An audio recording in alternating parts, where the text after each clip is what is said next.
because I got offers at 105. I don't want to do that. Okay, can we meet in the middle then? Maybe like is 115? Would I be able to work at 115? We already know that it's a deal, but we're just trying to negotiate with her. No, Marcus, I really need to be at 120. Okay, fine. If I can get my partner, Munif, he is a freaking numbers guy. If I can get him to come up to 120, is there anything that would prevent us from moving forward today, Marcus? You know what? No, Caroline, that's amazing. If you can give me 120, I will sign an agreement with you right now on the spot, and I'll give you an Xbox 360. Perfect. Let's go. Does that make sense? It does. Did everybody get any value out of this? Extra special role play on a Friday morning. Yes. Cool. All right. Marcus, do you have any questions for our old man Reese? I need more role play. I know that. That's all. No? You said no? I said get in the daily dial more, man. I will. I gotta touch on one thing here. Luigi, man. I gotta unmute you. Okay, guys, look in the chat. What does Luigi think my name is? I've been seeing this for days. Luigi, I can't let you continue on calling me Caroline. It hurts my soul. It hurts my soul so much. Luigi, unmute yourself. Makes you sound 55. I'm not 55, guys. I'm Caroline. It's Neil Diamond, sweet Caroline. All right. Anyways, I just keep seeing Luigi say Caroline. All right. He said I don't have a microphone. Sorry. It's Caroline. Come on, Luigi. All right. Let's get into the next one here. Marcus, dude, amazing job. I'm so glad you didn't mute yourself because I was gonna talk smack if you muted yourself again. What I need you to do is get some more role plays in, and guess what? If you're partnering up with me, we're one of the best role players here. So get some role plays in, or practice makes progress. The more reps you do, the better you will be. All right. Okay. Thank you for coming in here, dude. I think everybody got some value out of this. All right. Let's get into what this whole purpose of the Zoom is, though. Deal underwriting. Okay. All right, so let's see, Christian, do you want to role play, or do you have a deal that you'd like to underwrite? I got a deal that I would like to have underwritten. You are the man. Give Reese the numbers. What's up, bro? Sure.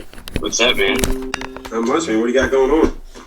All right, so I got a property over here in DeBerry, Florida. I went to seller appointment about 2 days ago. It took me about an hour to get the seller to give me their terms, but I finally got it. So we have price is going to be $175. So it's going to be a 2-year loan, 0% interest, $1,000 a month, and you're looking about probably 20 to 25K in repairs if you're going to do like a rental. If you're going to flip, you're looking about like 35 to 40. I don't think the flip is going to be a good scenario because I spoke with Oscar and he just says the price is too high. But I just wanted to see if I could get some other eyes on it. Maybe it might be a good lease option for somebody or another investor. I'm going to be assigning it. I'm not going to be keeping it. So what is the what's the ARV on it? You said 220. If you were to put at least like 35 grand into it or 30 grand, 220. Okay. So let me ask you, man, what was the reason for the 2 years and $1,000 a month? So he has.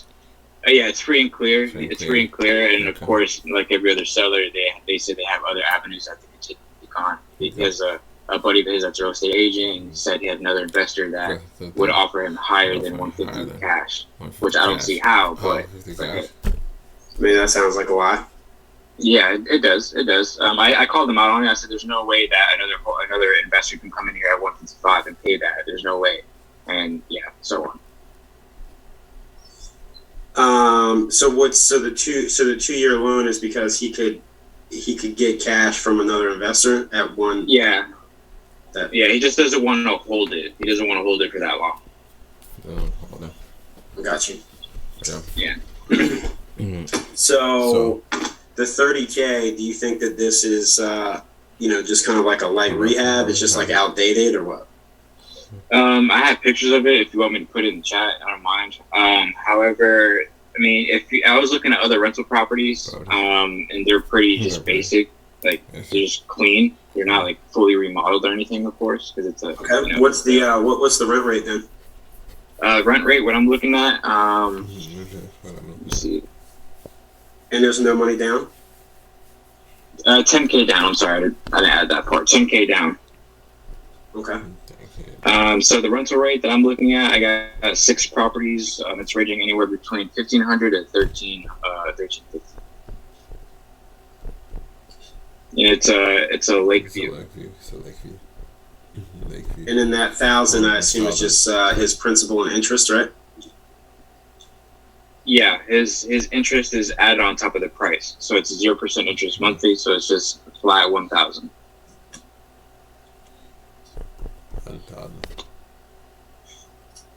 So you said it took you an hour and you had him come up with his own terms? Yeah, it took me a whole hour, man. He kept asking me what I wanted, and I just kept on avoiding that question and just kept pushing it towards him. So I didn't give him none of my numbers. So he gave me all his numbers. I said, okay, awesome. I'll go back and I'll talk with my group, and I'll see what's going on. So this is what I would suggest. I think it's good that you got him to come up with his own numbers, but a lot of times it's hard for for sellers to come up with their own numbers because they haven't really.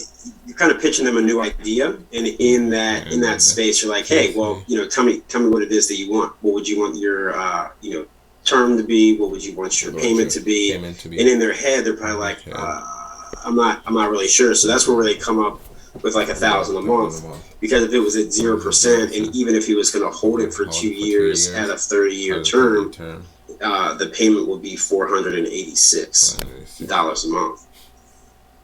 Okay. So my only concern is that the rent is low end 1,300. Lower than 1,300. You're saying it needs 30K in repairs. And then you're at 1,000 a month. There's a good chance that once you hit taxes and insurance, that you're probably at 1,400 a month. Which even after putting in the 30K in repairs, would not work. Yeah. Okay. And then the 2 years for a rental to come in and like actually refi it, it's too short. Like that would be fine if it was an actual fix and flip, because you have 6-8 months to get all the work done, list it on the market. Something goes wrong, you still have some time. So this would be a good deal if you could do, and he wants 10 grand down, so his payment would actually be less. Sorry. So his payment would actually be $458 a month. In fact, let me share my screen with you. And it actually be $458 a month. Can you see my screen, Mo? Yes, sir. Alright, cool. So the 175K, right? That's his interest already built in, 10K a month, 0%. So you're right here at 458. Now, if you can get a longer balloon, right? You could even raise your price even higher to get him to do a longer balloon, right? So where you were in the negotiation, you got him to come up with these terms, which I think is really good. Now, let's say that he's like, oh, well, I don't want to hold it that long. What he's really saying is he wants his money sooner, right? Correct. So what is his immediate cash need that he needs all that money for? Like, is he going to buy a boat? No, he doesn't. So he doesn't really need it. He's an investor himself. He has a couple of properties. So he doesn't need the money. He said it repeatedly. I think he just wants the money, or maybe he's one of those sellers who just doesn't want to deal with it. Well, I think there's something to say where he kept telling you he doesn't need the money, but then told you that he'll only hold it for 2 years, but he just contradicted himself. So, well, sir, I'm kind of confused. I'm trying to build your interest in the purchase price, but you want all your money in 2 years. In 2 years. It doesn't really. It sounds like a really good deal for you. Because if I'm going to rent this property out, if I put a tenant in there one time, right? That's for 1 year, and I have a month vacancy to fix it up and get the next tenant in there. I almost can't put another tenant in there for a whole year, right? Because I'm at 11 months, and then I have to refi it out. Yeah, that's exactly what I told him. I said, hey, if you're giving me 2 years, that changes my whole exit strategy. If you give me, 5 or more years, then that changes something else. Maybe we can't come to your price and so on. Yeah, I would just say, hey, look, this is what we can do. We can do an 8-year balloon, right? I mean, even 5 years kind of tight. I wouldn't want to do a 5 year because it really kind of limits you to the rental, and then you would only have a few years of income, right? Because that last year is going to be kind of weird. Yeah. Mm-hmm. So do you think that he would go for 8 years? 8 years. And I mean, if he wanted, man, you could just bump it up. Right, to 85, because if he'll stay at the 0%, I mean, for real, I would bump it up to 195. You said it's at 220. The value for this is at 0%, and it's only 10K down. We just need, the only things that we have to adjust is he wants $1,000 a month, which, hey, that's cool. You just took all the cash flow out of the deal, so you want to cash flow and sell the house on terms. I can't really do anything with that. So if you're going to give him 20 grand more, I bet you that he'll become more flexible. Yeah. Does that make sense? Absolutely. So that's what I would do in the deal. I wouldn't go right for the 20K in there, but I would let him know, like, hey, after we're looking at the numbers, crunching them down, we're on the same page. We're just going to have to adjust some things a little bit. So I would start out by saying, hey, look, I wanted to adjust the terms. And I wanted to adjust the payment. However, I am willing to actually increase the price. So now he'll listen to what you're saying, because all he heard was you're going to increase that. Yeah, I got you.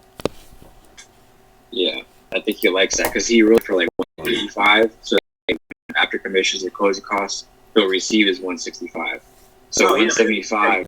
75 was his trying to do a seller finance deal. Well, it's not really inconvenient, but yeah. Yeah, it's not inconvenient. For him, it is. Yeah. Well, I mean, he conveniently gets the price. Yes. Yeah, for sure. All right, so you're saying $1,000 is the deal. So you're looking at, based off your calculator, you're saying what, possibly like around 700. Oh, so this is with your homeowner's insurance and taxes. I don't know what the taxes are on the deal. Oh, sure. Homeowner's insurance, I would say, is, I would just say 100. I'm not sure how big the house is either. 890 square feet. Yeah, so it's probably going to be more. First name, last name, last name, It's about 95, just to be safe. But I don't know what the taxes are, so. First name. This is your principal and interest payment, and then you would just figure out 95 a month would be a good placeholder for the insurance, and then whatever the taxes are a year, just divide it by 12. Yeah, gotcha. So taxes is 1721. 1721 divided by 12. Taxes is 143 a month. And it's not that far off. 143. So now you're at 751 PITI, and you said the rent is 13. Yeah, I would say. I feel like you can push the rent. It's a 2-1. There's not really many 2-1s out there in the Bay Area, and it's a waterfront or a lakefront. Oh, even better, yeah. So you should be able to get the 1,500 because it's lakefront. Yeah, maybe even more than that, but yeah, man. I mean, that is when you do it this way, now that is a killer deal. That's a killer deal. Sure. I would want to keep. Yeah. I gotcha. Did you have any questions about it, man? No, that's really it. I just wanted to have some other eyes on it and see if there's like a different route I can take or what I should pitch back to the seller. But what you gave me actually pretty much helps out. Yeah. Email. Yeah. The big thing is to keep this, keep his down payment here, and then keep his at 0%. Yeah. Yeah. Originally, he wanted 20% down. I told him, hey, there's no way we can do that. Yeah. Nah. But yeah, I gotcha. Yeah, man, that helps out tremendously. Awesome, man.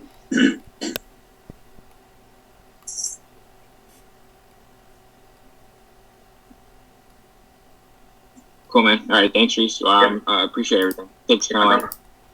Chester, what's up, bud? For sure, dude. Is it Chester? What's up next? Sure is. You know they're all muted, right, Reese? Were you asking me to mute? Okay.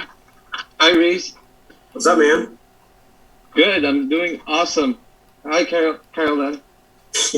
Carolyn. Don't punch me. What's up? How you guys doing? Good. I'm good. How are you, Chester? How's the weather in Chicago? It was like 90 degrees yesterday, and this morning is a little cool. But it's been raining this past week. Always rains in Chicago. Yeah, but it's nice. So Reese, I got. Tell us about your deal, but before you do, are you a Cubs fan or a White Sox fan? How does it feel losing the entire Cubs team? I like the Cubs just because the C, Chester. Wrigley Field. That's about it. I like the Chicago Bears. Dang, so you just don't have fun during like football season, huh? Sorry, man. All right. Well, hopefully we get you win today on this deal. I'm muting Carolyn now. So Reese, I have a deal right now. I don't know if the seller wants to sell it on the option to purchase or land contract. So the terms is purchase price is 115. 115, 3% interest only for 5 years. What? Okay. No money down, but the property needs probably $50K of rehab. Why interest only? I don't know. Because he really wants 3 years, but I kind of like able to talk to him about the 5. And you said the property needs to be totally fixed up? Say that again? You said the property needs to be totally fixed up? Yes. Okay. And then what's the ARV on it? What's the ARV on it? 245. Okay. Initially, so we just ran the numbers again yesterday. And it went up. The last time we ran the number, it was at 200, probably like 5 months ago or 6 months ago, when I was talking to the seller, because he wasn't open to any creative, and then and he understands it. I'm like, dude, why can't we do something creative? He's like, okay, but it took time. So we ran the numbers now. It looks like it's good for a flip now. Yeah, that's what I was. So which. If I buy to because I was talking to Keston about this yesterday, and if I do option to purchase, I don't have equitable title, right? Correct. Well, you can still market it though. So I could still fix it up and put it in the MLS and sell it. Oh well, you would have to close on it, right? So are you trying to do an ovation? Or are you trying to take it down with this the seller finance? Yeah, so he doesn't want to give title and deed. So I think the land contract would have a better control, right? He doesn't have the deed. Everyone has, I guess, their own opinion on that. But if you're gonna fix it up, I mean, I would want the deed and then him carry the financing. right? Yeah. What's his biggest issue is that what you might not pay him. Yeah, well, okay, cool. If you don't pay him, but he can see that you're working on the property, just put the deed in lieu, and you could even say like, hey, look, we'll just have can even be as far as like a quick claim deed that sits in escrow at the title company, and as soon as that payment doesn't go through on the 30th day, then you can have it back. We'll probably be done all the rehab in 30 days anyway. Mm-hmm. I forgot to tell you, the monthly payment in there, bro, is only interest only. Well, what if you? Because he wants to hold it for 3 years, but his 3 years he'll make $350, right? Mm-hmm. So, if you were to add his interest into the price, do you think that you can get it done quicker, or do you think it would want to hold it for 3 years? Oh, I could definitely do it quicker if it's a flip. Right. Because the other thing with this, I was looking at it last night, Reese. So let's just say we put $50K right now, and everything is nice, done. Dude, I could rent this thing out for $2,000. So now with the private money I'm bringing at 10%, and the interest rate that I'm paying him, my cash flow will be like around $1,000 a month. So it's like, awesome. Do I want the money now or lease option it? Lease option is a good option. Is it livable right now, or is it in like trash? No, it's not just nice and clean and just ready to put back together. Would you live in it? After it's done, hell yeah. No, now. But not my wife. But right. I can. Yeah, man. I think that is. I think that that's a good deal. Now, what I would want is that you take the interest that he's wanting and stick it into that purchase price, and then have him at 0% in that monthly payment. 0%. The reason being is because if you do the lease option, right? Let's say you lease option it out at $265. Your base with your private money and your rehab costs and all that is still going to stay at the $115 because you're taking interest only, right? So it's going to bring up your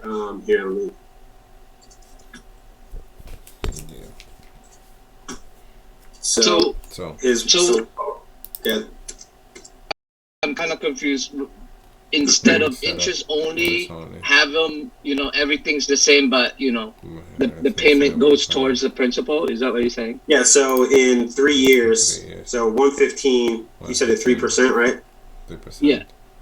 So at 3%, his interest totaling 3 years would be $10,350. So 115 times 0.03 is 3450 times 3 is 1035 or 10350. So if you just put that on top of the 115, then you're at 125,350. And now his interest is already built in, but it's mailing care name.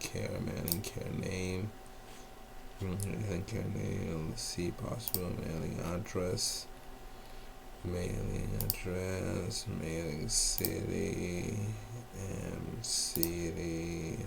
slip, mailing zip, mailing phone 1, phone 2, phone 3, and phone 4, and phone 5, and phone 6, phone 6,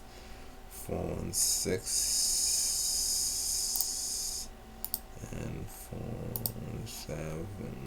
6 is the last one, and then email, and the first email will be in the second email will be in the. We have some more private type bedroom. the bedroom number count would be bathroom, but bedroom and bathroom and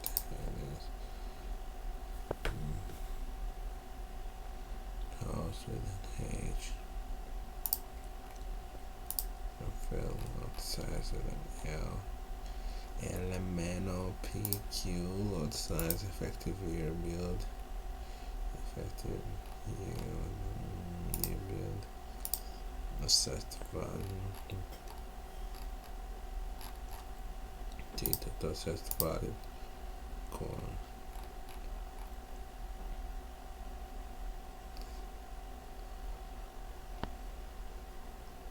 That's recording date. Survey. SLMO. Open loans. Estimated open loans. Estimated open loans. Estimated value.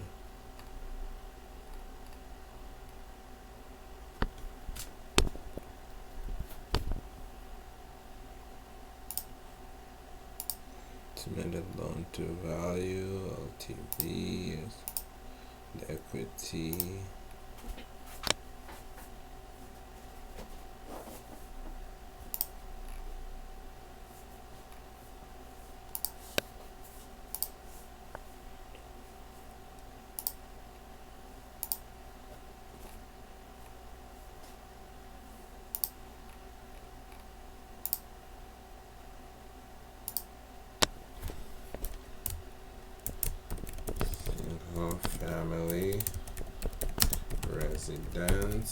Single family residence and absentee owner and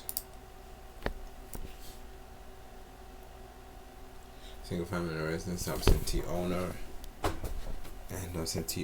and 5+ years ownership.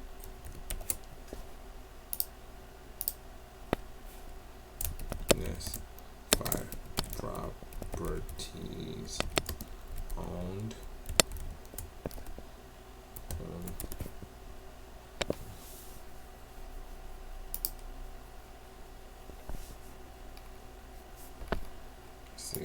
See Central.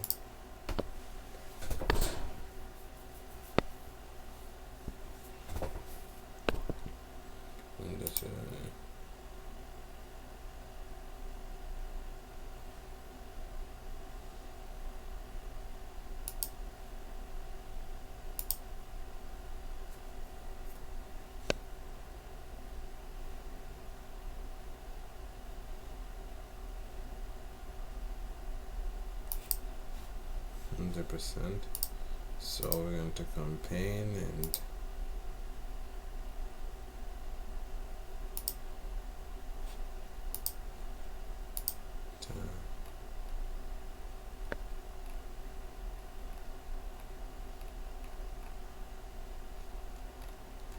campaign without a list as our partner. Members, agent, connectors.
scripts. Guess what? Campaigns. So we're gonna go to campaigns, settings of the campaign, and targeting filter.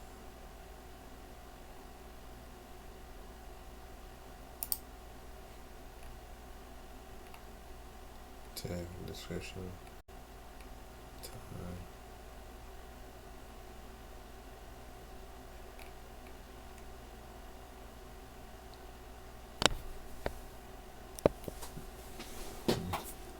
So that is the dynamic determinant for company taxing.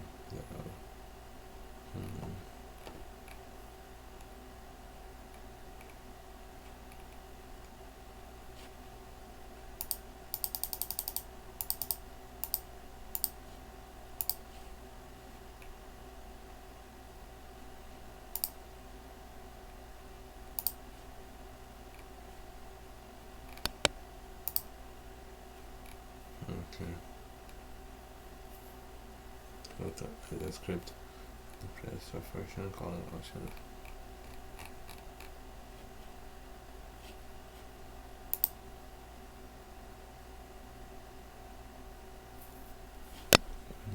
So control create campaign, and then go to trading dashboard.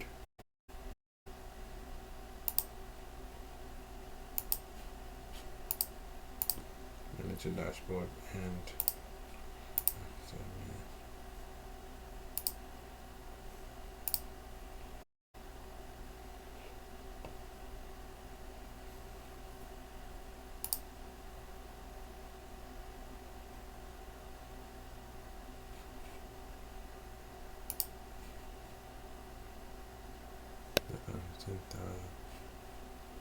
okay, so agent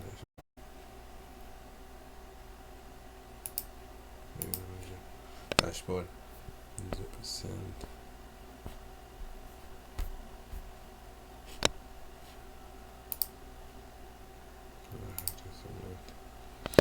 And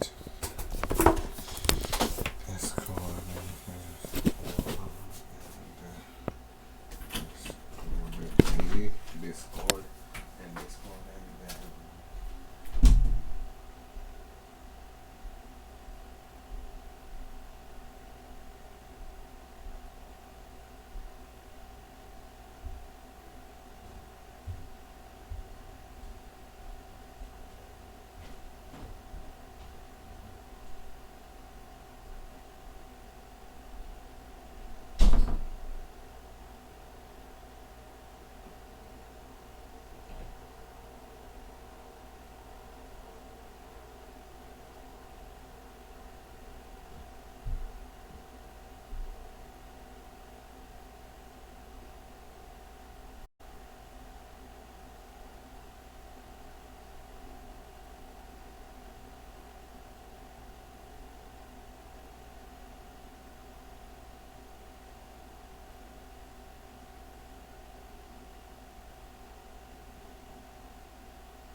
Reese, you wouldn't say it's like quote unquote fake documents, right? Just like, like just a loan.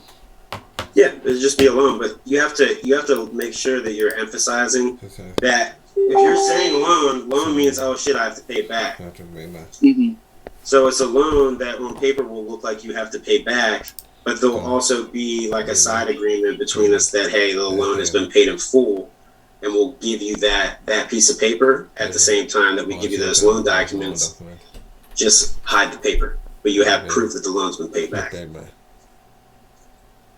Got it. Wow, that's creative right there. That's awesome, Reese. Did anybody get any value from Reese and basically Custom being like, hold on now, wait a second. Basically, let's pump the brakes and make sure we understand. Did anybody get any value from this? Man, this is some ninja shit right here. All right, Chester, now you have to go walk properties for Reese in Chicago. He's like, no, that's where I draw the line. Yeah, he's like, that's where I draw the line. Oh, we'll solve the 40K problem. I ain't walking shit. All right, does everybody mute themselves? Chester, you got to take him to a Cubs game and to a Bad News Bears game, all right? Yeah, for sure. Thank you, guys. Thank you, Eston. Thank you, Reese. Yeah, man, for sure. All right, let's try and get through these. Mike Gomes, what it do, baby? What's up? Good morning. Good morning, guys. How you guys doing? Good.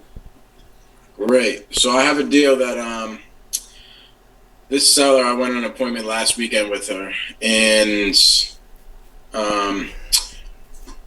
this call came in. It's been a follow-up for the past like 4 months, but finally it came through. She's like, I'm ready to sell now. What's happening is her mother is disabled, so she needs pretty much a house that accommodates her, and this was her old house that got passed down from her father. Her father passed, so they just want to get rid of this house, and they're living together in another house. So she was like, "Yeah, I plan on listing it with a realtor in the next like 2 weeks." When they call, when my assistant got the call, and she was like, "Just come by, check it out, see what you're gonna give me, and all that good stuff." So we went there. It needs a septic system, plus probably 55 grand worth of work.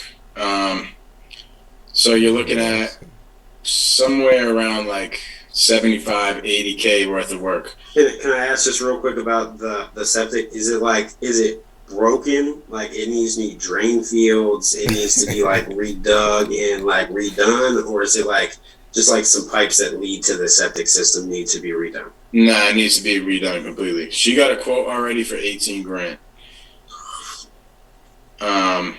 So the ARV is 330. Now there wasn't too many comps. That 330 is going by 2 years ago, 2019. So that's the best that I could find. But I ended up calling her after the appointment. Pretty much what we got to, I'm like, listen, what are you trying to walk away with this realtor? If you're gonna go with a realtor and you're looking for a homestead buyer, they're gonna have to take care of the septic issues, and they're gonna have to take care of a bunch of issues. So what are you looking to walk away with after realtor fees and all that good stuff? And if they make you take care of the septic? And she's like, well, 200. I'm like, okay. So I'm like, what if we take care of the septic? She's like, okay, well, that's negotiable. Then we could come off that 200 number. So I left it at that. I left the appointment, said, let me go run our numbers and I'll see what we can do. Came back, called her, tried to get a number out of her. Well, actually, she ghosted me for... I told her I'd call her back in like an hour or two after the meeting. She ended up ghosting me for that whole entire day pretty much, and texted me later on in the day and said, hey, sorry, I got busy. Call me tomorrow morning. Called her tomorrow morning. We came to the conclusion. I was like, hey, we're probably going to have to be around the 170 area if we're buying this thing as is. And if you want to take care of the septic, we'll have to be around 190. So she's like, I don't know if that's going to work. She's like, I think I'm talking to a second realtor. I just want that second realtor's opinion. And why don't we go from there and give me a call on Friday? So I got to had a scheduled call with her at noon today. Pretty much, I left it off on that conversation. I pitched her a partnership on an ovation, and so I think it would work around like 190 on an ovation agreement. Are they living in the house? No. Okay. So the novation will work around 190, but as I was thinking about it through the week, I was like, I probably should have pitched her an option contract instead. So now I just need some advice on where I should go with this call today. So I would say the biggest thing that concerns me is the septic. Yeah. So the septic. The reason is that depending on where it is, what their regulations are and all this stuff. Septic systems can be super expensive.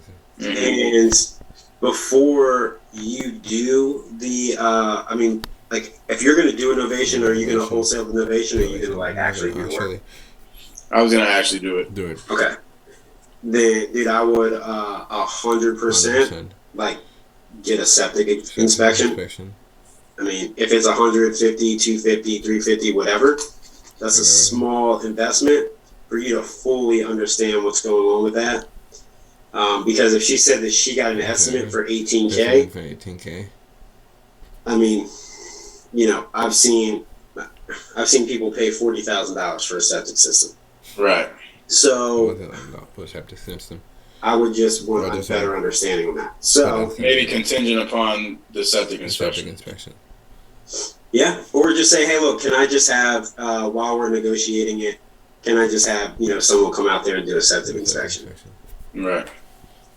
And then that way you guys are in the negotiations. But you wanted it for 190, right? She wanted it for 200. Mm-hmm. Is that $10,000 difference really like somewhere you couldn't meet in the middle? Like call $5,000. I know it's like never split the difference, but sometimes that's just like a little easier. Right. So I have to, because you seem to know the numbers pretty well. Yeah, I think so. Okay. But my problem is now that other realtor what she's gonna say, and I kind of just told her a third party story about how one of my other sellers did the same thing with the realtor, ended up listening with the realtor, and then came back to me months later once the thing didn't sell because there was too much work needed to be done. So for a lower price. What's that? And then you gave that seller a lower price. That was after that. Right. I'm just kidding. But I guess I'm curious because when sellers say that, I'm like, oh man, well that realtor, they have that same knowledge and that same MLS that they're going to take and list the house on. I guess what would their opinion be different from that other realtor where I'm actually purchasing it? Right. Because we're negotiating how I'm going to buy it. You're negotiating with a realtor of how they are going to find someone to buy it. And then they want all these fees, but I'm going to buy it and I'm going to pay those fees. So it would save you actually a lot of headaches just to try to, maybe split the difference here on the $5,000 for the 190, maybe make it 195. But if you wanted to do the novation, she wants to be at what, 200? Yeah. I mean, do you think it's worth the? Honestly, you'll make more money in the novation. For sure. Right? Yeah, if you do it at like 195, 200, because you'll be able to save that closing costs. So I mean, novation is good. Novation would be good even if the price was lower. Exactly. But you're I really want to be at like 190 for an ovation. That's like my MAO. Okay. Like you said, 195. I don't think is right. So 330 ARV. Right. If that $18,000 is correct, then you're looking at tops $80,000 in repairs. $80,000, correct? Yeah, that's a lot. What all would you have to do with the 50? I mean, is the house really like disheveled? New kitchen, new bath. half of the flooring just needs to be refinished, half of it needs to be laminated. There needs baseboard heating throughout. The heating system downstairs is good. One thing that scares me is there's some rot under where the bathroom was. If you look, if you look under the house, there's some rot over there. So, you went under the house? Well, kind of. There's a basement from the outside. I was like, man, I don't ever go on crawl space. Yeah, I'm not going under there, but you can kind of peek your head under there and look. So it's like if you go in the basement, obviously you see everything in the basement from, you got to go through the bulkhead. But then once you start walking up the stairs in the bulkhead, you can see a part of the house is not under a basement. You know what I mean? Yeah, I understand. So that's how we looked under there and saw some rot. But yeah, other than that, not too much. Did you show her the rot underneath the house? No. Bro, take her with you. Right. Show her the rot underneath the house and be like, listen, you're at 200. That is why I'm at 190. This is like, one, you have a septic problem, you know, it's 20 grand. And now you have a structural issue that I have to take care of. And you're trying to beat me up over 10 grand when you can see that's where it's going to go. Exactly. And then tell her if she still gives you shit about it, then do the 190 at innovation. Because then you save the shit to money. So, in your opinion, where did I go wrong of letting, like, why does she all of a sudden want to go talk to one more realtor rather than just going to me? You know, trust thing. But what is she going to get from the other realtor?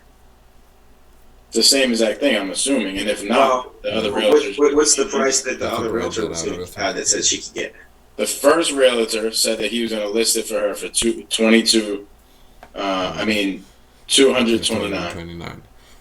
And she might, at that point, she might have to do the septic. So that's pretty much what the realtor left her off at was, hey, we can list this thing for $229, but they're probably going to come back and say, hey, we'll buy this thing if you go do the septic. And then obviously fees and closing costs and everything like that brings her down to about 20 grand. I mean, 200 grand. That's where I got her to the 200 grand. And I said, hey, what if we just take care of everything for you? Well, yeah, but what if there's seller assistance, right? What if there is like, hey, you know. Well, I mean, I guess this is a rundown house, so I just came out of the gate. That probably won't be a thing.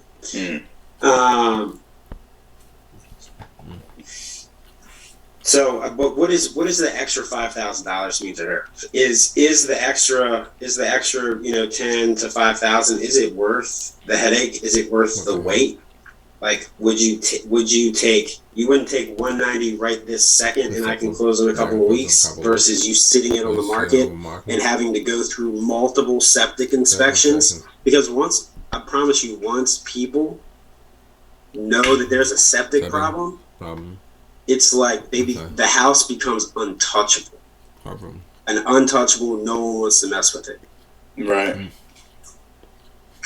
And then the longer it sits on that market, then she's gonna be like, well, I'll do the 190. You're like, not now, Karen. It's gonna be 175 because I don't like to wait, and you made me wait, and you thought like playing me to the left was okay when I was trying to make a win-win situation. But now because you didn't win, you're like, I don't like to be second best. So. Right. So, haha, I told you so, 175. Actually, 170. Right. I'm just kidding, but you know what I'm saying. All right, cool. Yeah, that's how I go about it today. Was that helpful, man? Hell yeah. All right, guys, I threw a poll up here. Is anybody getting value out of redoing this today? Sure. No? Wrap it up. Pain in the butt. Reese is the worst closer on the Daily Dial. He's so old. He's so old. He's so old and decrepit. I don't want to wrap it up. All right, so I know that we have more people with their hands raised, but what want to do is open the floor up to questions because on the West Coast we will be doing deal underwriting. So what I want to do now is let's just go into Q&A with Reese. I don't want us to lose our opportunity. We can take like 20 to 30 minutes to do an underwriting right here. So let's go into Q&A. If you have a deal that needs to be underwritten, we will get to it in the West Coast area now, which will happen in 15 minutes. But right now it's going to be Q&A for Reese. So before I get into the questions, Reese, what I want to know, how did you get so good at underwriting deals? How do people get better at this? So it's more about practice and just sitting there looking at the deal, understanding where an investor can get a bank loan and where it cash flows, right? So, and what interest rate makes sense. Then there's the part of solving the problem for the seller. Because a lot of people come to me and they're like, hey, I wanted to see if you knew if these numbers work for the deal. Well, I mean, there's a ton of different ways to underwrite a deal, but if you're not underwriting it to solve their problem, then you just wasted a ton of time. Because if you're underwriting it for it to work for yourself, you only did half of it. So underwriting it to solve their problem and make you money is the only real way to get it done. Otherwise, you're only creating one win instead of two. To solve it's practice. Real problem. Practice. Okay, cool. Sweet. So, what I'll do, Reese, did you have to take a phone call really quick so I can get to this question, and then we'll get back to you? Yeah, that's fine. All right, I'll be right back. Okay, Ginny, what's up, homie? Hey, what's going on? Yeah, so how's your day? Good, actually. So we bought a house in April in Upland, California for $1.25 million. We paid cash, our private money lender.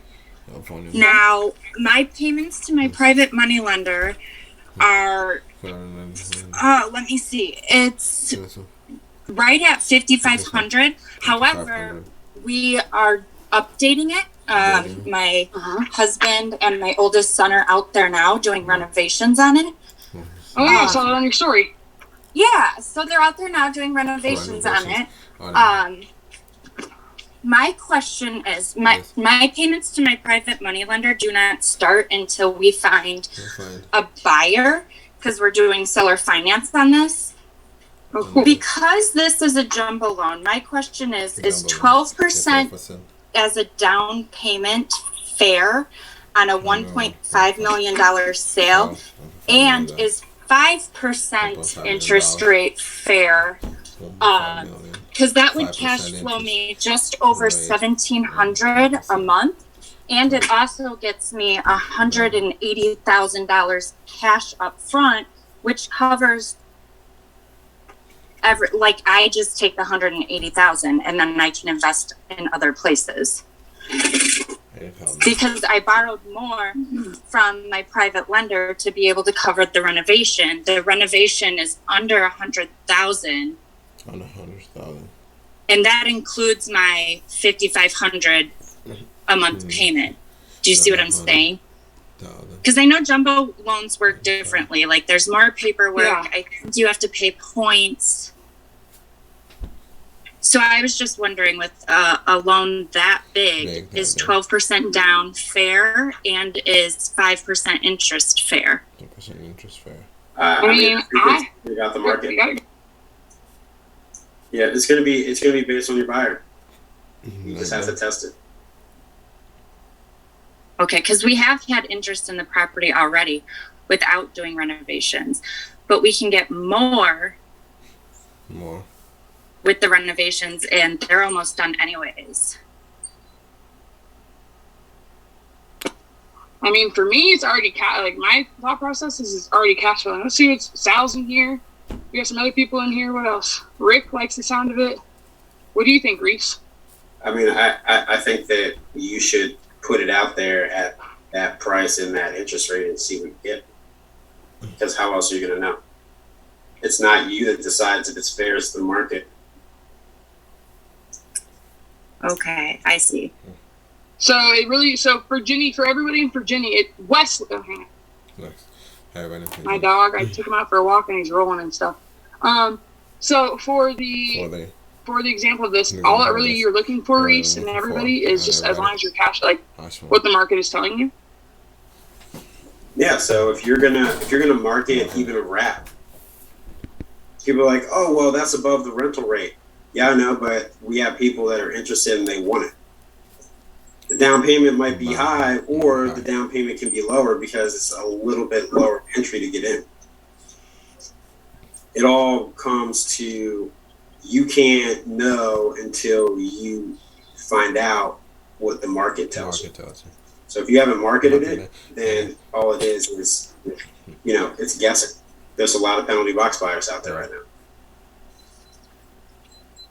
Right, gotcha. But we have marketed it, and there is already interest. So, I mean, could we raise the interest rate in like negotiation with the buyer? Why? Like, I'm sorry, what was that? Why would you raise the rate from 5%? To have higher cash flow, because it's $1,700 at 5%. But if I raised it to 7%, I would have more cash flow. Okay. So I mean, it's still a deal right now, even with your cash flow, right? if you already have it marketed out there and you change the marketing to a higher, it would. If other people are going to see it, then it would probably diminish this. Well, but Reese, what I think she's saying is she would change it once she's done doing the renovation, right, Jenny? Oh, she muted herself. I think that I mean. Yes, once the renovation is done, we would change it because then the renovation is done. Like before renovations, we had interest at 5%. But because we are renovating it, I can change it, correct? I guess is my question. Well, yeah, why wouldn't you be able to change it? You just take it off because you've updated it. But again, you have to, like, just because it's not, when you're doing a house that big and that you're not going to find, no one's going to pay like a 9% interest rate. Not people with that money. So.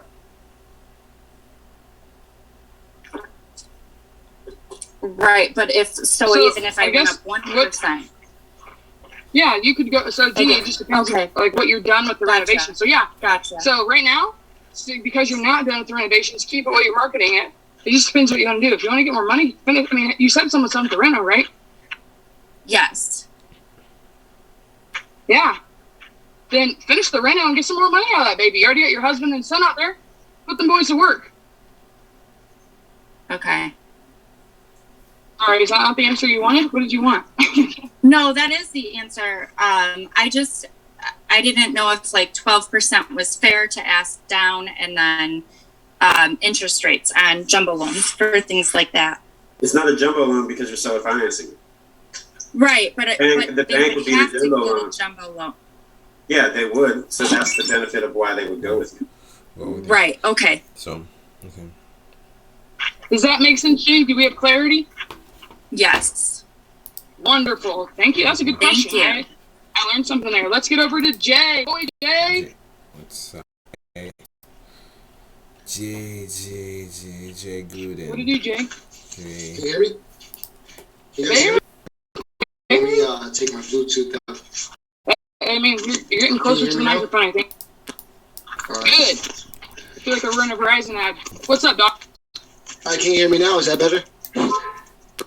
I can hear you now. Even better. You like to roleplay in Verizon. I got it. Go ahead. What's your question? All right, my quick question is, if I was to do a private money loan, right, I was going to do it under my current LLC for, my fix and flips and my wholesaling. Should I do it under the LLC or should I do it under a different LLC? Are you saying that you would, yeah, so I don't know. Are you going to be the lender, the private money lender, or are you getting money? Yeah, I was going to be the lender. All right, dude, I'll give you 6%. Oh, you I'm kidding. I'm kidding. Go ahead, Reese. What would you say? I would just start a separate LLC to lend the money. Okay. And what? Okay. So I would have to start the LLC first, and then lend the money out of that. And if I do, so with that same LLC that I start, could I use that LLC as my rentals? Also, can I use that? No. So you don't. So your better bet is to have separate LLCs. Because if something happens to one of those, and one, they're taxed differently, and if you start putting rentals in like your fix and flip LLC, it's gonna be all over the place. You're gonna get taxed as pass through income and all that. You're not gonna get the benefits that you're looking for. Gotcha. So you want to separate them. I'm pasting something about your active and your passive, and maybe the passive was your rentals. The one would also go in that same thing as well, same LLC. I would separate LLC to. Okay, gotcha. Oh, so you're saying three different LLCs. Well, it doesn't. It just if you're gonna do. Did you want to only? Was your dream to only have two LLCs? Well, yeah. Well, I thought it was just two LLCs. Just the passive and then the one for the active. No, you would definitely need another LLC, man, for the passive active. But if you're lending, that's definitely a different story. Like if you're gonna hold a note, you're definitely gonna want that to be in something completely separate. Okay. All right. Thank you. No problem.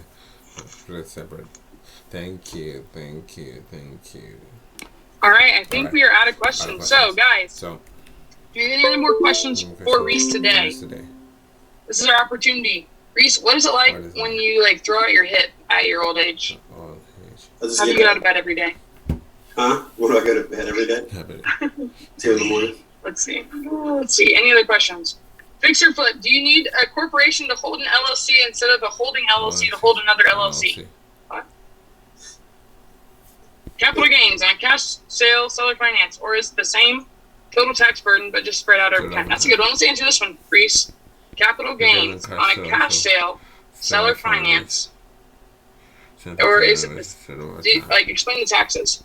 So the capital gains is they're just gonna pay the capital gains over a longer stretch of time, so they're not gonna have to pay that big lump sum, right? So it's a much deferred over time, so they'll only pay us spread out. So let's just make sure everybody understands. So it is the same. Yep. You are going to be taxed the same amount, but it's just not all up front. You're just going to pay it over time. Right. Does everybody have clarity on capital gains right now? Bummer. Yeah, but I mean, the positive is you don't pay all of it at once. And you can move around and structure things so the seller can make more money over time. Cool? All right. I don't see any more questions here in the chat. I think we let this old man go have his cup of coffee before he reads the newspaper and gets on to calling sellers. So, what do you guys say? So, yes? Cool? Yes. All right, guys. Cool. Thank you for coming to the Daily Dial today. One more thing before we go. I'm going to ask you guys all to unmute here. No, it sounds all to unmute. All right, let's unmute. Today's Friday. Let's go out there. Let's go be imperfect and take action. Can I get a... One big one right here. 1, 2, 3. Alright, guys. Happy Friday on Facebook. I'll see you guys on the West Coast Daily Dial. Goodbye. Bye. Peace.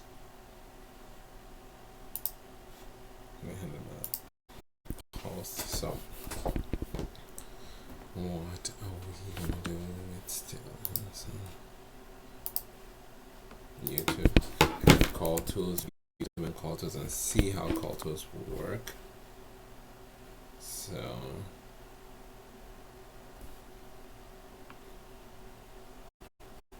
even to call tools close and call tools setting Setting up the campaign. Today we're going to how you guys can set up voicemails, all sort of. First, you want to purchase a phone number. Keep in mind, if you have other agents that are calling below, field tag contains. So whenever you upload next step is to go into your data. You need to create an auto bucket. Okay. It's very simple. You'll get the hang of it as the more times you do it. So, by creating an auto bucket, you simply go into your edit right over here. I'm going into edit, but you guys are going to click create. But you're going to copy exactly what I have. So I'm going to open mine up right now. And this is exactly what you need to be copying, okay? So you can put anything for name. Description could be blank. Active, you're going to make sure you're calling from 9 a.m. to 8 p.m. You don't want to get a fine, so make sure it's between these times. Now here, listen up because it's a little bit important. So right here, I'm going to explain it as best as I can. So if field tag contains, so whenever you upload a CSV file, your lead list onto this platform, you are going to have a tag that's going to be created that's associated with that list. So make sure that you create a name or you just use the name that's already given to you. And you're going to link it right here. Okay, so you're going to do tag. If field tags contain, you're going to click tags, right? You're going to click contains, and you're going to click the name of the file that we're about to upload. Okay, so I think we should do this step after, but since we already got to it, we're just going to finish up. Okay, so yeah, so I think we should actually upload our list so this makes more sense. Let's just upload our list then. Okay, so let's go ahead and upload our list. Sorry about that, guys, but we will be doing the auto bucket right after because we need to do that. Right after our auto bucket, we need to do what's called, where is it, PBX. After that, we're going to create something else. I just can't really find it right now. Let me see where it is. It's right here. It's right under my notes. I'm not sure where I put it. SCV files. Oh, whatever. So let's just go. You want to take the oven. Done. It's a very long answer for a very short question, but she's being a pain. What up, bro? Yo, what's up to the best closer in the house? The best closers.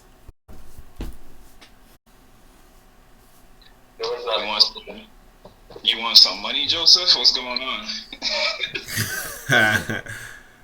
I did. Who doesn't need money? Are you saying that because I hyped you up? I hyped you guys up? You guys got money. You guys gotta give me money so that I don't have to work. Normally when people come in with stuff just off the rip, they need something. So got to pay. Bro, there's only one thing I need. That's to get better on the phones. Apart from that, I give all of it. You've been getting better to me. What? I said you've gotten better to me. All right. I have? Yeah, I told you the last time. Appreciate it, bro. Yeah. Just be more consistent, man. That's the key. Who are you calling now? Nothing. I'm printing out my my acquisitions log so I can get started. Okay. Did you send the contract to that guy? You said you were gonna send before daily dial? Yeah. So about yesterday? I think it was the day before yesterday. Oh yeah, I sent it. How did it go? Oh, it went good. Did he sign it? I sent it as a PDF. They still need to talk to the tenants. What deal are you talking about? Which seller? I don't know. There was a day you said you had 4 offers and you have to send one before the daily dial. You probably missed the daily dial. Oh yeah. Yeah, I sent those out. Yeah. Nice, bro. Congrats. You just need to there is one more thing that we were talking about yesterday that you need to convince one person to give you 50K. You already have 3. I think the 4th is Caston.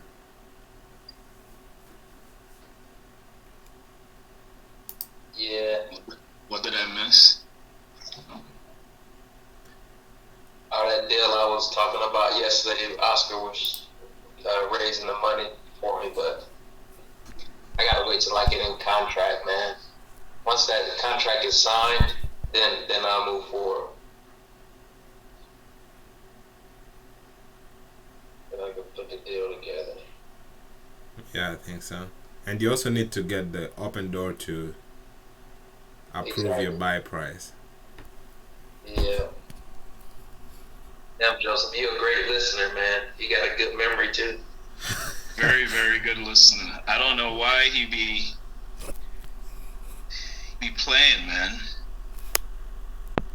It's a process, bro. Doesn't have to be. Says the master. No, it's always gonna be a process. It's just how, if you want to get there faster, just listen to advice and just do it. Just keep moving. That's it. So like when George keep telling you, just keep making calls. Don't say, "Oh, I just got 2 calls to make today." No, bang out the calls, bro. All day. All right. That's so, it. Keep doing it. I always get hyped up when you guys tell me this stuff. Joseph, have you ever gone fishing before? Have I ever gone fishing? No. Okay. No. Well, I'm gonna use the analogy anyway. When fishermen go out to fish, they don't go out and say, "Oh, I'm gonna just go out and catch 2 fish today." What do they say? They go out with the expectation to catch as many fish that'll bite their line. That's what how you gotta think of leads. I mean, you definitely want to pace. Yeah, you definitely want to pace yourself, but don't burn yourself out. But you don't want to have that limited mindset. Like, I'm only gonna do this much. Like the very few. Bro, I sent the contract to a seller, and boy, did I mess up on the numbers. Bro, we was at 125, and I put the contract out at 1 morning, like, or last night, like, "Hey man, I got your offer. It's a great deal," and man, I had to throw it on my transaction code. Oh, man, that's what happens when you bring on a I tried to put it on someone else, but I'm gonna make it a rule of thumb as to when I get ready to send a contract. I need to confirm that number, man, because this could cost me business, Yeah.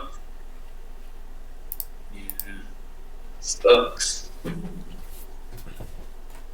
sounds like you just need a process and like how to get it done or whatever. Mm-hmm. I think once you have like a CRM that you're using, what CRM are you using right now? REI Reply. Workflow to connect the numbers and stuff, like offer sent out, and kind of have it connected. Yeah. It would take away from human error more. Right. At least most of it still exists.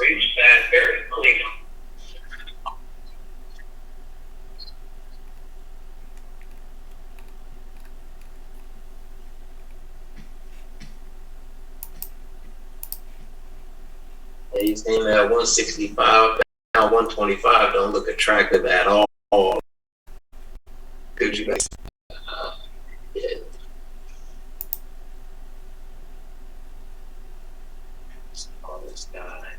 ready to sign. Dude.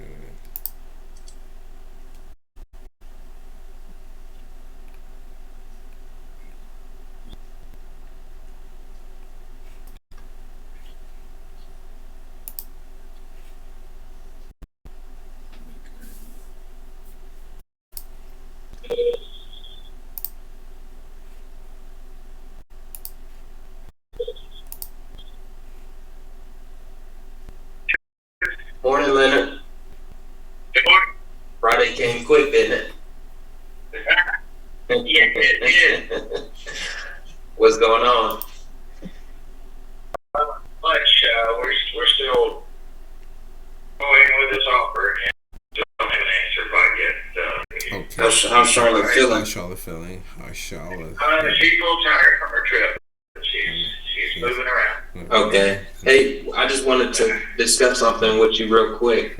Typically when we send a seller a proposal up front before we actually sign it, either one or two things is the case. So one thing is maybe they just want to shop around to see if there's a higher price out there they can get, and then the second thing is it's kind of just a polite way of like saying no thanks.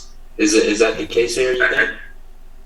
Well, right now I don't know. We've got with the increase in the epidemic, we've got to get up there and clean some stuff out of there before closing. And that was just one thing she mentioned, but she's too tired. So. Got you, man. That's like me taking you out to dinner and not paying. Of course, we can clean the property out. We don't. I mean, is there some? Well, I know, but she's got records stored there and lots of stuff that we keep there. One of us will have to go do it, and that's what we're discussing. Got it. But yeah, we'll get back with you later today. Okay. All right. Thanks, Leonard. All right, buddy. Bye-bye. Bye-bye. All right, buddy. Yeah, that's the longest I've ever kept that guy on the phone, believe it or not. Really? Bro, he be out. He'll answer the phone like, oh, it's a good time to talk, and then he'd be like, all right, talk to you later. Like, I just like had to say it, like, bro, you trying to shop my price around, like, because I made it clear. I said, hey, if I send this over, I mean, is there anything?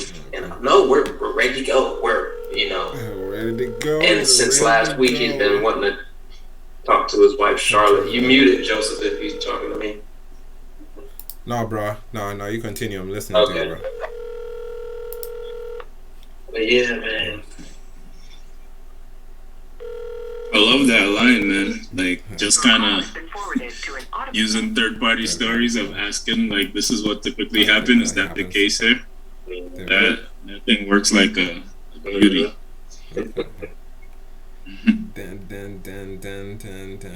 Things work. You got him laughing, George. First 30 seconds. That's what you did right there. Yeah. he need to laugh and sign the agreement, man. So I can get to work. Yeah. He will, bro. He will. Soon enough. I know, right? Friday came in early. Dude, where do you get all those lines, bro? They're not lines. Tell them, Keston, we just be talking to the... Where do you guys get... I mean... Talk to the sellers like you talk to me and Keston. Do that, and you'll win, I promise you. Okay, that's if I know the seller, but if I don't know the seller, it's different.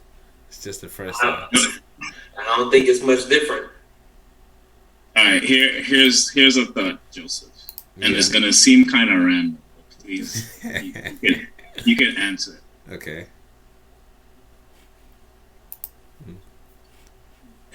How do I ask this question?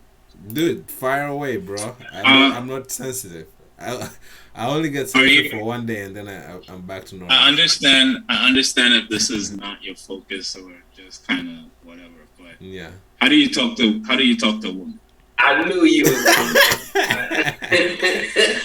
Seriously. That's a good. I'm serious. Are you shy, or like how do you kind of interact with since only Keston and George is here, so I'll answer that. But I mean, I don't know how to answer that question. I guess you can define it as shy, a little bit shy. But you're shy. Okay. I am not shy. Like I was shy. I am confident, but it's not as fluent as you guys. As that, that's what I can say. Like I think you guys can talk much better to women than I can. So a lot of what we do, we translated from our ability to speak to women, because we were not the best when it comes to that's not true. I don't think so. Keeping one woman, and no, I'm serious. Oh yeah. Okay, onto that, yes. When it came to that, we were kind of out there in how the things that we did, right?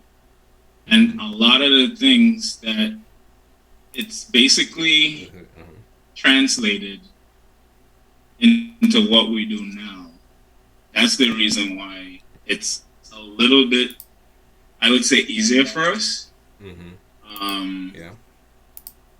Because we use the same tactic mindset. Yeah. We use the same mindset, but it's just talking to somebody else. Yeah. But you want me to tell you something? And to answer that, bro, like I knew, so from when I was young, and this is the truth, I knew that once you get good at women, you can get good at business. And I've been trying to figure that out for a long time, and I've never figured that out. So, like my, like I guess what you can answer me is, as a person like me, how would I be able to go around that? And I just feel like, you just have to fail forward. So.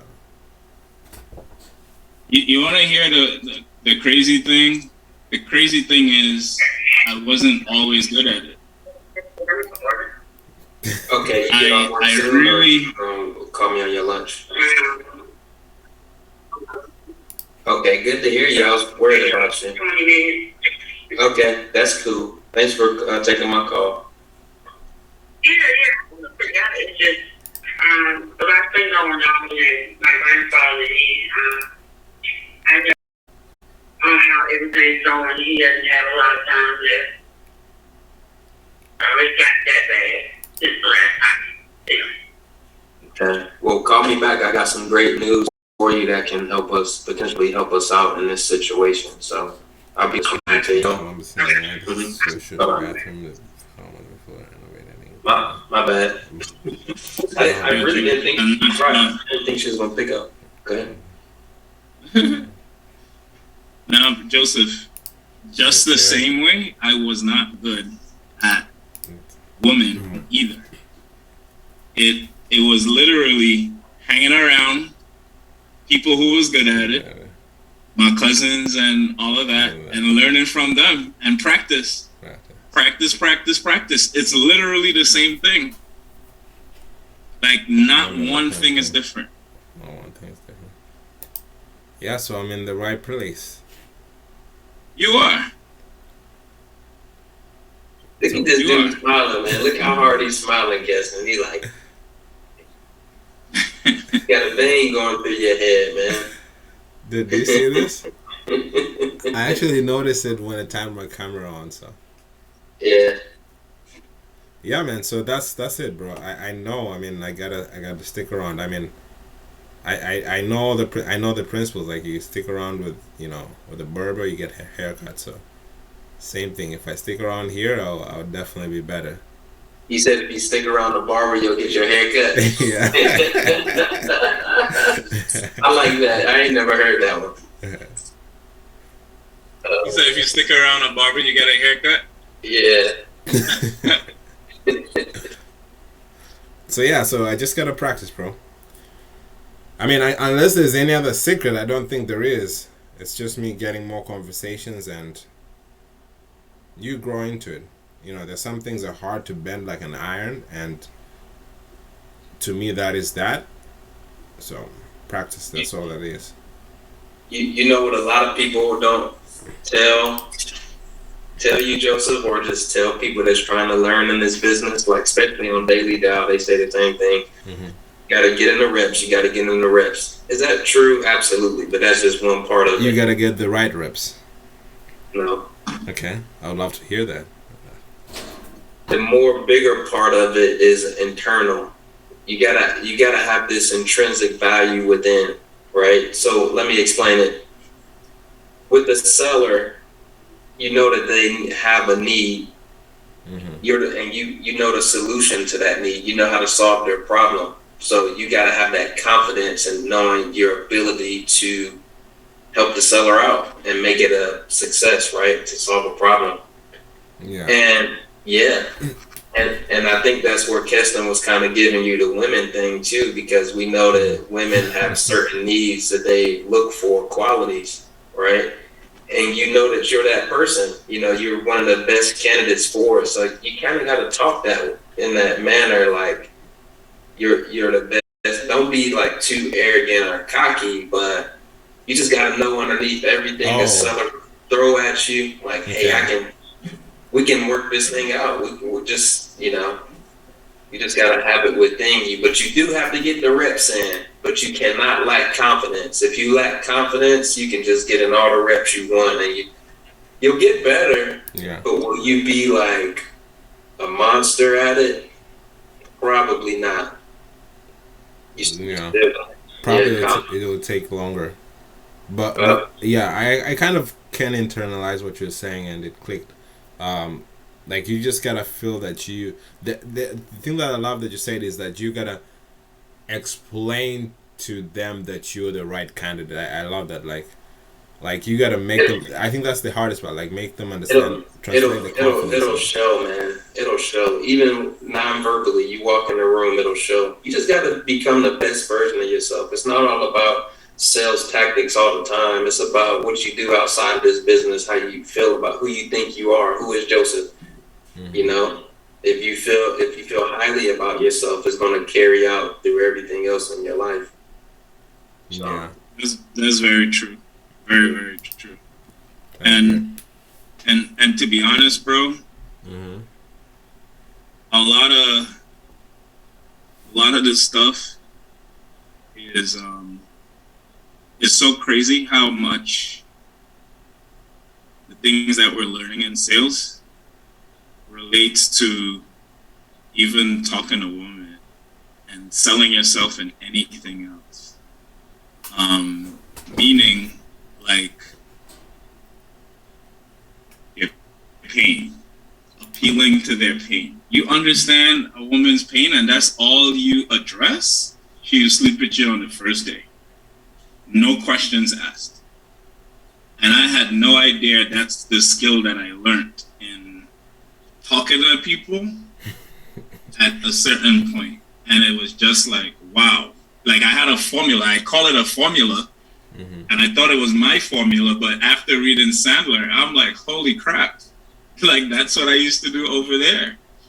Yeah. You know? And so the same exact things that I do over there is what I do here. I try to make somebody laugh within the first few seconds of me.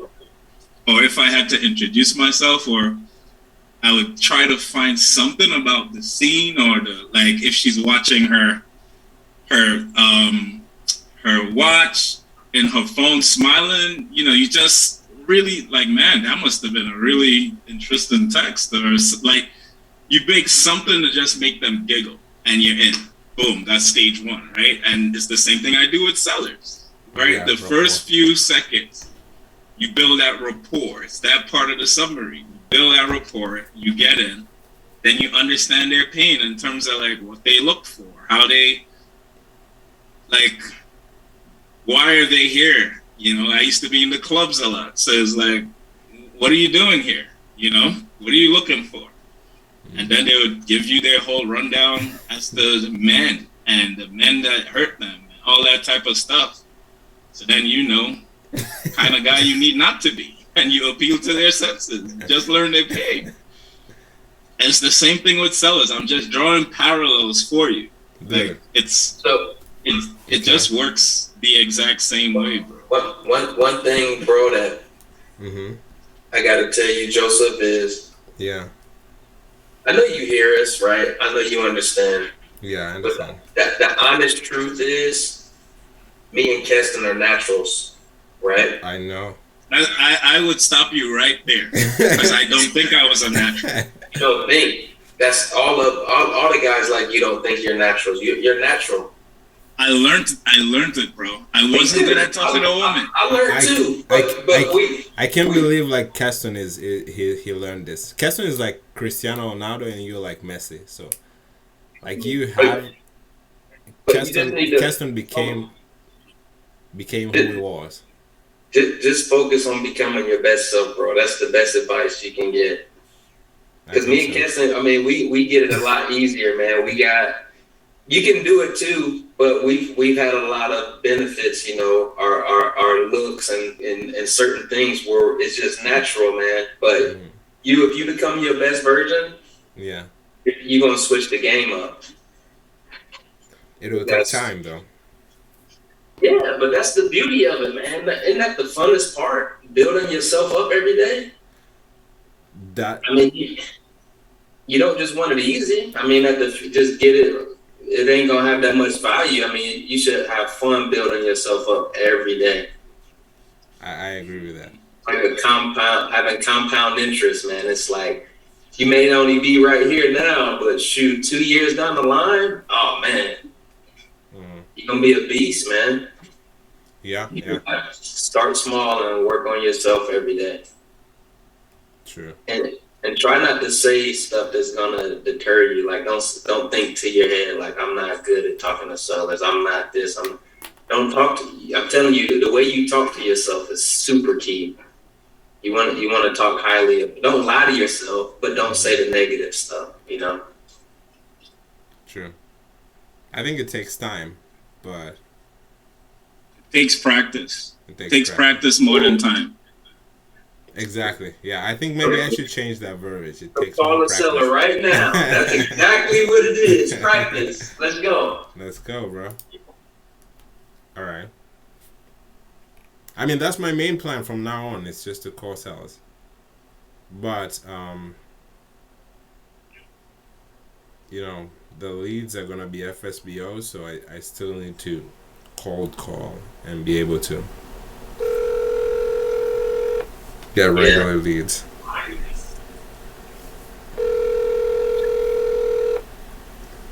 man. We almost through these leads.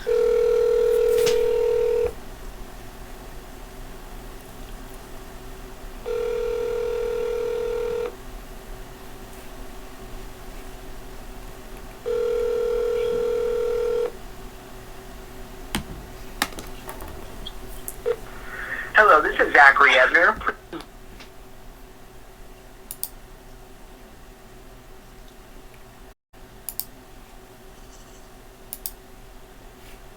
Man, I appreciate your advice, you guys, Keston and George.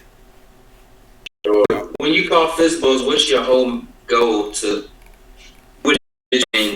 It's tough, bro. I mean, my mission is for right now is to figure out if it's a deal or not. You know, where they're at and all that. But what I'm gonna do is from now on, since I'm gonna use the Sandler and kind of like try to see if I can get the pain and relay back the pain, and if they say yes or no, then that's it.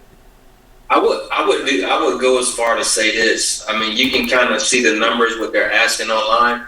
What about working on your anchoring skills, your negotiation skills? And try to. That might be easier because you know what they're asking for the property. Yeah. But if meaning like anchoring lower. Absolutely. But okay, and see if they say no, that's it, and if they say no, yes, then move. You always have a comeback. You know, if they say no to a price, well, you know what I mean, Keston? Just work on your anchoring. Like, hey, so if I was to come in around this much. You wouldn't tell me to take a hike, would you? Oh, no, that's too low. Well, how far off do you think we are? I mean, in getting this done or whatever. Like, you don't have to make it all about price, the whole conversation, but I don't know. That might be a little bit easier than the motivation. They can be done. You know what I mean? But you gotta pick. You gotta pick one thing. Pick one thing. Yep. Pick one thing, and if we were to go based on the Sandler method, you should start with rapport. Like, that's the toughest thing. because everything else is not impossible to get. You go into traditional sales if you don't start by building rapport, and then you move to the other thing. So how do you suggest me starting? Because I cannot even fathom. The best thing I can think of is like telling jokes, like the lines in the beginning, but I don't think that's me yet. So what should I do? This seems unrelated. George and I talk about this a lot. Yeah. If you could find 5 people a day, random, outside, to just pick a conversation. Somebody at the gas station, somebody at the grocery store, somebody like strangers. Mm-hmm. You just pick a random conversation and find a way how to talk to them and carry out at least a 2-minute convo, or get them to laugh or do something. You're gonna figure yourself out, and then that's gonna help you, because it's the same thing. We're talking to strangers, and we're looking for the thing. We're listening for that thing that makes us have something to talk about immediately. Oh, you're driving in the car, or are you in the beauty salon? Oh, you're getting beautified. Oh, it's whatever you hear. You gotta like really listen attentively. On the phone, but in person, you could talk about their shoes, their shirt, their muscles, their whatever, like you just find something and you try to relate it back to your life and have that conversation. That's the goal. That's the goal. Yep, he's right. Rapport building comes first. Another key, if the person's name is Samuel, if it's Michael, hey Mike, hey Sam, don't say Samuel or Michael. That's just what I do. I can't say that. That's good. It works really well when I do that. Because you're now a friend. Bingo. You're now a friend. You just made them a friend. Yeah. Really, really important stuff, man. Starting from right there. I just started reading. I'm about to get cursed. Huh? That we say all that advice and then we about to get cursed out. Oh, you might, but that's part of the learning process. The same thing like these sellers. Part of what happens, bro. Hey, Katie, it's George. How you doing? Good, how are you? I'm doing fantastic. Hey, I thought this was the number to Peter's cell. Is this the business office line? Yes. Yeah. Okay. For the office. Because we spoke the other day. Is there a way that I can maybe leave a message, or should I just try back later? Will he be in the office? You can leave a message and I will get it to him. Perfect.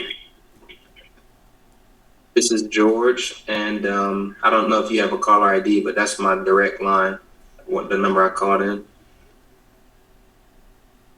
Okay, I got a 770-863-0863. Correct. And it's regarding real estate.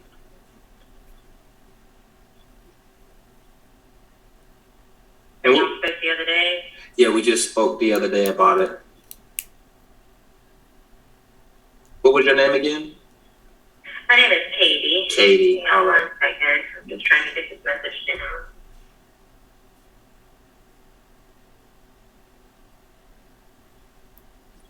Okay.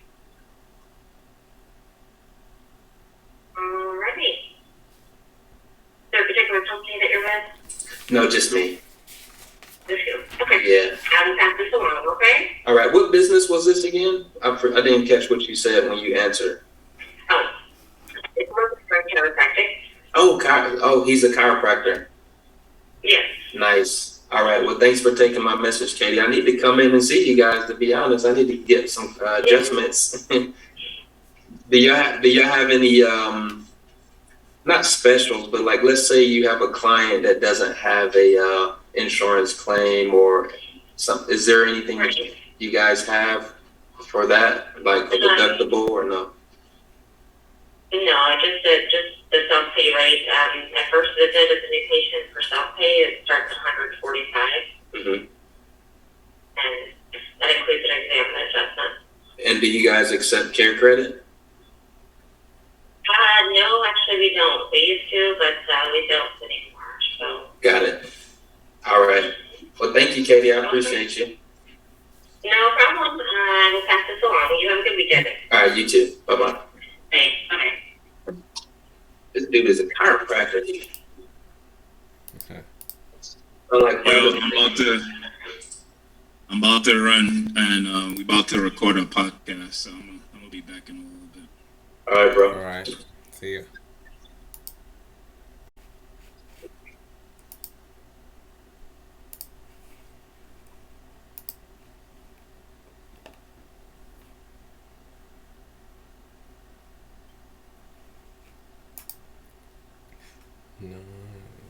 Nice. Torian 255.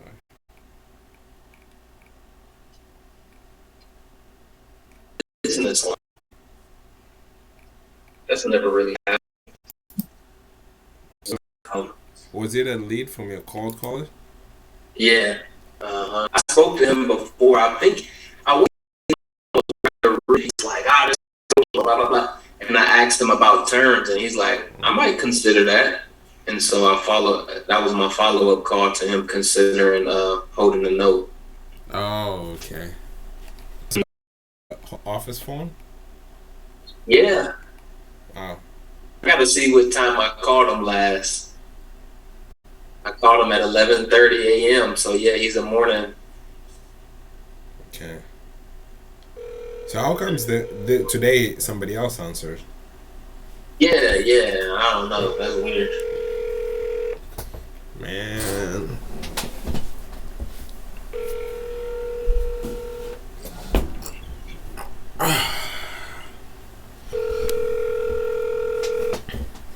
Your call has been forwarded.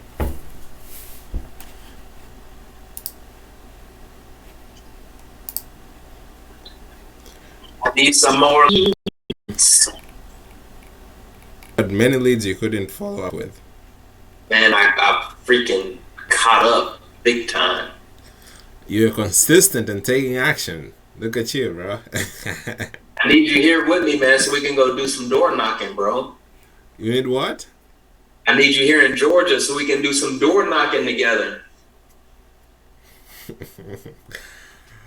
I mean, I would go with you, bro, and stay on the behind you. So you go knock, and I'll kind of be your bodyguard. No, man. We need to get you in there negotiating, man. Dude, you should do it, bro. A lot of people are getting a lot of deals out of door knocking. I just read a post yet today. I think the guy went and door knock, and the lady was interested, but they said like follow up in like a couple of months. Mm-hmm. It was a Facebook post. Yeah, man. Most things happen in person, so I would say my rate to contract with a seller on an appointment. Oh, I gotta call this lady. I would say a 50-50 chance, man. That's pretty high, though. I can't say that because I haven't done it consistently, but your chances go really high with getting the contract. Yeah. But like door knocking is like once you, because you 100% will get the homeowner. It's not like wrong number or whatever, Mm-hmm. you know. And if they're really willing to sell, I mean, Seller was not at home. A call back in the morning would be best. I don't remember talking to this person.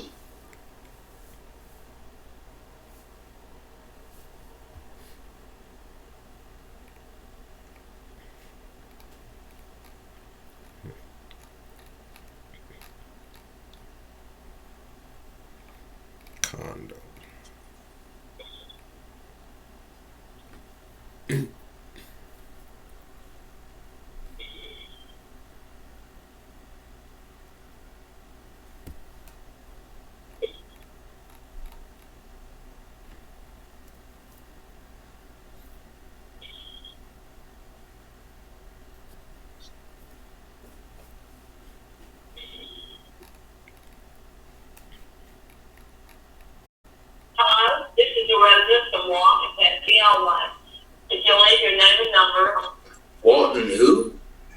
like she said Betsy. I didn't hear that. I was not listening, bro. Sorry. It was her that it was that lady that answered the phone. She's a little nasty little porcupine. This guy got 7 properties. It's about estimated 1.5 million. He only owes like 30 grand on his main residence. What? I should double down, shouldn't I? Why is that good? Is it because he's paid off all his loans?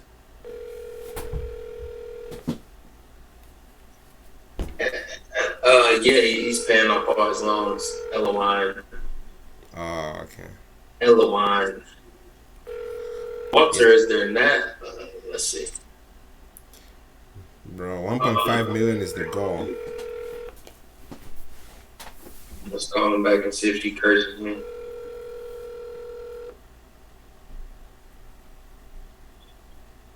I'm gonna say yes. I need to speak with Walter. I'm not gonna ask for him. Please leave your message. See how this line works. Who's that, though? Who are you calling now? The same person. Is it the lady, the chiropractor, or different? Nah, different. Okay. Okay, let's set up call tools. And I'm gonna answer. 1, 2, 3, 4, 5. Okay, I made 5 calls today. 1, 2, 3. I got 3 connects so far. Don't even seem like it, do it, bro. You got 3 connects? Yeah, I haven't been on the phone for a long time now. Maybe that's why. It's been pretty short conversations. All right, bro. So I'm gonna put double down, no answer. Yeah. Bro, when you gonna do your first deal, man?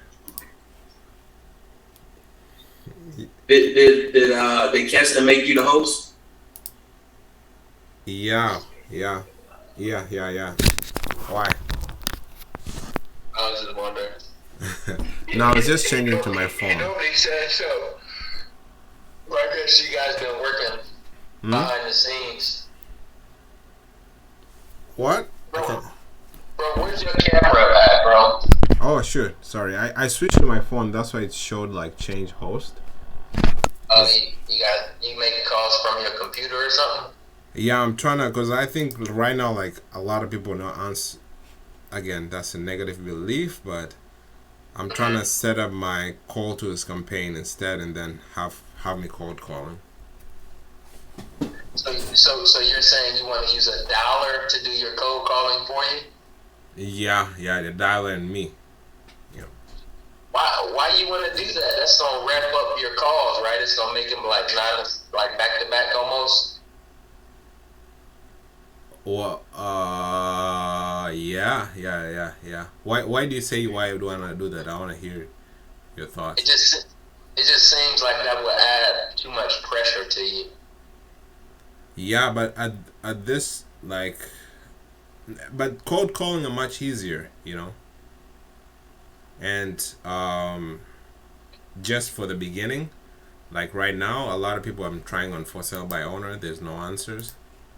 Mm-hmm. So I'm just thinking, let me just do the cold calling now, and then I'll do the for sale by owner a little bit later. Okay, who are you cold calling?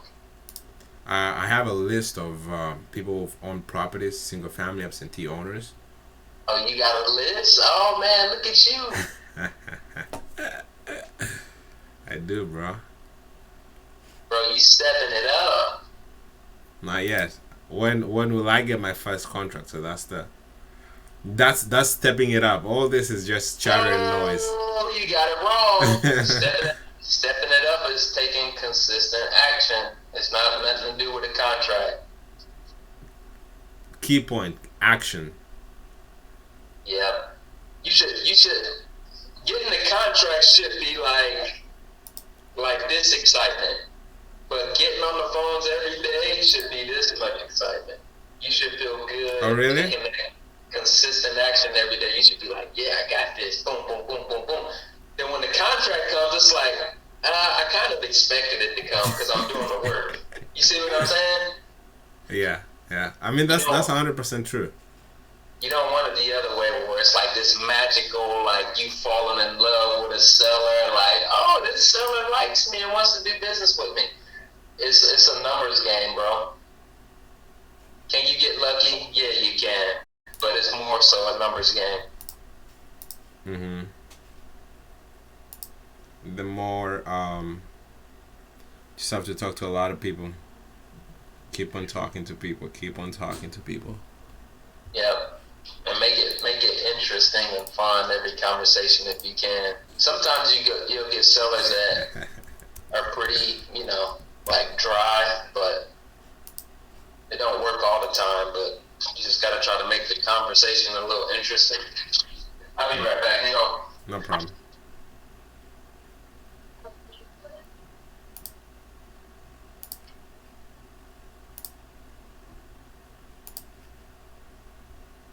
We'll figure that one out later. But let's go upload our contacts. That's the first thing we should do. More sense. Let's just upload our list then. Okay, so that we're about to upload. Okay, so I think we should do the step after, but since we are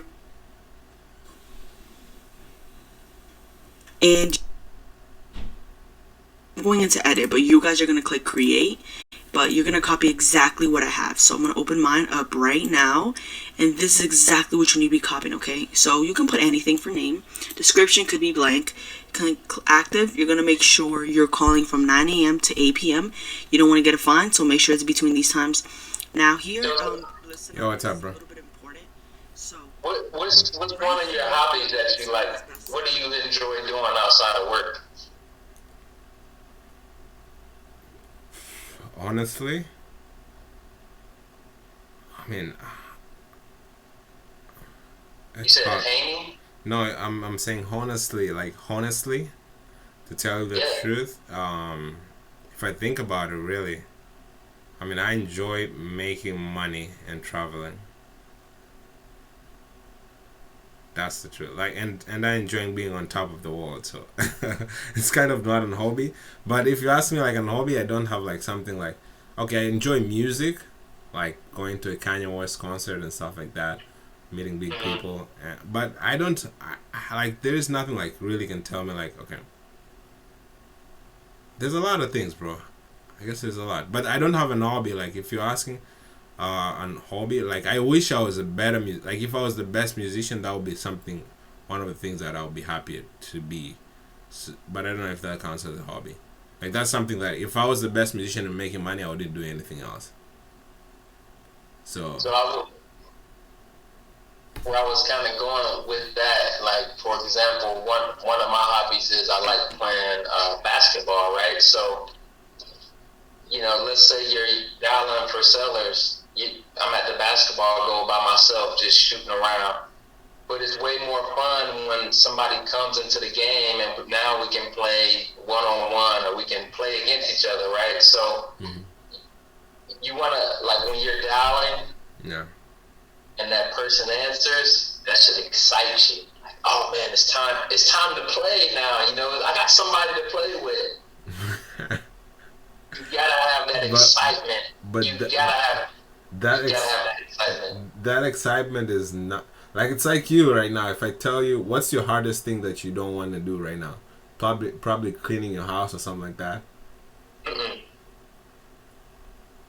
Honestly, don't have anything that's hard right now.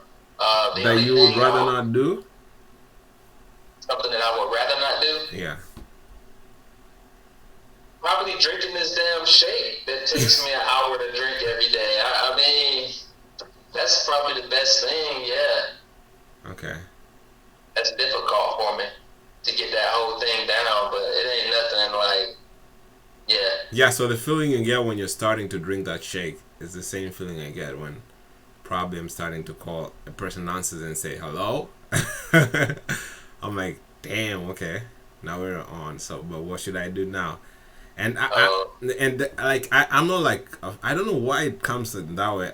Either it's I'm afraid of losing a deal or something like that, or I'm afraid of making a fool out of myself. But I feel like I have the confidence to do that. Like I have the confidence to talk to the person. It's not like I'm afraid to talk to the person. But like if I can say plainly, like directly, what I'm afraid of is kind of like afraid of saying something that will make me look stupid. In a sense. Yeah. So like saying something like, okay, like that was out of conversation. But I don't feel that when I'm talking to you. I can say anything and I know and here I take it for granted because I know you understand that, oh, this guy is probably just trying to improve and it's not there. Like if I talk some English that you don't understand, I know that, okay, so George understands that I'm, you know, I'm not really fluent and stuff like that, so it's okay. But when somebody else is like, oh, I'm not gonna sell to this guy because this guy is like he doesn't even know this stuff, so that's the kind of fear I'm facing. But I don't know, bro. I mean, Do you know the Sylvester Stallone story? I know the Rocky story. I know that he was not admitted, so he did the actual thing. Like he actually acted while he was not an actor until he got hired as an actor. I know something like that. Why was he getting turned down? Do you know? Because he was probably not suitable to the Hollywood. His accent, the way he talked. Yeah. Yeah. Yeah. Yeah, but so now you. What are you saying? You can't really use your accent as a reason, bro, because you can still. I mean, but I mean, Schwarzenegger. Arnold Schwarzenegger is he ran or did he run for president? Not president, governor of California. He was the governor of California. Yeah. He can't. I mean, you talk. But that's here's the thing. So I know that, and I know that's the excruciating pain I have to go through too. Like there's like this kind of like barrier between me and success, and there's a lot of pain, meaning a lot of reps, a lot of like people, and then I go jump into the next side. So that's the kind of I'm here and trying to get through that barrier is just really hard. It's like I know, like if you listen to Oscar, do you know Oscar? Oscar, the first time I listened to him, I was like, man, this guy is not even like okay. I to be honest, like I know I didn't take him too much of a high value. It was like at this point, but like up to yesterday, I was like, man, this guy is like he should be a billionaire, you know, because the reason is like there's some things that you know a lot of reps has done, so he's made himself accounted to the. Yeah. To the process. So that's what I gotta do, man. And I think I just have to get onto more phone calls. That's all. Just know that what you're doing is creating a lifestyle that you want to live. I mean, because me drinking this shake when I'm just like, but I keep drinking it, I know that it's really giving my body what it needs. It's creating the type of body and health that I want. So I'm drinking it like, but I'm like, in the back of my mind, I'm like, man, what else better to drink than this? What else is going to do better for me? You know? So when you making calls, your lifestyle, traveling, going to concerts, like talking to these sellers are what's going to create that for you, that lifestyle. True. I should probably have a reminder for that. Oh, yeah. I got mine hanging up right here on the wall. Okay. All right, let's get cursed. So if field tag contains, so whenever you upload a CSV file, your lead list onto this platform, you are gonna have a tag that's gonna be created that's associated with that list. So make sure that you create a name or you just use the name that's already given to you. And you're going to link it right here. Okay, so you're going to do tag. If field tags contain, you're going to click tag, right? You're going to click contains, and you're going to click the name of the file that we're about to upload. Okay, so I think we should do this step after, but since we already got to it, we're just gonna finish up. Okay, so yeah, so I think we should actually upload our list so this makes more sense. Let's just upload our list then. Okay, so let's go ahead and upload our list. Sorry about that, guys, but we will be doing the auto bucket right after, because we need to do that. Right after our auto bucket, we need to do what's called, where is it, PBX. After that, we're gonna create something else. I just can't really find it right now. Let me see where it is. It's right here. It's right under my nose. I'm not sure where I put it. Let's see if it files. Oh, whatever. So let's just go. We'll figure that one out later. But let's go upload our contacts. That's the first thing we have to do after we get our numbers. So we got our numbers. Now we need to upload our file. Okay, and after that we will create our auto bucket. Is it something in sub 10? No. Duplicates I and just how many are valid. uploaded. I got the call tools yesterday, so I'm just watching how to create a campaign, and then I'll start dialing. Okay. Yeah, probably very soon. I know I've been doing this for almost the whole week, but you know, if I had, anyways, not if. Let's just take action. Hold on. What training is it? It's called to setting up a campaign. Oh yeah, you probably need to be focused on that. No, why are you saying that? Oh, because that's, that's important. I mean, if you're about to do cold calling, so yeah, so you pay, it was $150, it was like $100 and then $50 sign up fee, right? Yeah, I think it's 99. There was no sign up. I don't know if there's a sign up, but they didn't charge me yet. Gotcha. Maybe because I had call tools before and I canceled and I rejoined, but I don't think so. But if you want, you can. So you're gonna just create. You can create fields. So if you want to add another number, if your list has like 6 numbers per contact, That's key for that. Yeah, it's at 1 today. Nice. So don't go too hard on that. So you're gonna learn a lot on the actual Zoom. Mm-hmm. They're gonna answer everything for you. They'll set it up for you too. Yeah, but I already did I had call tools before, so I already did the Zoom before. I mean, I think I pretty much just need to. Okay. Again, I can wait, but it's just like a couple of hours wasted. Gotcha. I don't know. You know, unless you have any advice, but I think like if I can set it up, I can start cold calling right now. And I've already uploaded the list. I'm just making sure it's the right way. Are you afraid of anything? Like, are you afraid of snakes or dogs or anything like that? I kind of know where you're going with this. I kind of know where you're going with this. I mean, I don't know. Bro, everybody's afraid, bro. You hear me? Yeah, I can hear you. I said, I don't even know where I'm going with it. Because I'm afraid of sharks. I don't like snakes. I'm not. I am afraid of talking to sellers. You just say that you don't like doing it. But I gotta do it. I mean, here's what I can do. Like it's like the worst. Like somebody, let's say,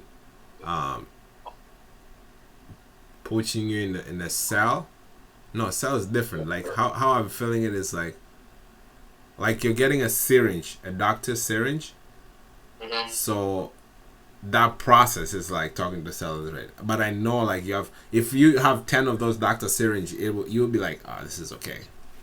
So that's what I know. Nice background, bro. One of these, bro.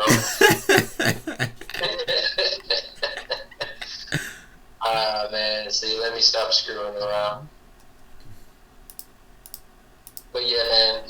So let me do like this. Every 10 minutes, I'll try to sell it. How about that? Why 10 minutes? Come on, let's just call them. They're just people like me and you. What's up, Joseph? Hey, man. Hey, it's George. It's not a bad time, is it? George, what's up? Let me try doing it that way. I should actually try it rather than listening to you, because I can keep on listening to you all the time. Okay, let me try it. Bro, let me tell you something before you do. You are a freaking real estate investor, bro. Dude, all of that is no problem. All of that is no problem. You're nothing less. You're not a cold caller. But here's the caveat. A lot of people when they're talking to sellers, they make it like, let's say if I'm calling FSBO, I'm calling like a buyer. If I can call like a real estate investor, I'll be more comfortable. You know, I think I should do it that way. Okay, let me do it as plain. I'm gonna call one person right now, and I'm gonna be as plain as me as I can. You know, with all, I mean, I believe like I'm a real estate investor. I can offer the right solution to all of that. Don't be serious until it's time to get. You know what I mean? Get serious when it's time. I guess it takes some skill, bro. But in the beginning, you just want to laugh at them. You want them to laugh at you. Make it like you a relative calling to check up on. Hey, Frank, what's going on, man? It's Joseph. How you doing? Oh man, you doing what, man? You know, whatever, bro. Just make it. That's it. And then when he starts talking serious, then you put your expertise on it, man. To be quite honest with you, Frank, I'm not even sure if I'm the right buyer, man, because you know the price you're wanting. I feel like your buyer will come off MLS. Why don't you just list it? You're serious, but call jokingly, bro. Like you calling a buddy to laugh with that you ain't talked to in a long time. I'm serious. Just call them as if you're like, if it's an old friend of yours that you went to high school with or something. Man, what's up, man?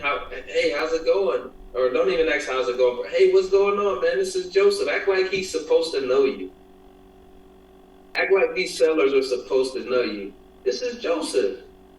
Joseph who? You know, that's going to be, don't be mad at the rejection that comes with that. I don't know no Joseph. Hey, you know. Dude, you're giving me too much information. I'm getting overloaded. I'm like, now it's getting hard for me to do it. Bro, you already laughing, so that's good. Just get on the call laughing with them. That's all you gotta do. You know something, man, is a dog can smell fear and sellers can smell the lack of confidence. So I don't care. I mean, you saying that is it supposed to make me feel good about calling? Now I'm just trying to get real estate out of your head. Nobody cares how much real estate you know, really, until it's time for that. Initially you said like, go there acting as you can solve the problem. You're the real estate investor. Now you're saying nobody cares about real estate. So those are two contradicting things. Which advice should I take? No. Intrinsically, internally. The first time I said internally, don't verbalize it, but internally, you need to know that. That's what's going to give you that eluding, that confidence. All right. So here's what I think about what you said, and this is actually the truth out of my mind. Like, okay, so if I go there not acting as anything about real estate, I mean, am I there to waste their time? Why am I having a phone call with them? I mean, if I'm not making an offer. Say it again. If I'm not making an offer, why am I having a conversation with them? Am I just wasting their time? So that's what's going through my head right now. Like, am I just there to waste their time? Like, you know, this guy's time is valuable. Why should I? Got you. That's a limiting belief, true, and you know. No. I get where you're coming from. I get exactly where you're coming from. So how would I solve it? If the seller's not with the shits, if they not with the hey, what do you want? Who are you? What did they get straight to the point? Bring it up. Hey, I just stumbled across this property. Well, this is not Zillow, right? So you got to switch it up now, right? It's Zillow. So I'm gonna call. I mean, oh, if it's Zillow, hey, I just stumbled across the ad you're running on Zillow about your property. It sounds like. Okay, give me a one line like a. Let's say I'm memorizing a book right now. Tell me how should I start, and I'll start exactly like that on every phone call. And when it goes bad, it goes bad. Or you want me to freestyle? Because I cannot.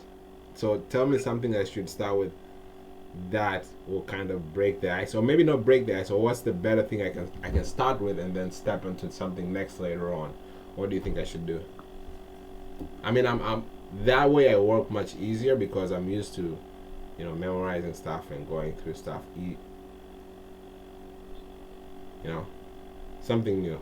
So just tell me a way I can start my conversations, and I'll just do that for a time and see how it goes. If it goes bad, and to say it plainly is that like it's easy for me on the the serious stuff, but how like the non-serious stuff, it's hard. So I think two things. You gotta bring more energy to the call, and then because your mistakes are just in the beginning. You're good along the ways in the call, but you got to get their attention, man. You got to call their name loud and clear. Hey, John. John. You don't even have to say hey. I would prefer you just say their name. There is no name there, so you want me to skip trace? No. Like if I'm calling you. To prop stream. Get that? Yeah, but there is no name on Zillow for sale by owner. Do you want me to check it? That's true. I told you last week. I told you to come in and say. Did I write it down? Maybe I wrote it down. Hey, my name is Joseph. I'm calling about your property. Calling in reference. You can say. I mean, if you want to sound professional, I know you like that. Hey, this is Joseph. I'm calling in reference to your property. Did I reach you at a bad time? No. Or no, don't even say your name. Don't say your name. Okay, cool. So they say no. All that I think I can get past it, and then don't say the name. Don't say your name. No problem. So after that they ask you, okay, so what do you want to know? That's where I get really stuck. Either go to rapport building or just continue a serious conversation. So that's kind of where I get stuck, and I can continue a serious conversation very easily. Shoot this shit back at them. If they say, well, what do you want to know? Whoa, it sounds like you get a bunch of these calls every day from agents. I'm not an agent, by the way. I don't know. They're gonna think you're an agent, bro. Okay, let me start with that. So I'll use that line. It looks like you get a lot of these calls from agents. I'm not an agent. It sounds like if they come back and rude, like, what do you want to know? Wow. It sounds like you get a ton of these calls. Yeah, it sounds like you get a lot of these calls from agents. I'm not an agent. Then what should I say? What's the question? Because I've validated. And what's the question? Say, why are you anticipating them telling you what you want to know instead of them saying, okay. Yeah, if they say okay, then they're gonna keep quiet. So the conversation. And if they say okay, then introduce yourself. My name is Joseph. May I ask who I'm speaking with? It's John. Yeah, let's get past. Okay, so John. Okay, and then. I know what you want to do because I used to do it. You want to get past the small talk as much as you can. Bro, the small talk is where it's at. You gotta stay there. You gotta get over that uncomfortableness of I know it sucks because now when you said that, I'm thinking back now to like, man, I used to feel the same way as you, like getting away from the bullshit and tell me what you call to talk about, pretty much. And okay. I think that's 100. That's 100% it. It's completely backwards. So okay, so I should stay in. Hey, yeah. So my name is Joseph. Then what should I say? I'm calling about. I'm an investor. I'm calling about the. I'm calling property have listed on Zillow. So here's like I don't know. Okay, I was wondering to see what, I don't even know what to ask. Because at the end of the day, they're already selling. They're already interested in selling. They already have a price. At the end of the day, bro, they may not want to sell to you, and you may not want to buy to them. That's the biggest thing to realize. So I guess that's another way when people say, don't be afraid to lose the deal. But that I wouldn't say it that way. I would just say, hey, man, they're not probably going to want to sell to you, Joseph, just because of your accent or just because of something. Yeah. And you may not want to buy it because they're asking for an unreasonable price.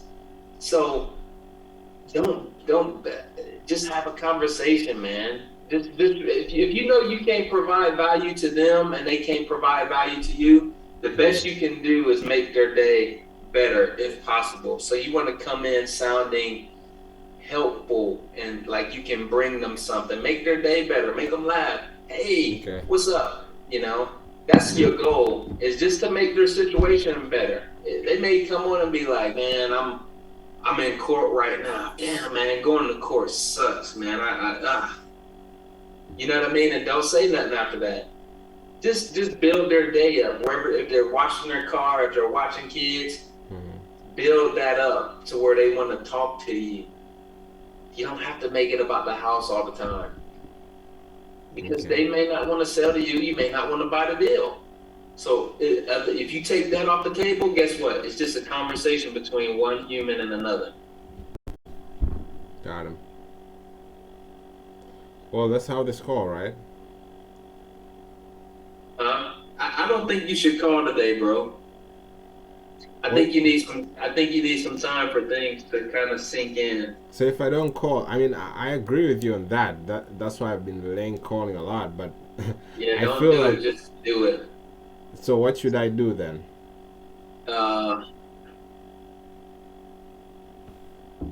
Maybe some role. I think you need some more role playing and some lines. You need to have. You guys say I don't need Daniela. I mean, that was my main plan. Let me see if I got something in my email I could send you. I used to type lines. I used to have lines, and then what I would do is post them on my wall, and that would keep me comfortable. So when I'm talking to a seller and we're on condition, I got condition questions and objections. You'll see.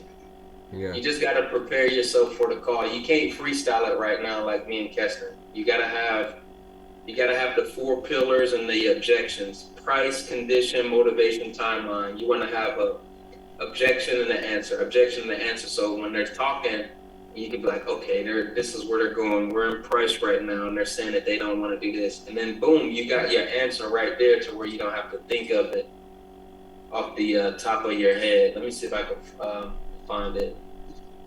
Dude, but you saying I shouldn't call makes me feel so good because I'm relieving myself of the responsibility to call. Yeah, don't. At the same time, I don't think it's good to me not to call because. Bro, this is the thing. You want to step into a UFC match without training or having a game plan. You gotta have a game plan or a plan of attack. You know what I mean? Yeah, you can get them talking by talking about condition, but nobody really wants to talk about the damn condition of the property. You know how many calls they get and people are asking about the condition? They don't want to have that kind of call. Even if, some of them decide like, okay, I'm in the mood. Yeah, it's this. They'll talk to you and tell you, but they really don't want to talk about that shit. Okay. And of course, I can't find it.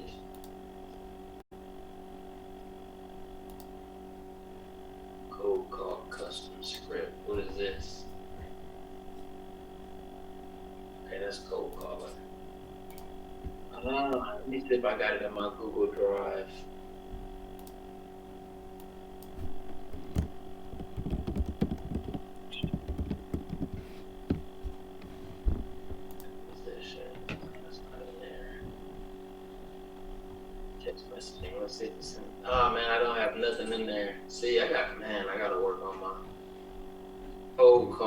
terms pull away. Here we go.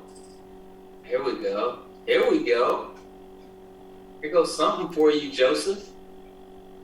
Okay. Let's see if I can. Do you wanna? Is it email? Do you wanna email or messenger? What's your email? Okay, I'll type it. Should I type it or message you? Or I can just say it. Type it so I can copy and paste it from the chat. All right. I sent it already, miss. Oh, I see it. I mean, conversations, bro. Conversations. I guess. I mean, my hack is like just talk to as many sellers as you can. If I can talk to 1,000 sellers, I'll definitely be better than talking to 0. You know, so that's the way I'm looking at it right now. Now, I love the idea of not starting yet, but it kind of goes against what I'm thinking about. You like the idea of not calling right now? Yeah, and it's because it's just confirming to my comfortability. Yeah, you're not ready, man. You need to plant other things. You need more resources while you're on the call. You're not at the stage where it's almost like riding a bike. You're at the point now where you can maybe, after you get let off on your own, you can probably pedal 1, 2, or 3 times, but then you're gonna fall, man. You gotta keep some resources on you that's gonna guide you, you know, until you're ready to just be on your own. So what are those resources that? I'm about to send it to you. But I mean, those are just stuff I'll read. You know, they're not really like. How would I practice those stuff? How can you practice them? Yeah. I told you what I did. So what I did was I printed this paper off and I did thumbtacks on my wall. Mm-hmm. And that way, when I'm on the call, I can look straight in front of me and read the answer to the objection. And once you do that, eventually you won't need to look on that paper anymore. You'll just have it down pat. Got it. So I need to use the paper and still call. Yes. That paper is your guide. That's what you're gonna need right now. Okay. Yeah, that's what you're gonna need. Okay, I'm sending it right now. Right. And by the way, this is something I made like a year ago, so I can't even say that I would probably use most of that stuff on there, but it's good for you starting out though. Okay. Hey y'all, I just was speaking. Yes, I do. All right, let's go. Hold on, wait. I joined the house some horror. I know y'all about to be like, let me hear. It's day 1 in the virtual office. Man, we work here, man. What you talking about? Y'all can't listen to me while y'all got called. No. How about I get y'all back? Let me get warmed up first. Warmed up? It's about to be noon. You should be warm already. I know, right? We'll give you a break. Is this your first time here? It is my first time in here. Because I told Keston, I was like, it ain't fun making calls all by yourself. You'd be like, But then I saw y'all do this, and I was like, oh, well, can look at y'all make calls, I'll make calls, and pretend we in the office. Yeah, it's pretty cool when you got it that way. Makes it I wouldn't say easier, it'll make it more enjoyable. But the thing is, I don't know how organized you are, but you don't want to get to the point where it stops you from being productive, because I mean, we could be talking right now and I'll be down in the cellar, you know? Oh, well, that's why I was like, let me just speak to them and say, hey, because it's my first time being here, but I'm about to mute myself and get the call with. No. We don't do that. This is how we do it. So you can't pay yourself attention if you listening. Hold up. Let me set the room right now. Oh, I just want to see y'all face while I call. Okay, go ahead.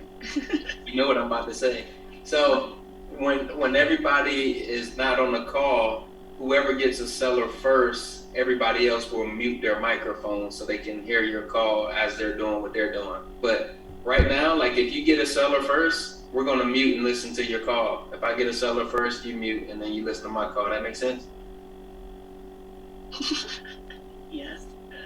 Are you nervous to have somebody hear your call or something? Yeah, that was like my second assignment. My second assignment was just to post one of. Well, I tell you what. To be fair, No, it actually made me nervous. I be feeling like I'm in class giving a presentation versus like I'm just talking to a center. I got you. Well, if you want, would cutting your video off make you feel better, or that don't have nothing to do with it? No, because y'all can hear me. It's cool. It doesn't matter. I know this is something where we talk. We all talking about being uncomfortable and growing and stuff. So I ain't about to be like. But this is participate. This is what that's just not what I thought we was doing. I thought we was just here for more support. Get to see y'all faces as we make calls. I know y'all wanted to hear it. Let me tell you something. It ain't nothing new under the sun. So whatever your seller, whatever you say, they say, we heard it before. So I'm not even going to give you any feedback. I typically don't give feedback unless somebody asks me. So I'm not going to be the guy that's going to be like, hey, you could have did this. You should have. That's not me. I mean, now if you ask me like, hey, George, what do you think? I'm going to give you my opinion, but it ain't no pressure. I mean, I get hung up on, I get cursed. I mean, it's just part of it. And there's no need to be embarrassed about it. It's just part of the business, you know? Yeah. Okay, so okay. Well, I'm about to start making calls. So you said wait, how do I let y'all? Are y'all about to start calling too? Yeah, we've been calling. Oh, my bus. I don't know if Joseph. So what are you doing, Bianca? Are you doing cold calls or are you doing follow-up? Follow-ups. Oh, nice. So at least that's a lot easier. Joseph doing cold calling. That is true. I do not. I got a cold call later. Not today, but yeah. You can do it. All right. Yeah. So I leave myself unmuted. I mean, if you don't feel comfortable, that's okay. I think George is just pressuring you. I don't mind, but I was like, do I leave it unmuted? And then y'all say that somebody gets I was trying to, make sure. Yeah, leave it unmuted unless you want to be antisocial. If you don't want to be talked to, I mean, it's cool. I mean, it's up to you. I was trying to see let's make sure I can hear y'all too as we dial it.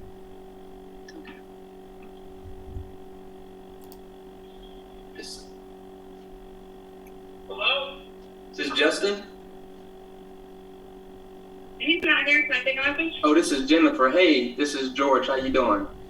I'm good. Good. You remember speaking to Juan the other day? He asked me to give you a call about the property you have in Pooler. Yes, but I explained to them we have a tenant that's in a lease until June next year. Mm-hmm. So I cannot do anything with that property. And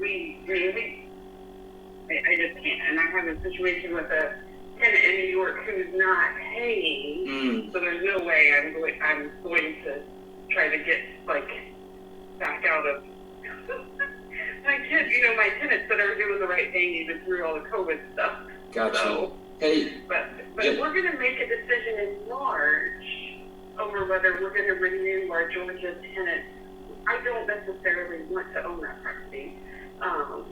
But like I said, we've had the same tenants for 10 years. They've not made any late payments or even with the COVID restrictions on evictions and stuff. So that is awesome. Mm-hmm. But if I can get this New York guy actually evicted and finally get rid of that house, then in March, Justin and I are going to discuss giving our tenants 90 days notice and selling the house then.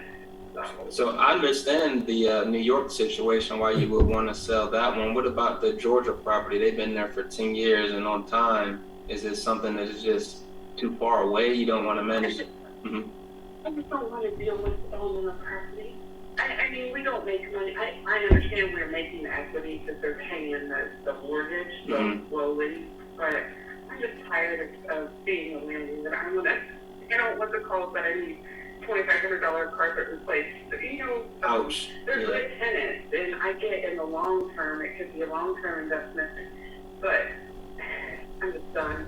And plus, the New York renter has just bid me in. He's almost $15,000 trying to rent, and my hands are tied. So I don't ever want to be. I mean, they're not doing that to me, but I have no interest in being like, oh, we own those properties anyway. This is a military family. It was poor timing. We couldn't sell them at the time that we left. You know, so.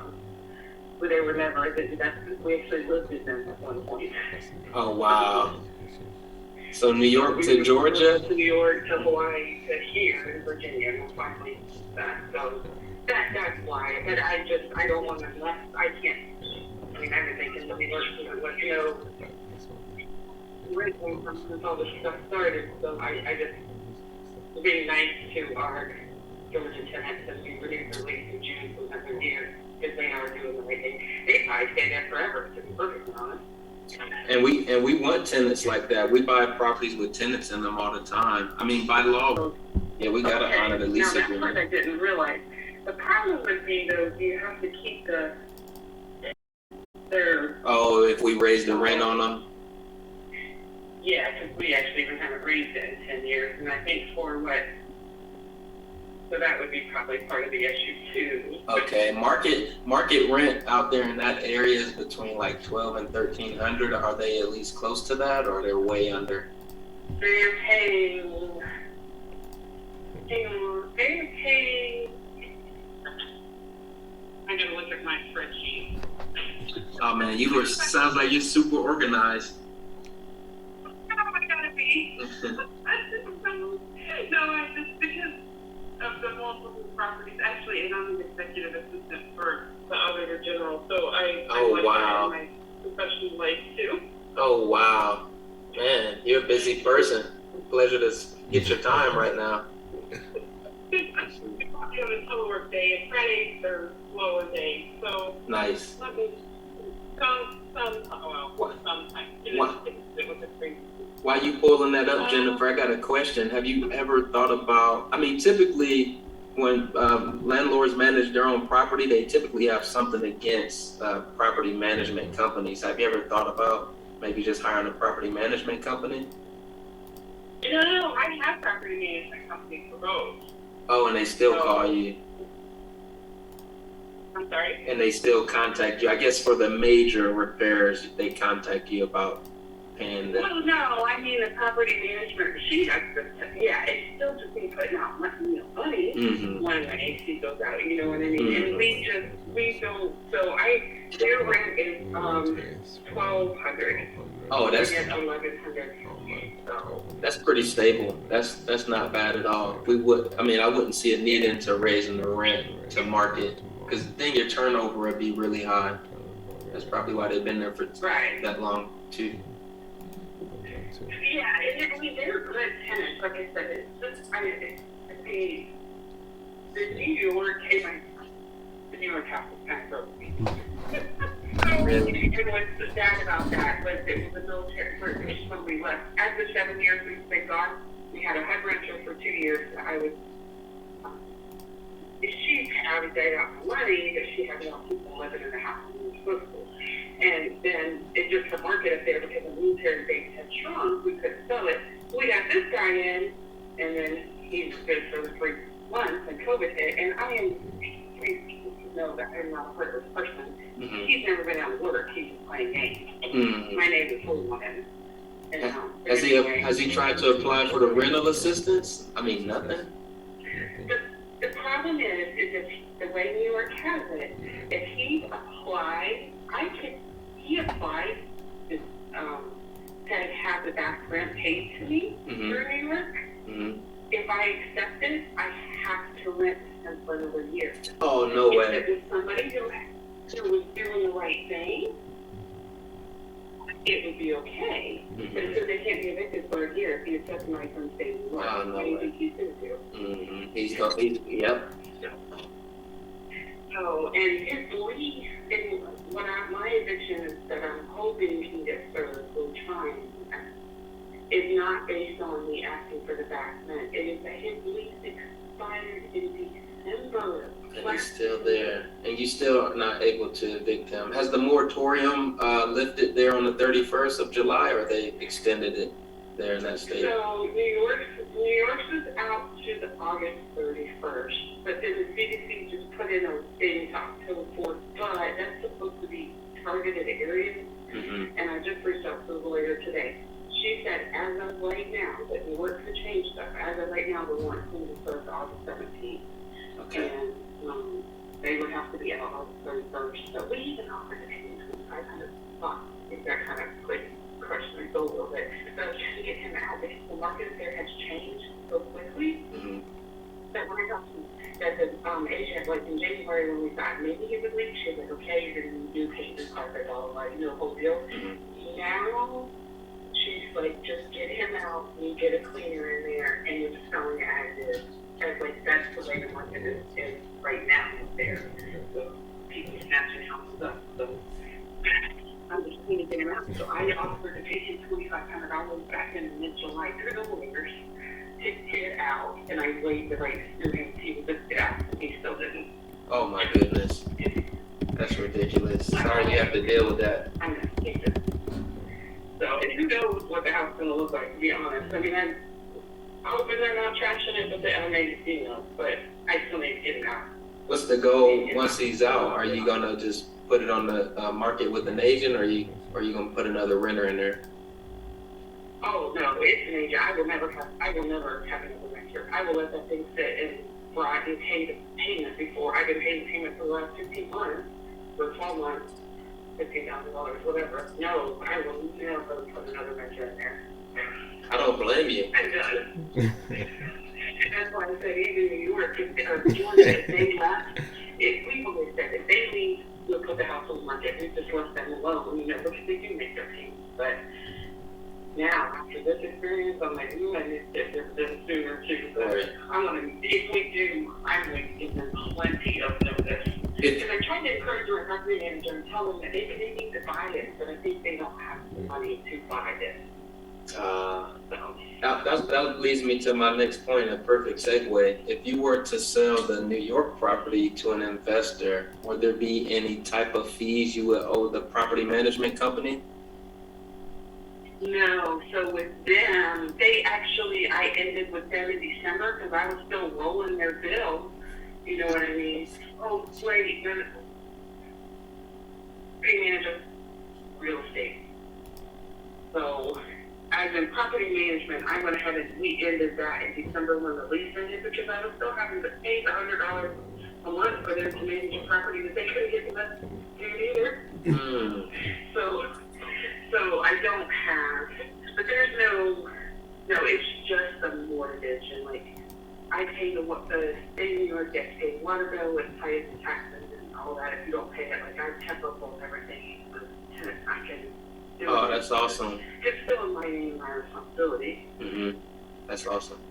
So, what is that property is like $95,000. Like it is not even what the Georgia house is.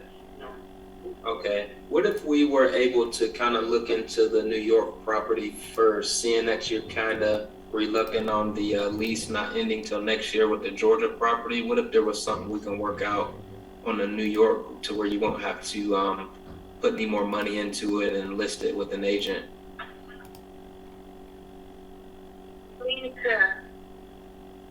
Let me see what happens, only because my agent, we had it on market, but then we pulled it once I realized that he wasn't taking the money in July. Because you know how it'll be like, this thing's been on sale on the market for X amount of days, and I was afraid it was going to make it look bad, like there was an issue.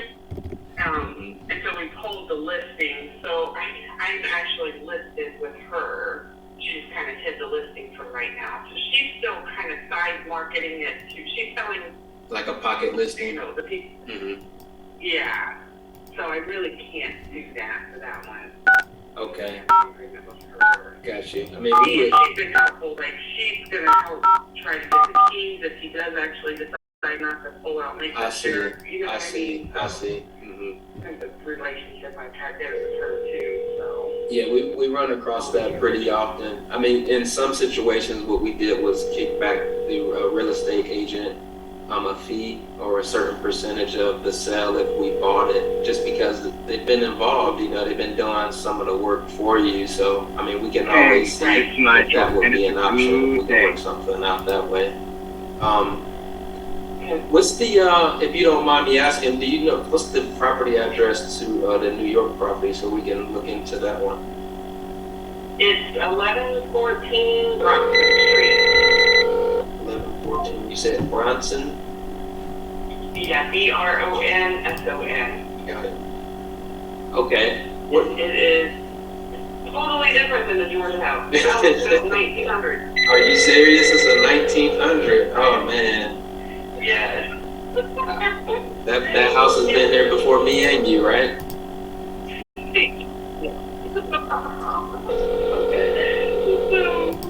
Yeah, our town is not Savannah, sure, cooler, but. Well, this is how I see it, Jennifer, because I know you kind of short on time. You got a lot of other things going on. What I want to do is kind of look into this New York property and see if where we can come in at, and maybe on our next call we can have a conversation about some numbers and if we would be a good fit. If not, that'll be fine. I mean, we can see about the Georgia property as well, just to kind of help you. That's fine. Is the one I'm in right now. Are you in Ohio now, or you didn't say Ohio? You said something. No, we're in Virginia. We're south of DC. Oh, okay. Well, can I ask you this question? It's killing me to know. You came. You were in Hawaii and you went to Virginia. Yeah, because the Army told us my dad. Oh man, Hawaii is like. Oh man, I know you miss it. I'd say there forever. It's beautiful there. And then I even have a tattoo when I look there. So, are you serious? No, it was just not a smart choice. Gotcha. It was okay when the Army was paying our rent. It is not a smart financial choice. If you see areas expensive too, we're a little more south where we decided to get our house. Mm-hmm. And so, my husband retired from Army and so I ended up having to get a good job here too. So, nice. That Hawaii is it's paradise, but it is a crime. I can only imagine. So you and your. Mm-hmm. $800,000 for the average cost of the home. Sheesh, that is up there. That's probably worse than California. Yeah.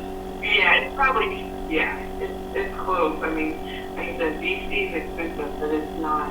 But we're like 7 more south, and so we're okay. But even kind of interesting to see the 3 different prices and the 3 different homes that we've had just because of areas. So. Got it. So you and Justin are like active military, or you're not active anymore in the Army? Not anymore. So but he retired from the Army. I didn't retire, but he retired from the Army and he worked as a contractor, and I have a government service job. Were you guys able to take advantage of the VA loan? Oh yes, that's how we have 3 homes. Oh man, those are the best loans to have. Right. Yeah, that is why we were able to manage all of these the way that we have to get them. So yeah, he has one and I have one, so we were able to do it. Perfect. Well, thanks for your time, Jennifer. Meeting, but how about this? What about in 2 weeks from today we have another conversation? Does that sound fair? All right. And my name is George. You can remember it, George from Georgia. I'll be calling from this Georgia number. Okay. All right. Thank you. All right, Jennifer. Take care. All right. Bye-bye. Dude, you finally figured it out. George from Georgia. Yeah, I used to say George in the jungle, but that kind of sounds like a clown a little bit, like, what's this dude, a monkey? I'm already black, that ain't a good one. Man, that lady can talk forever, bro. I think it might be a deal. I think so. Let me look at the New York property, because that's the one I want. That's her biggest pain point. Here we go. Damn. What is she asking though? She said 95,000, but they obviously listed it for 91,000, and it failed. It was on the market for 38 days. It really don't look as bad as she made it seem. This ain't a bad house at all. Okay. They got a yard in New York. What? It's not bad at all. The only bad part about that seller, she's ready to be done with it. Like Hello? Hey, am I talking to SSUDGA Properties? You're with what? Yeah, I'm calling about the property on Indianola Avenue. I wondered if you guys own it. I think you have the wrong number. All right. Thank you for your time. No problem. Sorry, I reduced the volume. George, what's up? You muted, George. She hung up on you? Did she hang up? No, but that would be the best. She didn't. They don't own the property, so. I think, okay. Yeah, she said, I think I have the wrong number.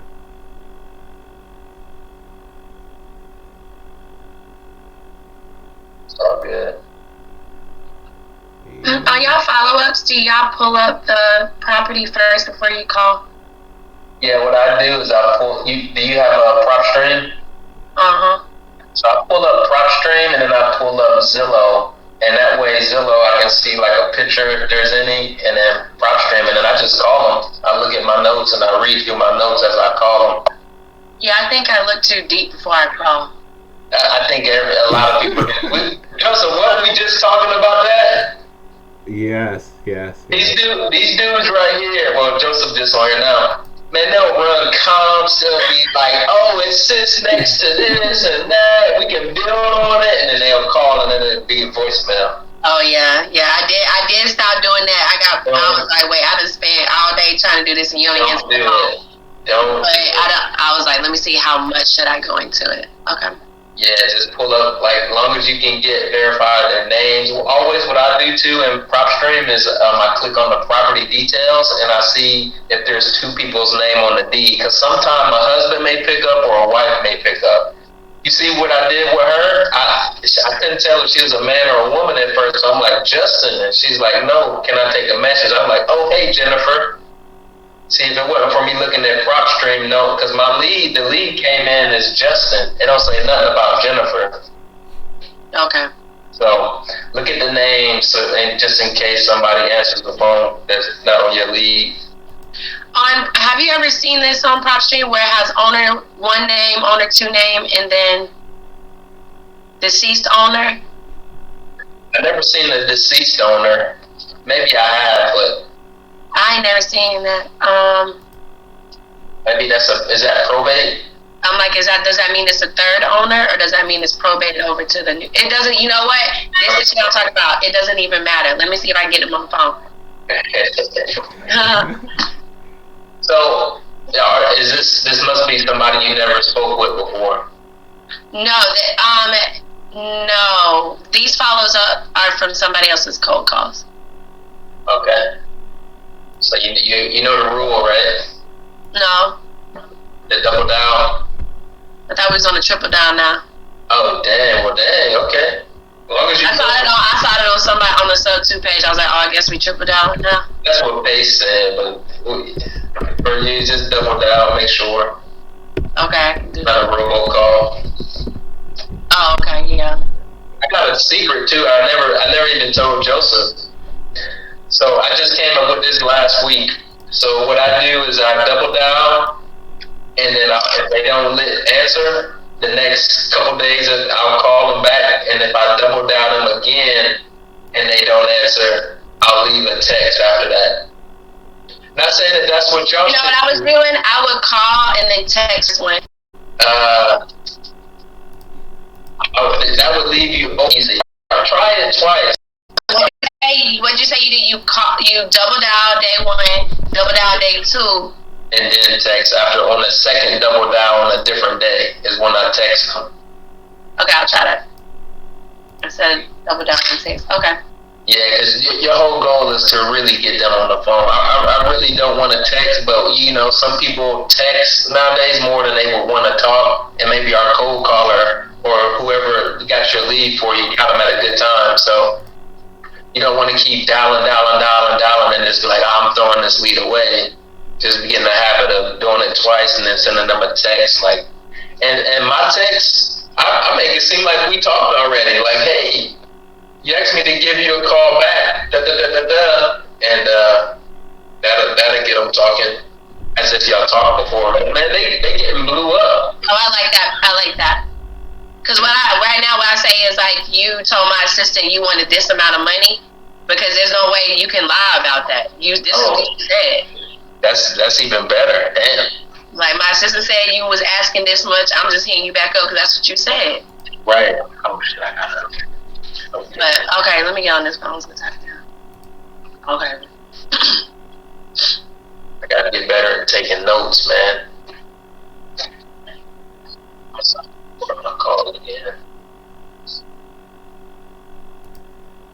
What did you leave? What did you forget? Bro, that was a long conversation. Oh, yeah. But maybe you should get a transcriber, like convert it. Man, that's not a bad idea, but damn, that's gonna be. I may look into that.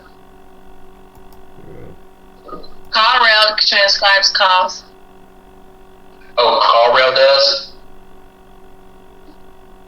Is it CallRail? Yes. I used to use them. I don't use them anymore, but they do transcribe.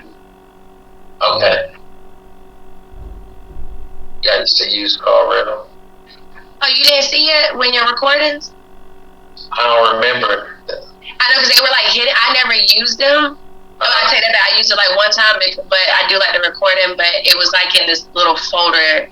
That was Gotcha. Nice.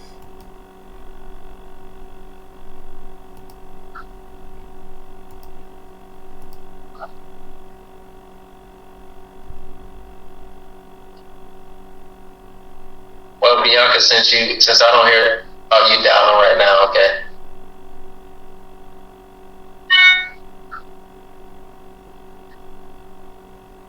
Was that your phone? No. Oh, Bianca's stunting. What?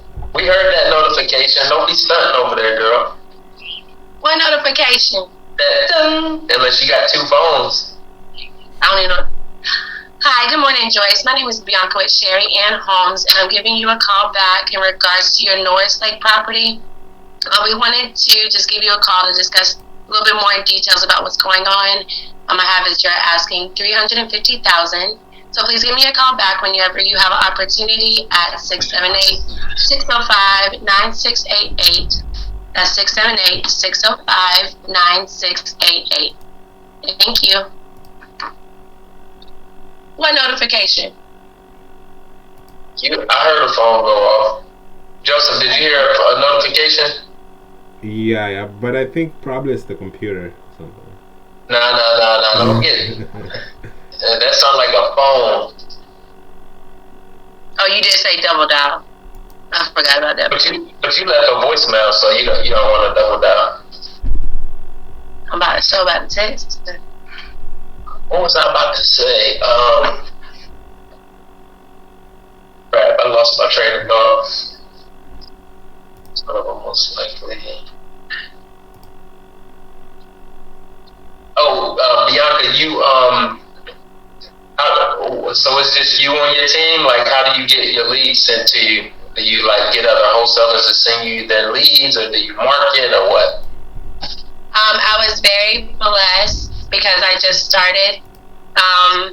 and I don't really have money to get lists, but I was blessed. My homeboy that I went to college with is an investor, and he's a fix and flipper and developer, but he already had his wholesale situation going. And when I told him that I was in the sub 2 group, he was like, well, anything that don't work for wholesale, can you call them? And so anything that they can't move, they send me the leads. But what I'm finding out is, like, with their cold callers, sometimes she's just not asking the right questions, because sometimes it still is a wholesale or retail lead. Right. But yeah, so that's how I get my leads right now. It's like my homeboy sending them to me. These follow-ups. Talking about you blessed. It's a blessing, because I didn't have to, Yeah, because of your looks. That's the only reason why you're getting it. We all know that. It's the homie, for real. Sure. I went with his line brother. I used to date his line brother, so. I ain't gonna put you on blast in front of Joseph.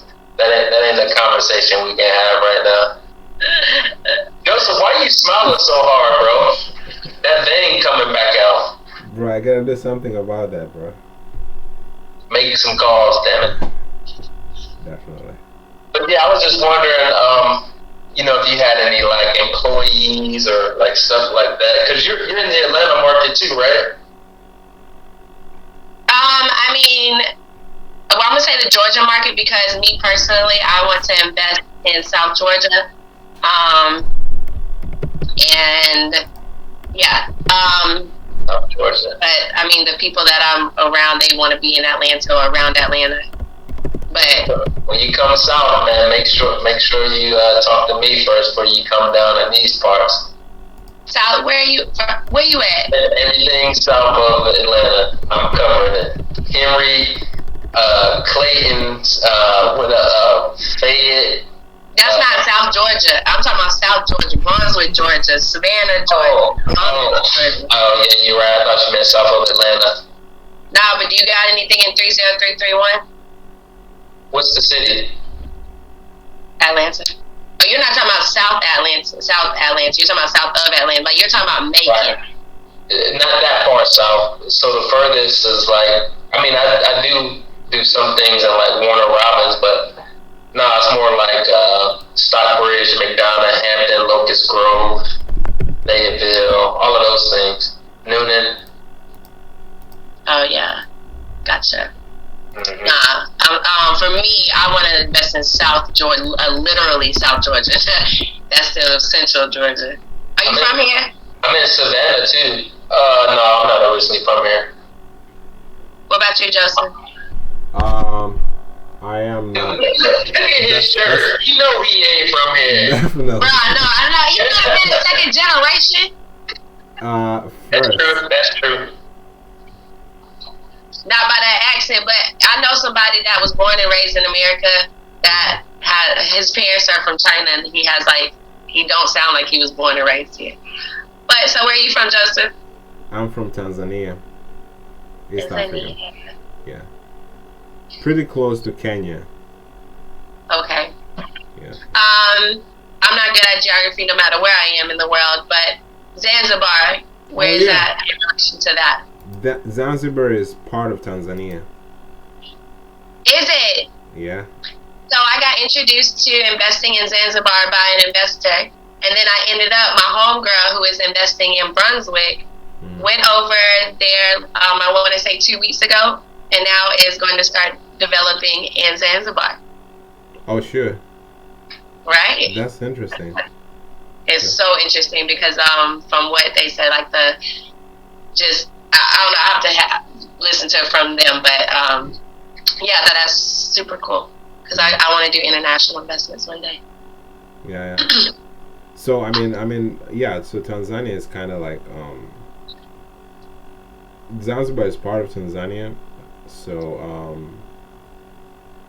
it's pretty cool. I mean, it's more touristic, so I mean, if they're investing there, it's probably gonna come out with a lot of profits.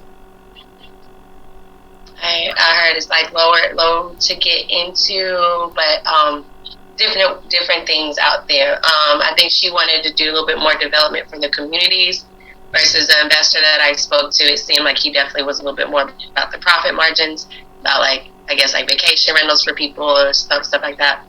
But that was really just cool, you know, like the opportunities, and like I've heard Zanzibar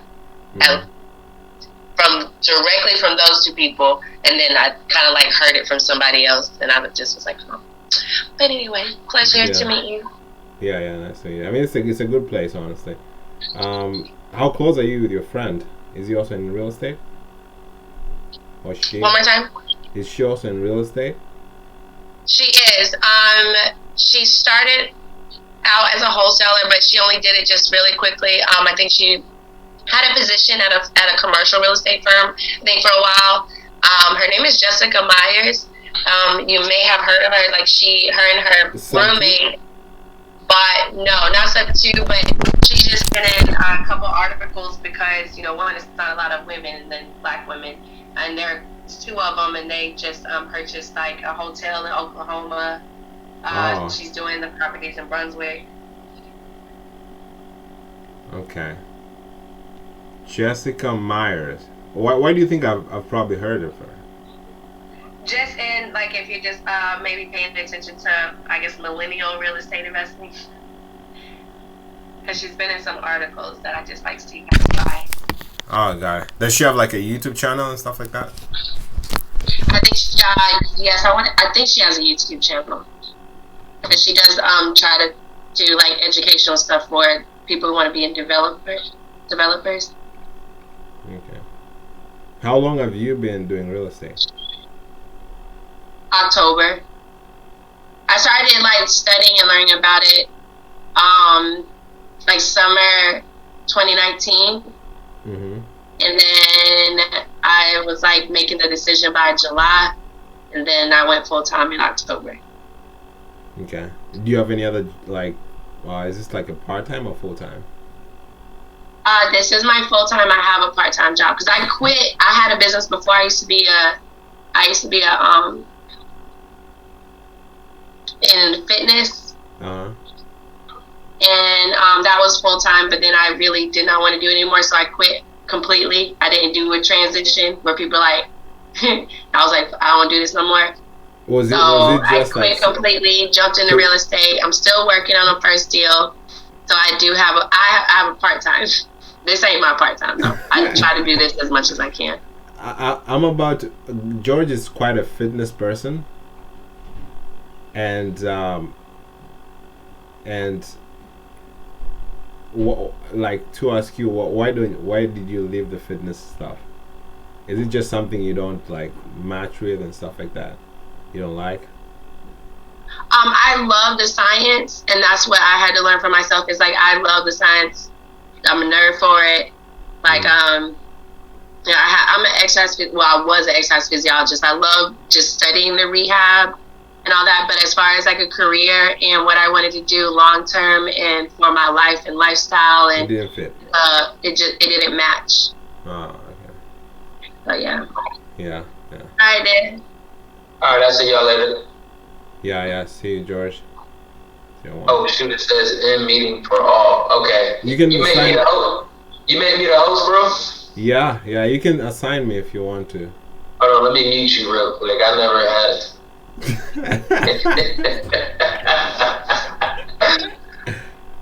All right, let me ask you to unmute.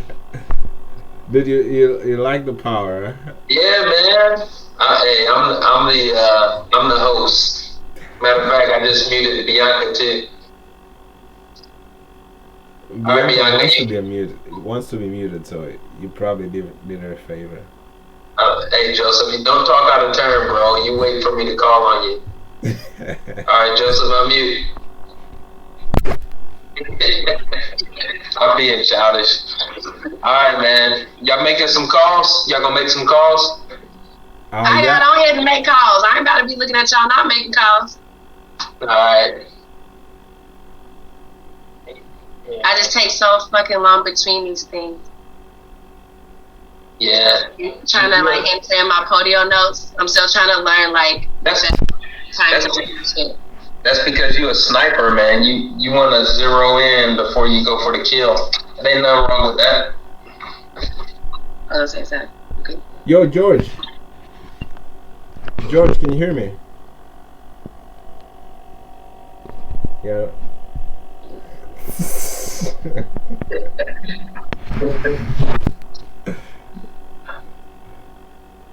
Go ahead, bro. Assign me as host before you leave, just in case somebody comes here and. Say it again. Assign me as host before you leave. Oh yeah. That's a good point. Because someone might come in and want to share something, so. I think you do that. It's just easier. Just depends. What do you You go to participants and then you select one of the persons and the arrow, there's like a right arrow, and then you just select assign host. And I did that before you finished explaining that. What does that tell you? You're smart. You talk slow. Alright, bro. Alright, Bianca. Okay, see ya.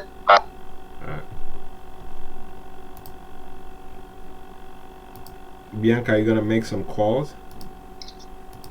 Hmm? Are you gonna be making some calls?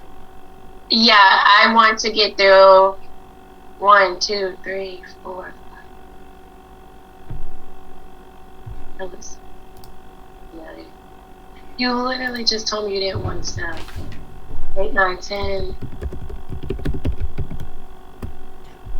No. I would be happy with my Friday if I can get through 15 to 20 follow-up calls. That's calls or conversations? I would like 10 calls. I would like 10 conversations. Okay. I think that's doable. Y'all literally make me nervous being on this thing, but I told Eddie that I would suck that shit up. Eddie the Charger? Eddie the Charger, yeah. I was like, okay, alright. Suck that shit up. It'll be okay. Eddie's the best. Eddie's the best. I mean, you don't have to if you want to mute yourself. No, feel free. Maybe sometimes there's a lot of people here, so you want to mute yourself.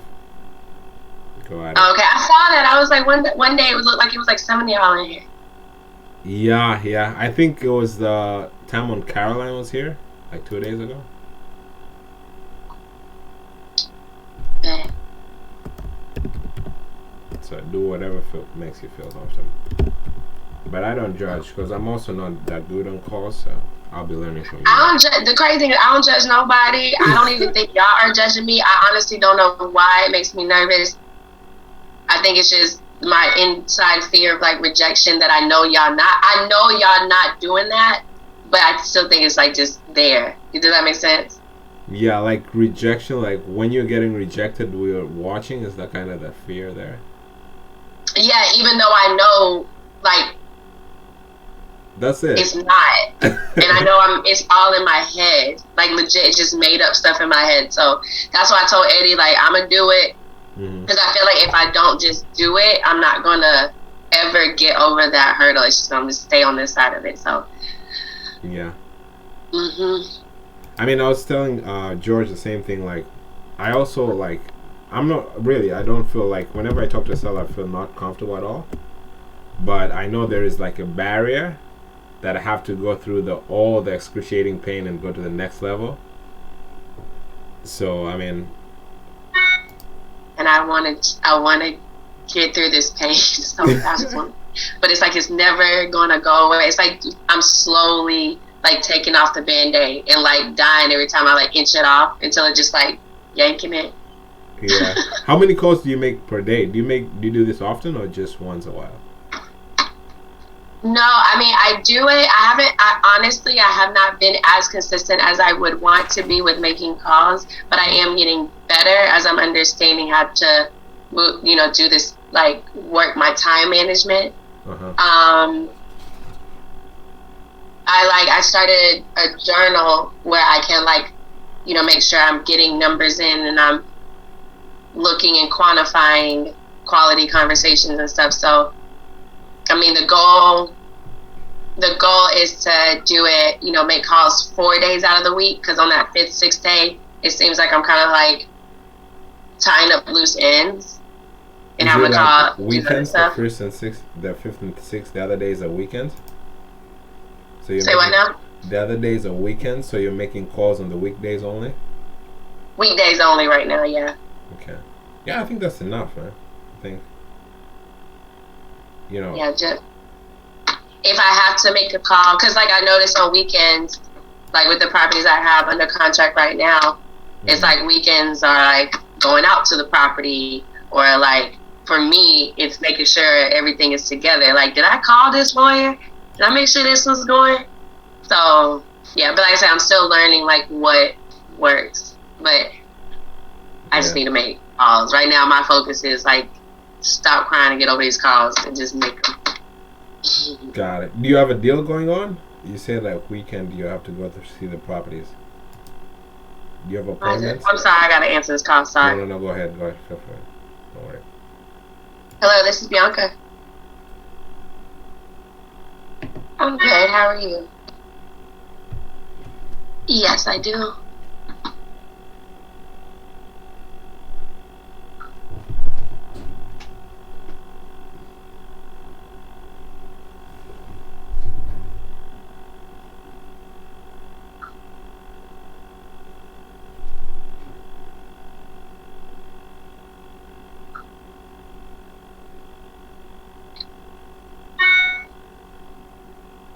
That's what I was told. So what I did is once you text me that, I called Sean and I told him, that they were going out today. He was like, well, I think they already went out yesterday because the tenant said that somebody, they came out and they did the water removal. So that is the only information that I got. And so I basically was just regurgitating it back to you. So I'll give... Hey, I'm calling about...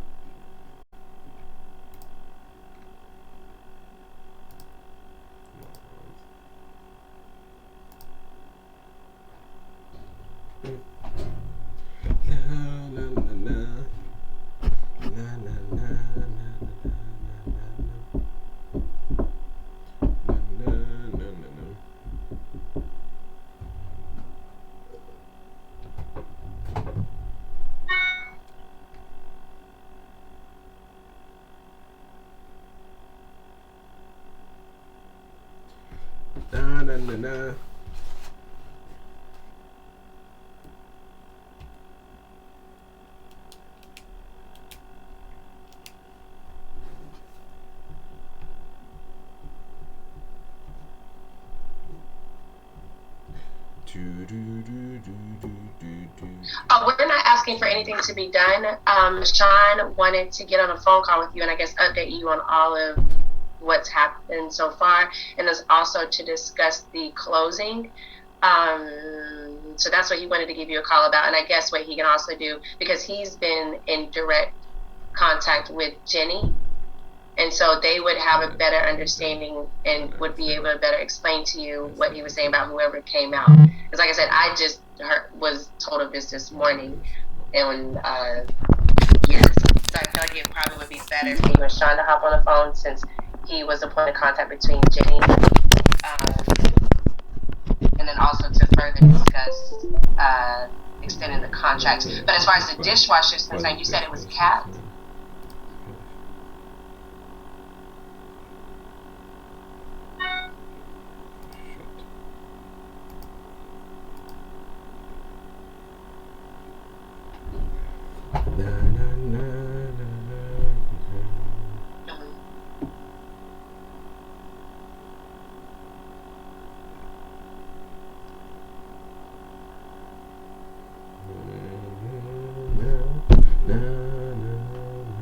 Gotcha.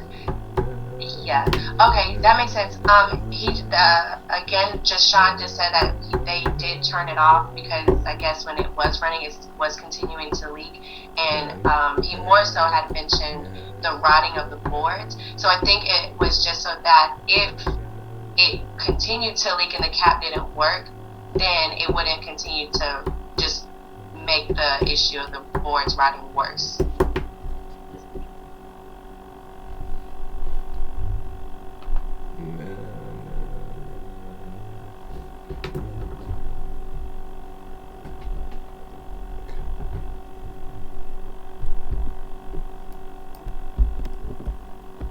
Yeah, let me see. Girl, I don't remember their numbers. But I want to say I doubt that was him because earlier he was in a meeting with another client.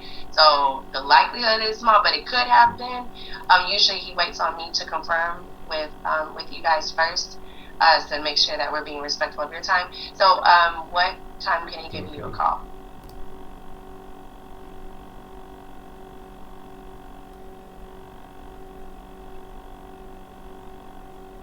Okay.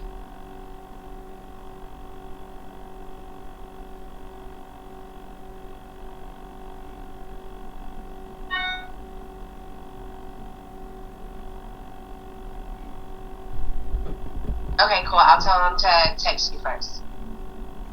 Cool. All right. I'm gonna give him a call right now, so I'll reach out to you so he can give you better details than what I can. All right, you're welcome. Bye. Sorry. No worries. Nice. Is that a buyer? Sounds like a buyer. No, this is my seller. So I have properties under contract, but I learned very quickly why you have to have so many under contract because they can go left so fast. So this seller, this is a property we have under contract. It was going well. She's in Florida. It's a townhome. We go out to the property. First sight, it looks okay. Come to find out, we go into the crawl space. It's a flood in the crawl space. I'm talking to her. She's like, well, it's just runoff. It's just going to be $3,000. We look more, which I've learned so much just in that. So really looking to see. And then also, I didn't even think Is if it it's like runoff outside? water, it's brown. Huh? Is it the flood is outside or inside the house? No, it's in the crawl space. Oh. They were saying it's the runoff because they are like the hills up here and then it goes down in this townhome. And it was like, oh, it's just runoff. I learned from that right there. If it's runoff water is brown.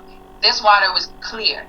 And so I ended up learning later by somebody else, like if it's clear, highly unlikely it's runoff water, it's probably plumbing. And then we looked around. So basically it's just like, she had no idea.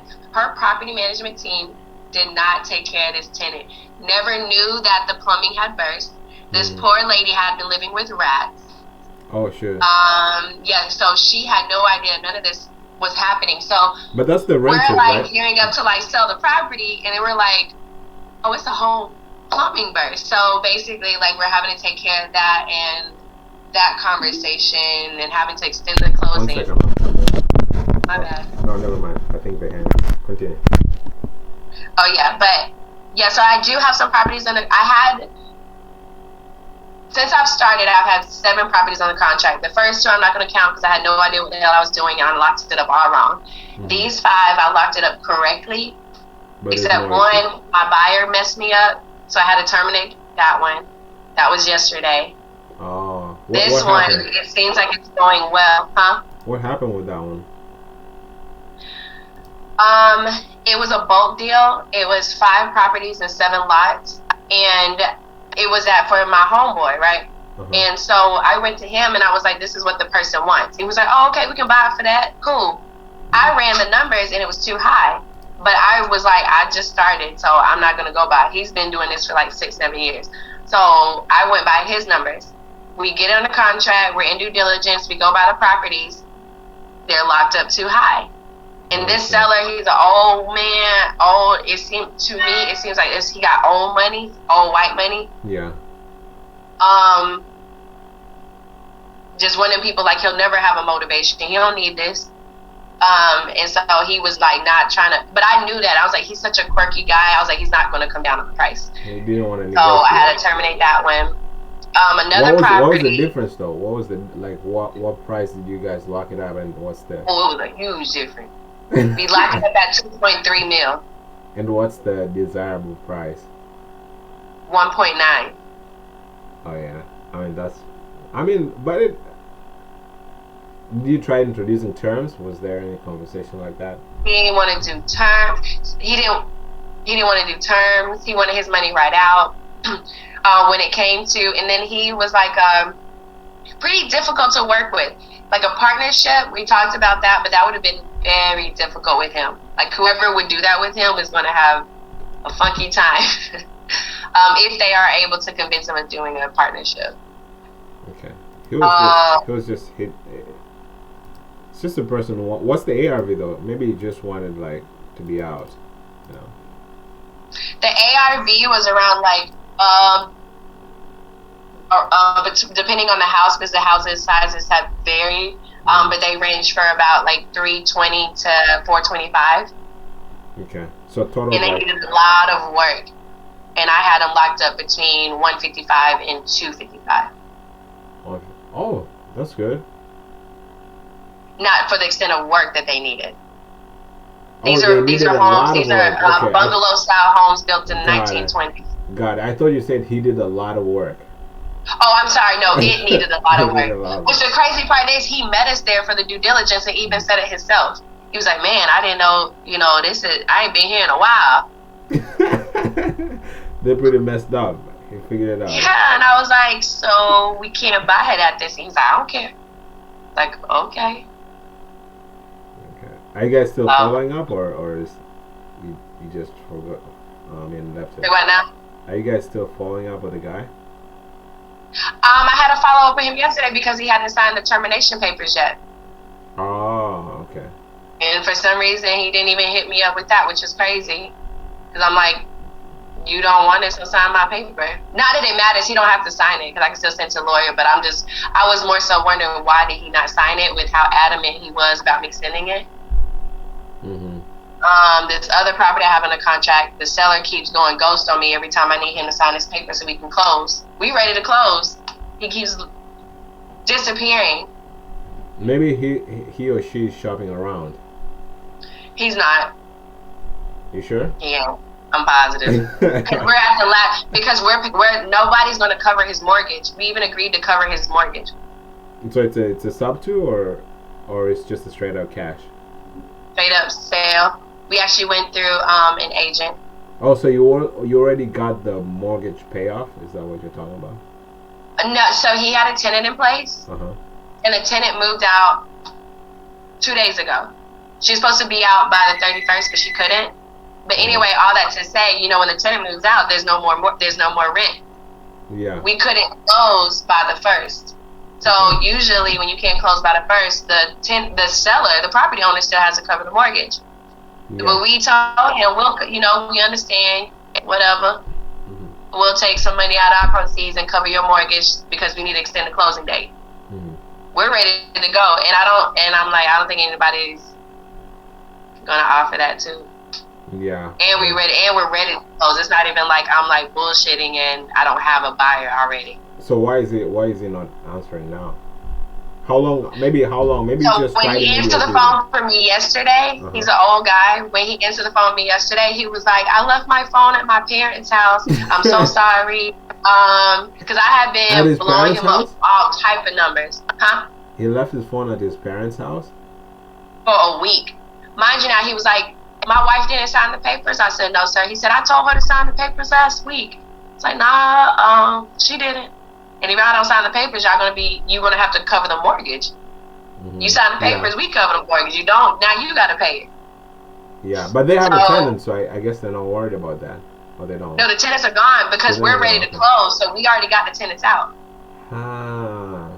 Wow, that's weird. That's why I said he can't shop it. I don't think he's shopping it around because we've done all the work. The tenant, I coordinated. So you guys got the tenants out. The tenants are gone. Cash for keys or like the lease was over? Neither. Unfortunately, this is one of the situations that she may or may not have known her rights, but we gave her 60-day notice, and she found somewhere else. Oh, okay, that's good. Yeah. Oh, that's weird. I realize a lot of people don't know their rights. I'm about to tell you. Yeah, but maybe they were just planning on moving. Maybe they just found it was perfect timing. So possibly, I've been praying about that, and it seems like it has worked out. Because I have a really at first I was like, I don't know if I literally was like, I don't know if I can do this because I don't want to kick people out of their house. But at least with these situations, it was a blessing that we came around. Like the lady that I'm dealing with this townhome, had we not came around, she would have had to stay in that lease with them rats and that flood. Oh, okay. And she's from Haiti, so she didn't know that you can call the city on these people.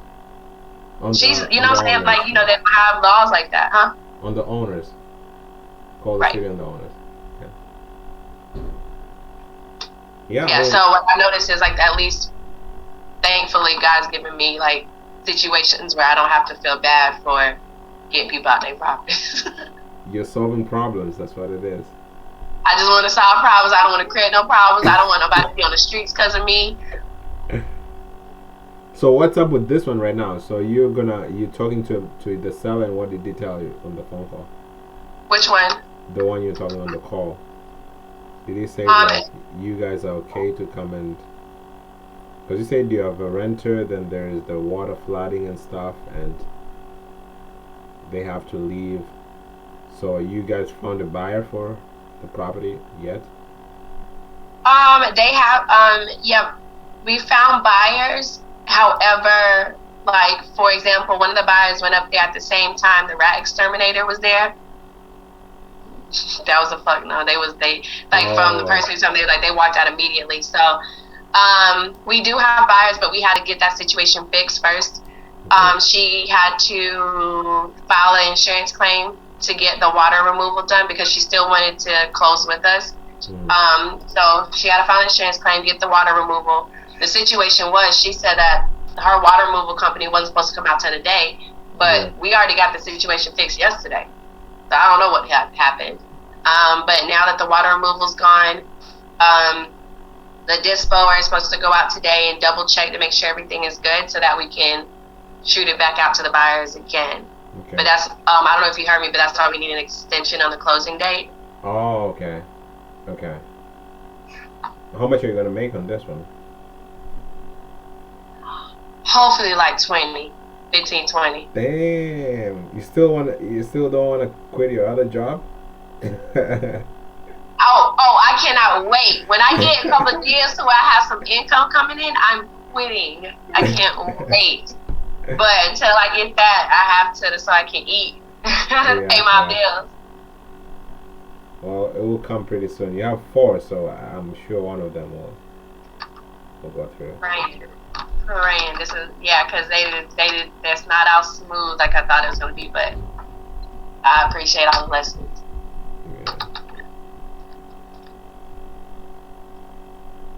So Bianca, you have a job and you're doing real estate? I have a part-time job. Oh, okay. Yeah, I had to pick it up because I like still working on my first deal, and I wanted to completely quit my other job. Yeah.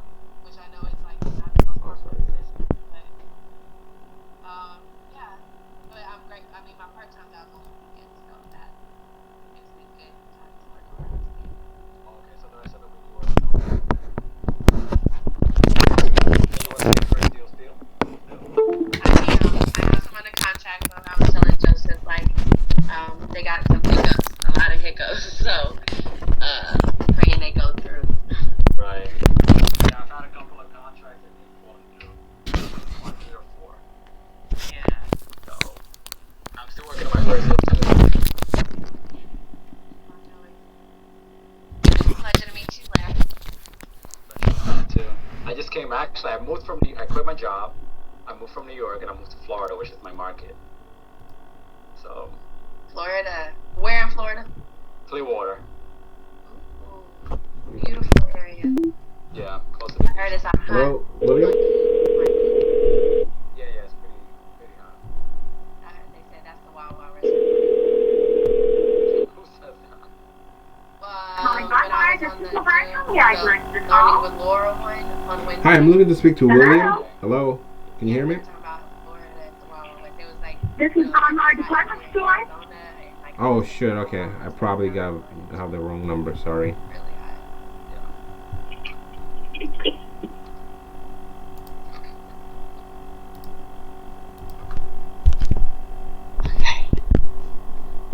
What's up, Joseph? What's up, Lex? Sorry, I was talking to. I'm doing cold calling, so sometimes they answer, sometimes they don't. Oh, okay. Have you seen Mina today?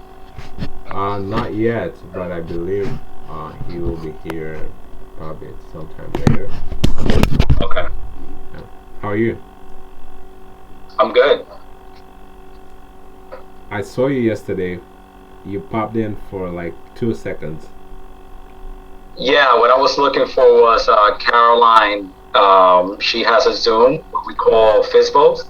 Uh-huh. And I thought that was the link. So I was like, I want to go to Caroline. We take turns calling Fizzbos.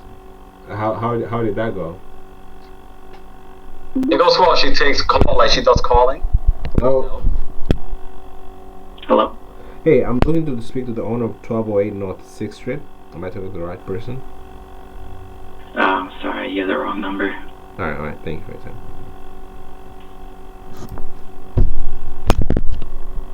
Yeah, what's up, Beck? Sorry. No, it's okay. It's cool. Yeah, so you See, managed Caroline does. She does calling herself, so you see how the calls go, and then she goes like, okay, now you go. Then the other person. Oh, did you make the call though?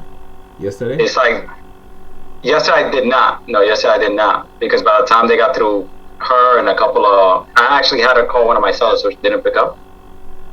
And by that time it was like 8:30 something. I tried to go to sleep as close to 9 as possible, so I could wake up early. So I left. Okay. Well, I mean, today you have a chance again, so. Yeah, I gotta get back in it because I'm rusty for the 2 weeks I was off. Okay. What are you gonna call now?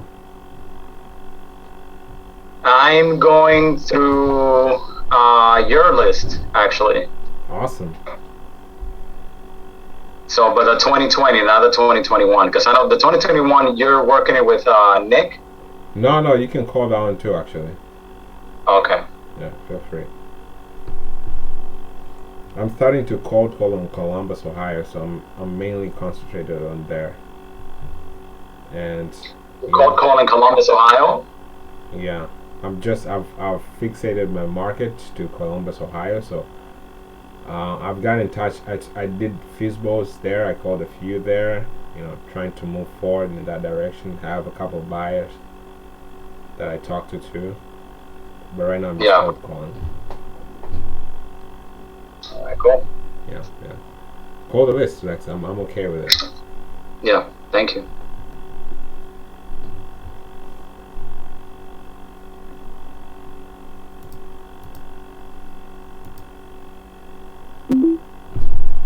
Good afternoon, Network 9. Hi, is this James? Nope, this is a business line. My name is Dave. Oh, sorry. Wrong number. Okay, no problem. No.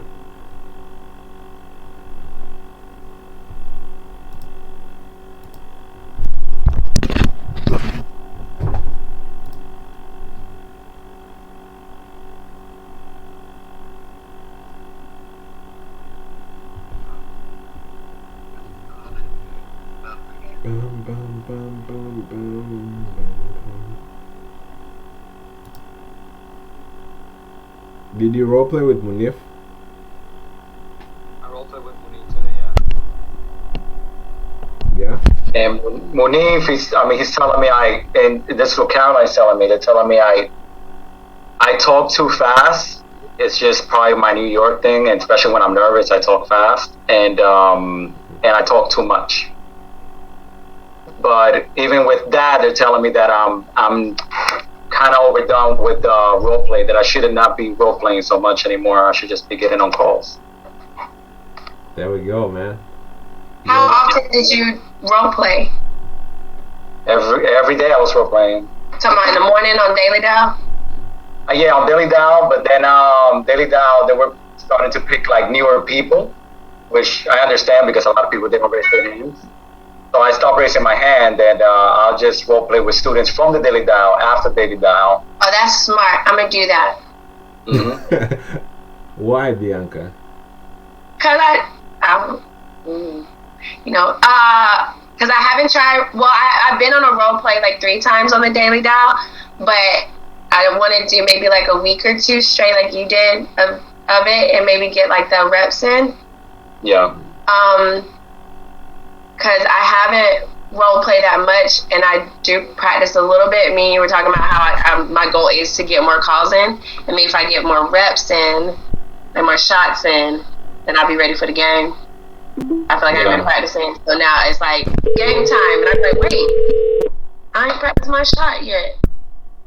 Yeah, what I notice is like even with role play, when you get into calls, there's something that happens mentally and body. Like you feel like almost like the same thing happens like whenever I've gotten into like street fights, happens with calls. It's almost like this fight or flight thing.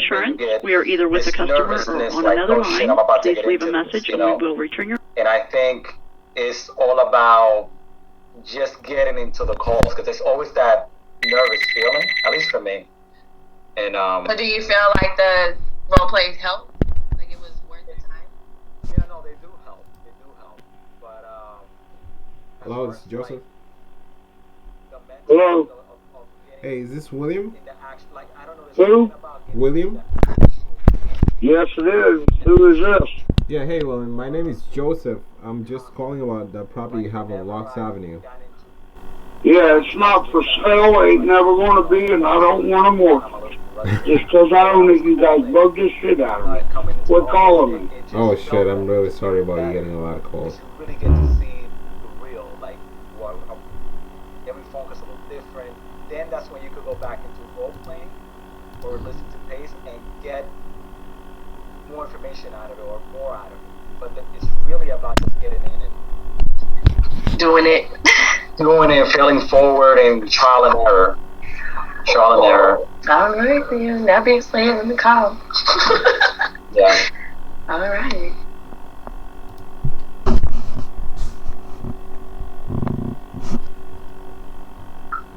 Repetition, man. Yeah. That's why they tell people, like, record your calls, listen to it. All that's really about getting on the calls. True. Nice. To contact Facebook call. How do I change this? This is Tommy.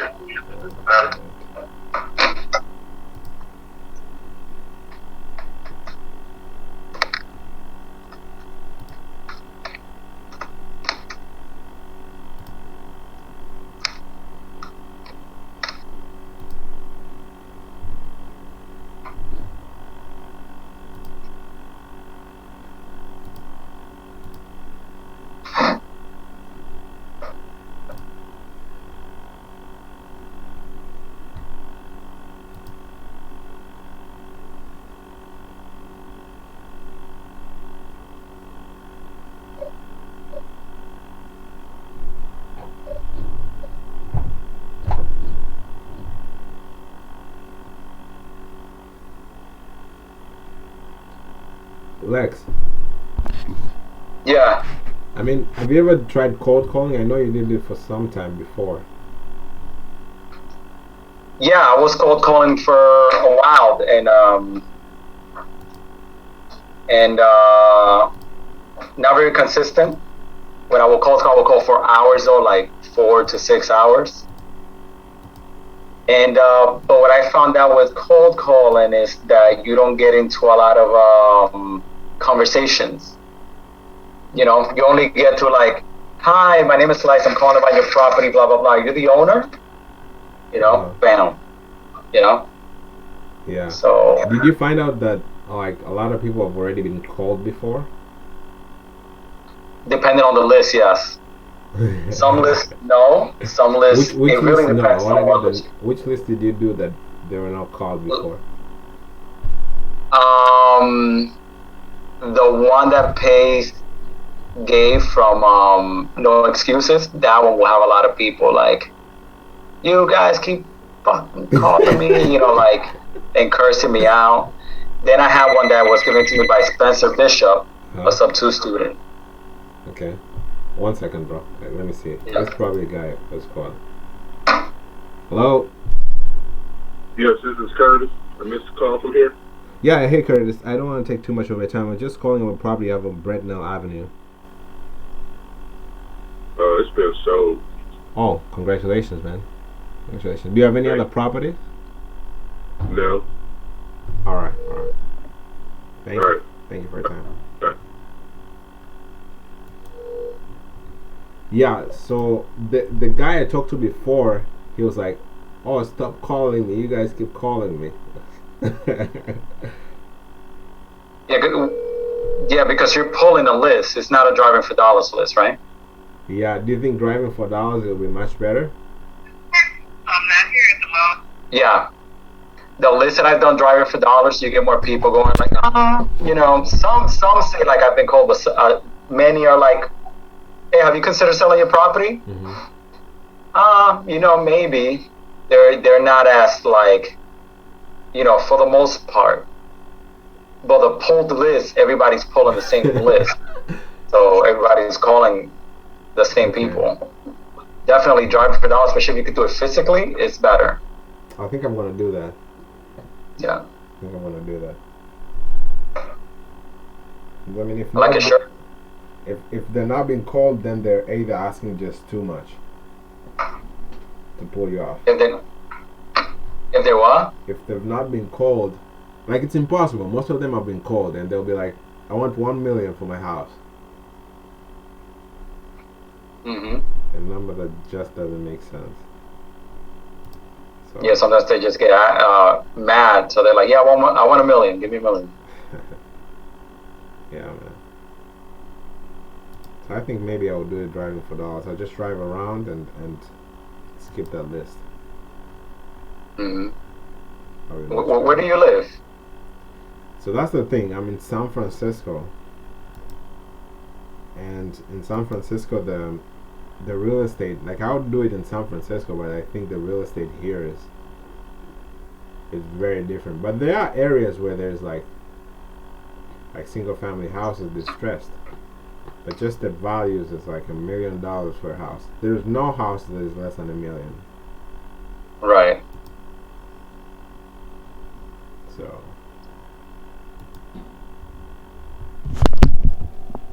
gets a little bit tough. Okay, so I'm about to select the disposition. Also, status, post call. And where's Keston at? Keston was here in the beginning, and then he went to record a podcast. Oh, got it. Yeah, and then he'll be back probably sometime. George was here too, making calls, and they should be back in like 20 minutes. Okay. You know.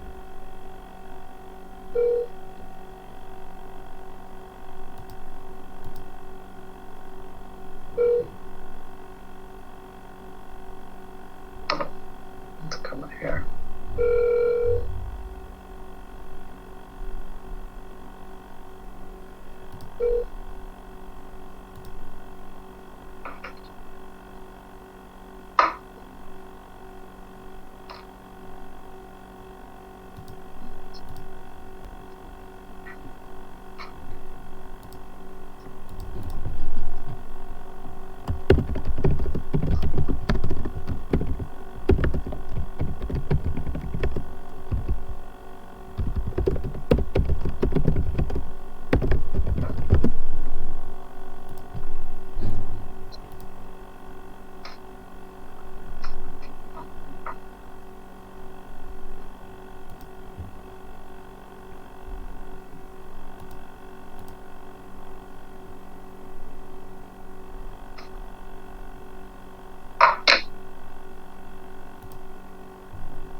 Record your message after the tone.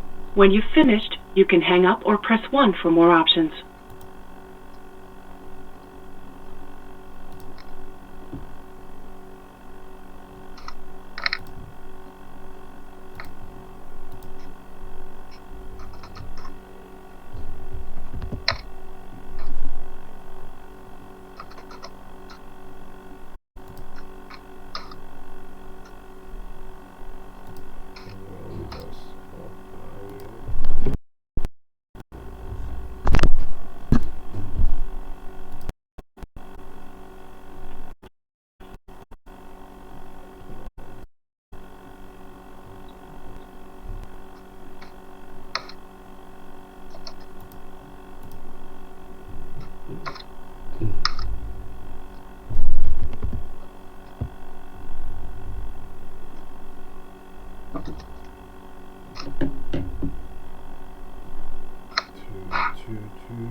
Lex, are you on the 2021?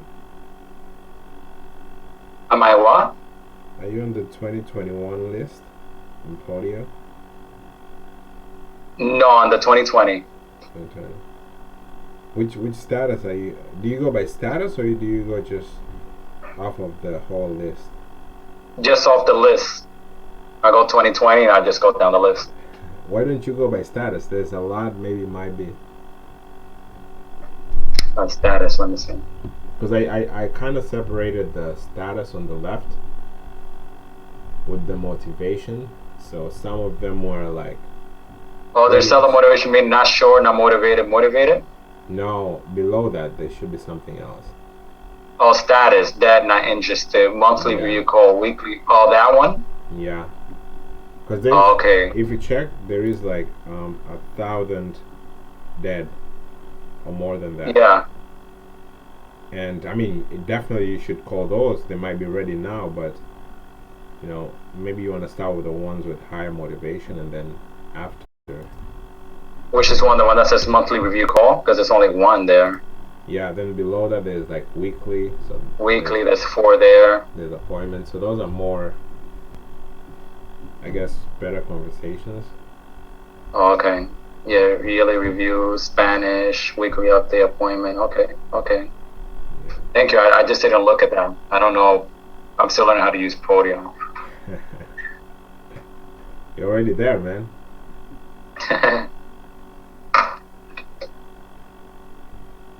Did you send any leads to Nick recently? No, not recently. I was off for like 2 weeks, so I have to start again.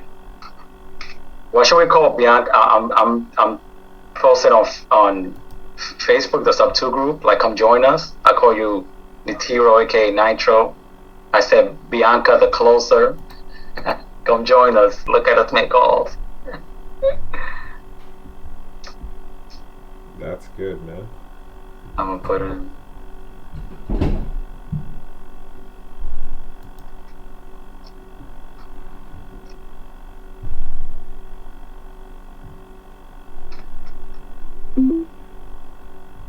Hello. Hello. Hey, is this Miss Ver? Who is it? Yeah, my name is Joseph. I was looking to speak to Daniel Ver. About what? The property that you guys have on Killington Court. It's not for sale. Sorry. Alright, appreciate it, man.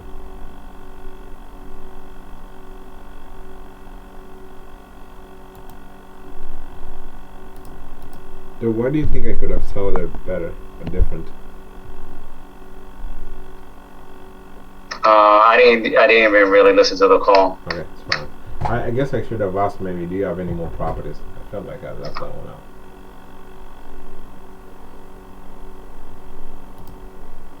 Let's call next call. Oh, sure.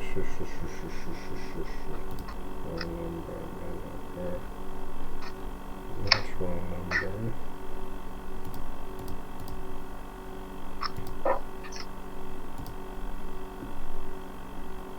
Hi, my love. Hi. How you doing? I'm doing well. I'm in the office now making some calls. Talking to Joseph. Met another student named Bianca who's here making calls too. Hello. Hello. Is this Titlayo? Is this who? Titlayo Ibrahim. Who are you? Yeah, I was looking to speak to him about the property on Leatherwood Drive. You want to speak to who? To Ibrahim. Hold on, let me talk to my son, because I don't understand you. No problem. Hello?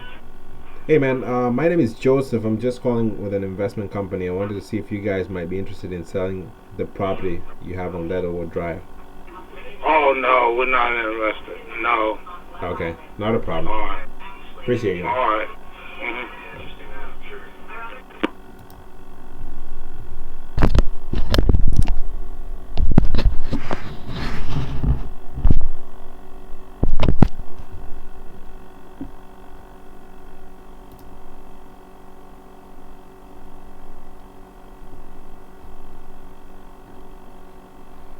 Not interested. Talked to the mother.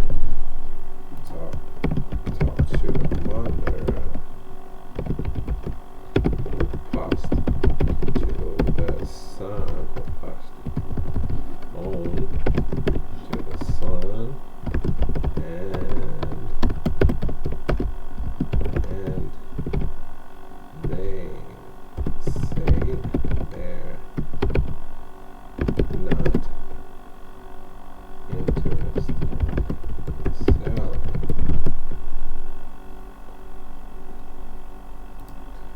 So not interested submits.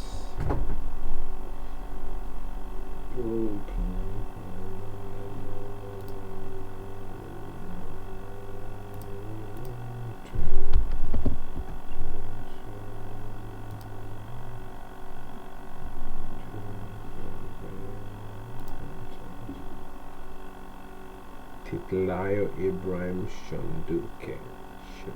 Shanduke. Oh. Hello, Douglas? Yes? Yeah, hey man, I was just calling about your property on Eggvale Road. I wanted to see if you guys might be interested in selling that. I can't understand you. Yeah, I was calling about your property on Edgevale Road. Yeah? I wanted to see if you guys might be interested in selling. No. I get 20 calls a day on my properties for the last years. No. Please take me off your list. Alright, but do you buy properties by any chance? In case we have some? Come on, dog. Nice call, though. You muted, Lex, if you want to tell me something.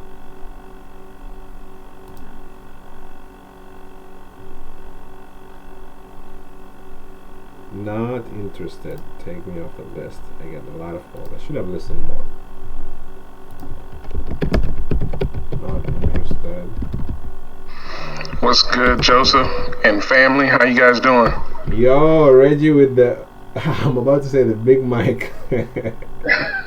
What's going on with you? How's your calls been going?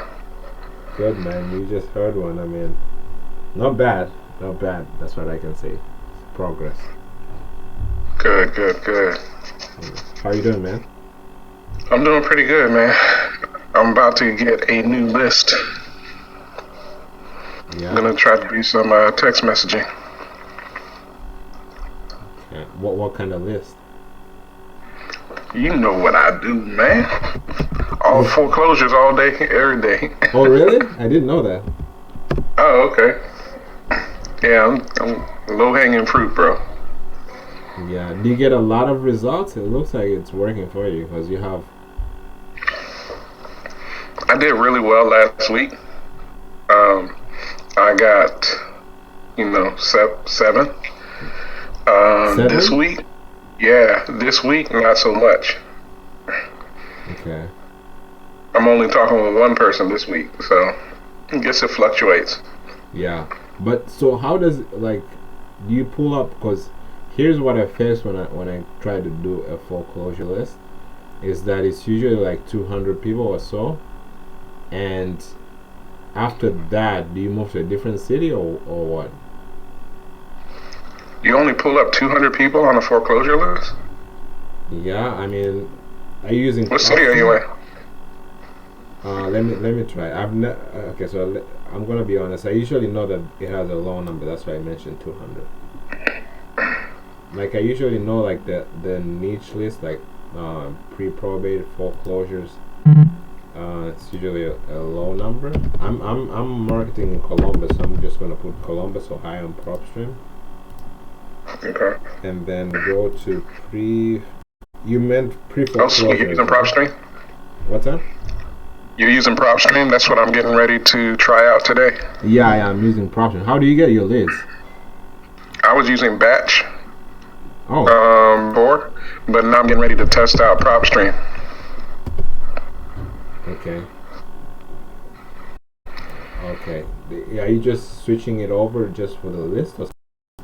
Bro, so just testing the quality, testing the skip tracing, testing the different types of lists that they have. I see. Because, for example, Batch doesn't have the pre-probate. So I know PropStream does, so that's one thing that I wanted to test out as well. Got it. That's interesting. So you're gonna do? They have a. Yeah. Do you have that? Do you have that link for Pace? Or is it just propstream.com/Pace? The weird thing or the good thing is I just saw that message yesterday. Let me see if I can find it. I think somebody posted it on. Let me look for it, bro. I'll paste it here right now. So you want to try it out? Because why I asked you that is that, yeah, I think if you try it out, then you can know, like, which data is much better. Yeah, man, that's all I do all day, every day. Test. And on batch leads, was it pre foreclosure or directly foreclosure? On Batch, I was just getting just the pre-foreclosure list and anything that was going to auction. Okay. So I see. So on Ohio, on Ohio I get 549 pre-foreclosure. Oh, sweet. So after you text this, like, what do you do after? Do you keep on texting them again? Yeah, I have like a 30-day test. Oh, I see. Oh, that's why you're saying this week was better. Okay. No, I mean, I didn't say it was better. Oh, yeah. Okay, I see what you're saying. Yeah, I wasn't saying that it's better than calling. It's just works better for me. Yeah. I got pretty good results. Because of your campaign, it runs 30 days, so. Yeah, I just keep on hitting them until they tell me to go away. Alright. I do get cussed out a lot, but it is what it is. But at least it's over text, right? Right. Cool. I'm looking through I'm looking for the link. I think I saw it yesterday somewhere. Or you want to give me yours, all you ever see. You might get some money or some free time or something. We should give you an affiliate if you're. Yeah, I mean, I don't mind. If you want to use mine. Oh, I know. Okay. So you want to use my account or you want to use my affiliate account? No, yeah, your affiliate link. Okay.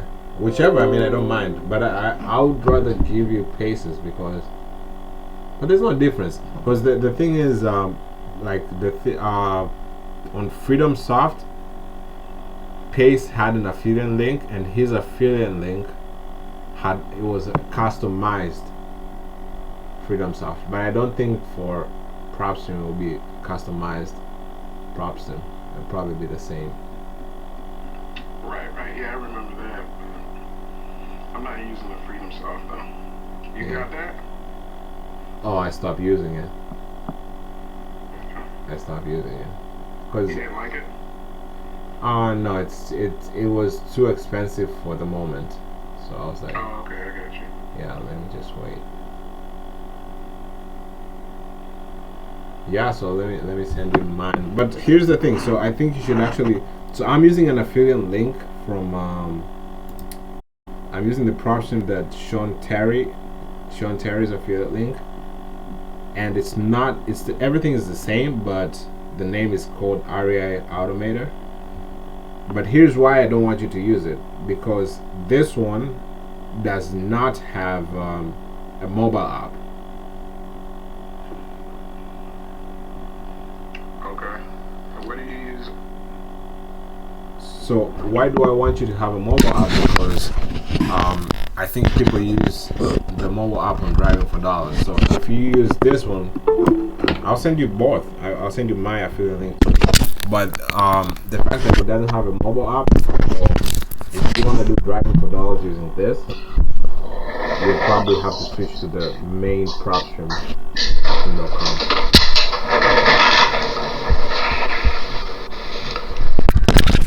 Yeah, I'm not doing,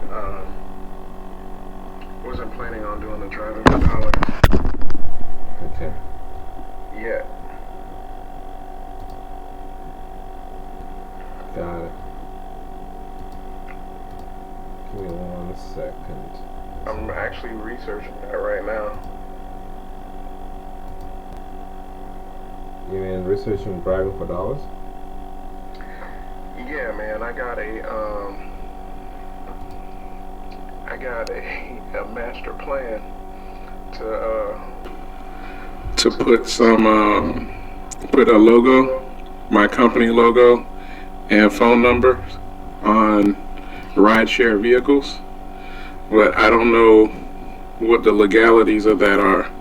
I heard somebody say that you're not supposed to do that without licensing or something. So I just need to find out more about it. George in the house. Monif.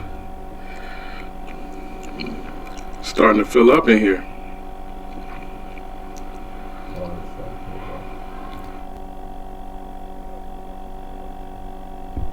Dude, Lex is gonna be so happy. Because Monif is here? You know, right? How you doing, Lex? How are your calls coming along? Pretty well. I'm getting back into it. Was off for like 2 weeks, but getting back into it, and that's the way.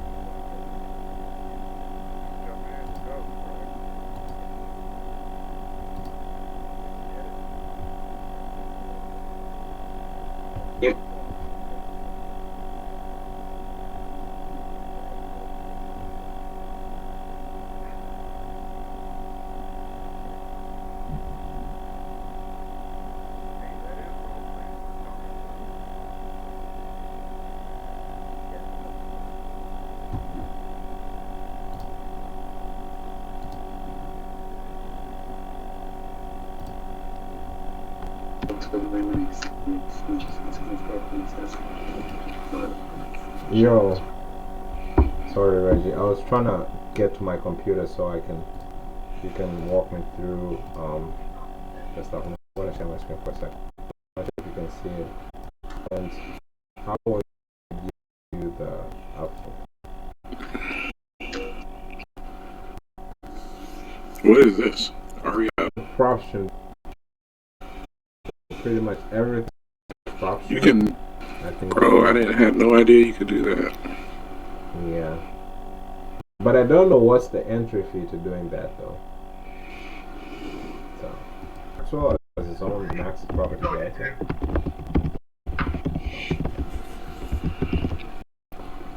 I think it's all property labeled. That's pretty dope. Yeah. I still have the link. But all of them, they give you a separate, and you can just test it out. I think they give you a list and you trace it. It's a little bit cheaper here too. It's 12 cents. How much is it there on batch? It's 14. Oh yeah. But is it 12 cents? I think it's. Oh yeah. Yeah, they dropped it. Yeah, because last time there was like grades, like from 0 to 500, it's like 15 and stuff like that. But I think I'm doing about 1,000 leads per week, which is about $140, I guess, to skip trace. So I think this will save me like $20. Yeah. Per week. That's a big difference. True. I agree. And yeah, I think you'll be able to save that much. But you just have to see maybe the. I honestly think the data is most of the time is the same, but you might correct me after you do your research. Yeah, I think I'm gonna do the. I think I want to go directly to PropStream I'm a little funny about using other people's white labels version. You know what to do.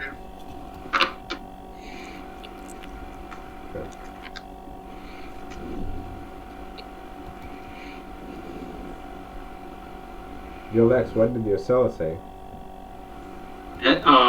Answer machine. Oh, okay. I'm just writing it down cold, no answer.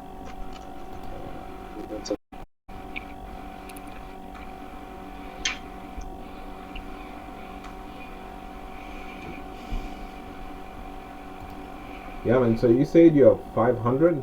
How does it get to 500? Like, no, sorry, 1,000 per week. I have only 500 pre-foreclosures. Oh, you talking to me, Joseph? Yeah. I ain't hear what you said, bro. Yeah. How in the city that you're doing, you have more than 500 pre-foreclosures? Yeah, well, I don't pull it just for the city. I do Jacksonville, Orlando, Tampa, and West Palm Beach. Got it. My goal is to get 1,000 per week. Okay. Do you have any, are you any, like afraid of them running out?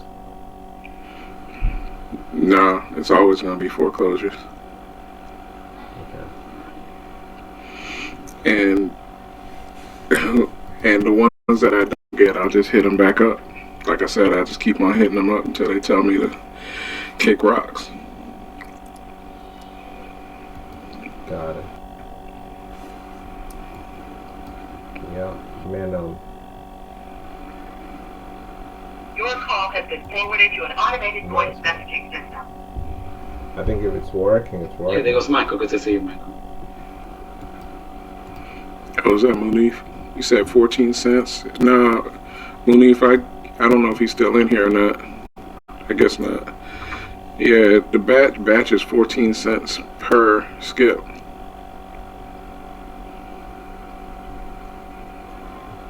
Yeah, I think you'll have. How do you get it at 14 cents? I thought it was 20. Hey Daniel, Keston's not in here right now, but this is open every day from 10 a.m. until.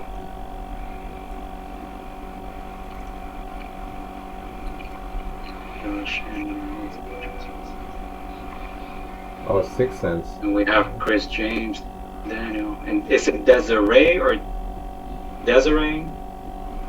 How do you pronounce your name? You just want to delete that? Yeah, you had it right, Desiree. Desiree, yeah. I see other David guy a lot. You just joined like 2 weeks ago, right? Yeah, I think 3, almost 4 weeks ago. Okay. What's up, girl? Welcome to the family. Thanks. I just been listening, getting on Zooms and just listening. That's what's up. Yeah, everybody here is dope. I love the whole group. I feel funny saying welcome because she started about the same time I did. Welcome to both of us, right? Yeah, welcome to you too, Michael. I thought you were here a little longer, that's why. I've had it for a little bit, but just got a lot of plate spinning right now.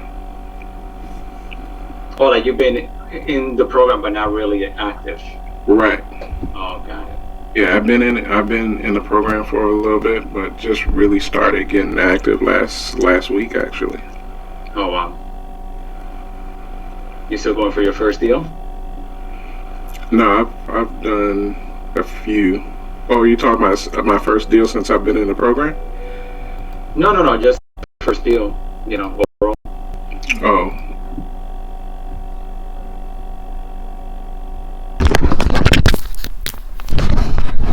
That's why I was just telling Joseph, since I started doing the text messaging, man, I think we locked up 7 of them last week. With text messaging. I thought, it's not getting harder to text message nowadays, because that's what I've heard. I've done text messaging and gotten contact like that, but You talking about with the legalities of it? Yeah. Yeah, you technically, yeah, especially here in Florida. But, you know, just like what Keston always says, it's just whatever your risk tolerance is. Right. I put some barriers in it. Like I own a real estate brokerage here, which is where I buy all my properties under. But when I do my marketing, I do it under getafaircashoffer.com. Got it. So just in case, because, you know, they always reach out and be like, you know, what company you calling from? What's your address? I'm like, yeah, it's just getafaircashoffer.com. Gotcha. Listening to this owner, what y'all talking about? Kind, skip tracing. Hello? Hello. Hey, is this Mark? This is he. Hey, Mark, I don't want to take too much of your time. I was just calling over a property up on Auburn Drive. Wanted to see if you might be interested in selling. No, but thank you anyway. Alright, thank you. Ted, what's up, man? Yo, what you doing? Good. Ted. Guess you ain't here, man. Yo, The Ted, legend. it's so funny when I'm home. He's so, he makes me laugh all the time. Oh. It's just witty. What's that? You're witty on calls. Like things that you come up with. Trying to. Man, just every time Ted makes calls, I got my notebook out, man. Oh, no way. No.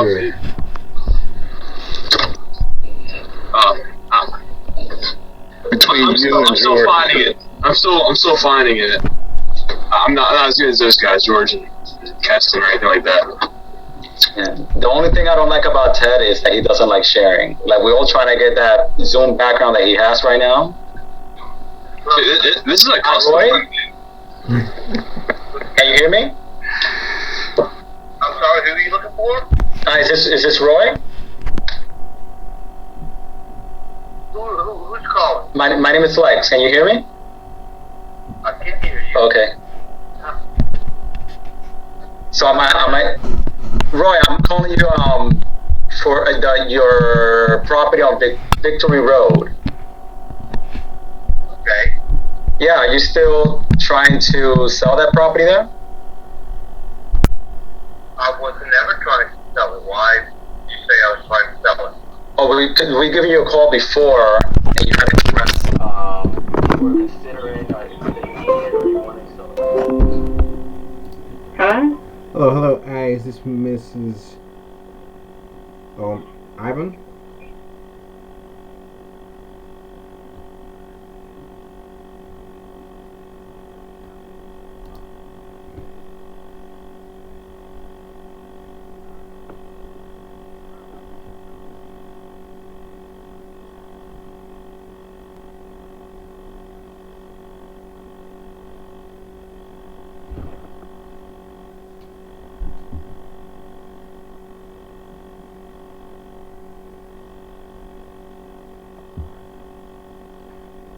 Yo, nice call, bro. Yeah, I can joke. She's laughing. She's like, oh my god, I'm making so many deals, and I'm here like, struggling. Yeah, because having like awesome calls. Definitely. What does the note say? The notes on this one? Yeah. It says, talk to Roy, and he said that he would be interested in selling it for not less than $50,000. It's a 2-story single house that has 4 beds, 2 baths. And he said that the house is in good shape. River beside the house with the boat, blah blah blah. Okay. So he changed, or you said he never was interested, but he was. But he was, yeah. Nice call, man. That's cool. I'm trying to get better, man. I'm trying to get like Munib and Ted Miller. I'm trying to be like Pace. Yeah, man, just make calls and like, just don't care if you sound dumb because you're just way more sellers you can call. Yeah, I have no other way because I'm telling. I was telling everybody. Muniz kicked me out of the role plays. He said no more role playing for you. You have to get into like real calls. So yeah, just there's a lot of people in the program. I don't know what he's doing, but I say a good place to warm up. Just call for sale by owners because they're already crazy anyway, and it's just an easy seller to talk to. Yeah, and that's what Muniz told me. He said make 100 for sale by owner. That's a lot. That's a lot of calls. So I would say like 4, and then call an actual person who would sell it at a price that makes sense.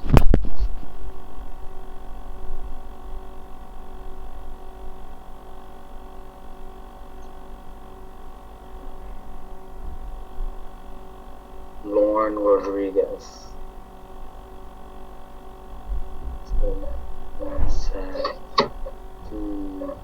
No. Okay. Let's call Lauren.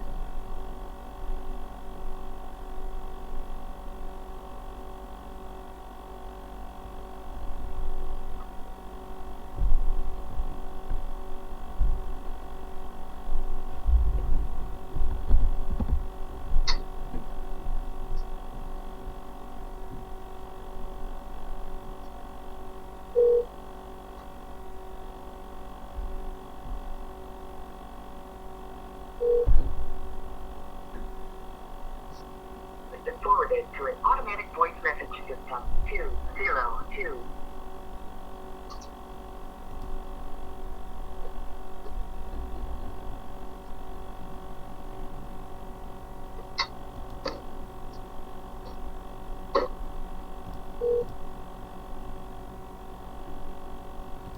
Your call has been forwarded to an automatic voice message. Okay.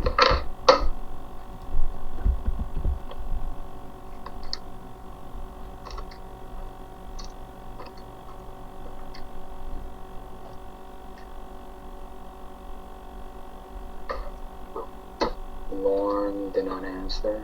Theodore. What's up, Theodore? Let's see. No. Okay. No notes on Theodore.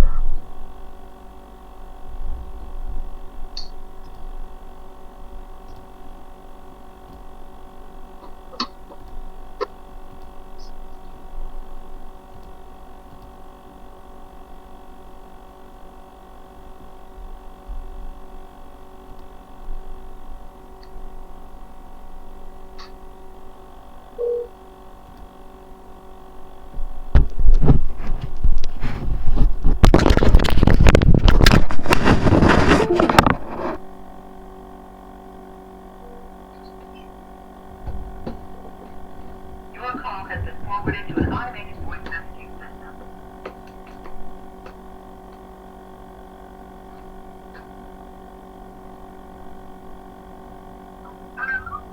Hey Raj, it's Ted again. How are you? I'm okay. How are you? Hey, I'm doing good. So last time I spoke to you, I felt like our call didn't go so great. Hopefully this one can get a little bit better. But if the number you offer, you stay off. Oh, I didn't offer that number. I just said what the other guy who referred me to you was at. So I was like, when I told you what he told me and what you told me, I was just really confused. So, I mean... No. You must be misunderstanding. It's insane. I even checked the number that 190, not going to even be considered. Yeah, I figured that after I guess there was some type of communication error on Darren. He just must have really confused something. So, but the reason why I wanted to follow up with you because you did say something interesting during our last conversation that you wanted to do a 1031 exchange. Yes, I have. Yeah. So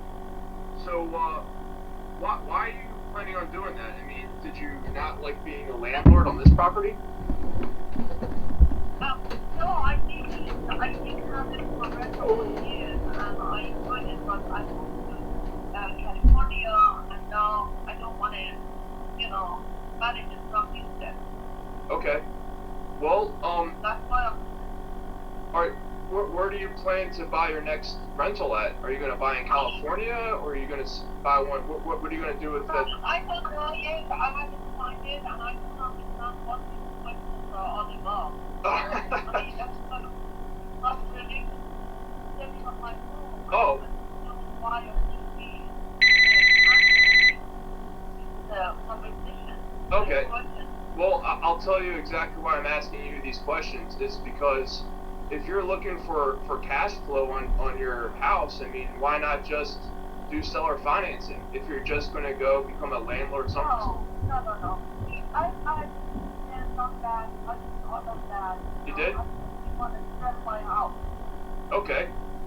But you're going to do what do you like being better? The landlord or the bank? Oh my God, please don't go there. I don't have time for this. You don't? Okay. Remember, I feel right. You don't have to. I am a investor myself. So, I mean, whatever you're telling me right now, I've been there on that, and I don't really feel like I need to really tell you why I'm thinking or why I'm not doing that. Okay. Obviously, my decision, and I am going to do it. So, yeah. If you have a better offer, I'd be more than happy to hear it. But if not, that's it. Set a timer. Yeah. Well, I mean, I didn't even have to give you. I haven't even given you an offer yet. You keep saying how you've done so many things. No, you're going up there. You're picking it up. Am I? I mean, I just don't like to think sometimes. Okay. Okay, I'm serious about it. I am not in this stress situation, so I don't have to do anything that I don't want to. Yeah, I've never asked you to do anything you didn't want. Okay. If you have an offer, just send it to me. If you want to talk about that, then you're more than welcome to talk to me about it. But I'm not going to, talk to you for an hour why I'm selling it or why I'm not renting it or only financing it. I'm sorry, I don't have time for that. Okay, well, we've only been on the call for 4 minutes, so do you have like 2 more minutes to talk? No, it's not a matter of how many minutes, we talk. I just not prepared to go there, okay? I'm not sure, well... I talked to more than 10 people about this house. Yeah. And, I just don't want to do it. Well, what if I'm the last person you have to talk to because we can figure something out? Oh my God.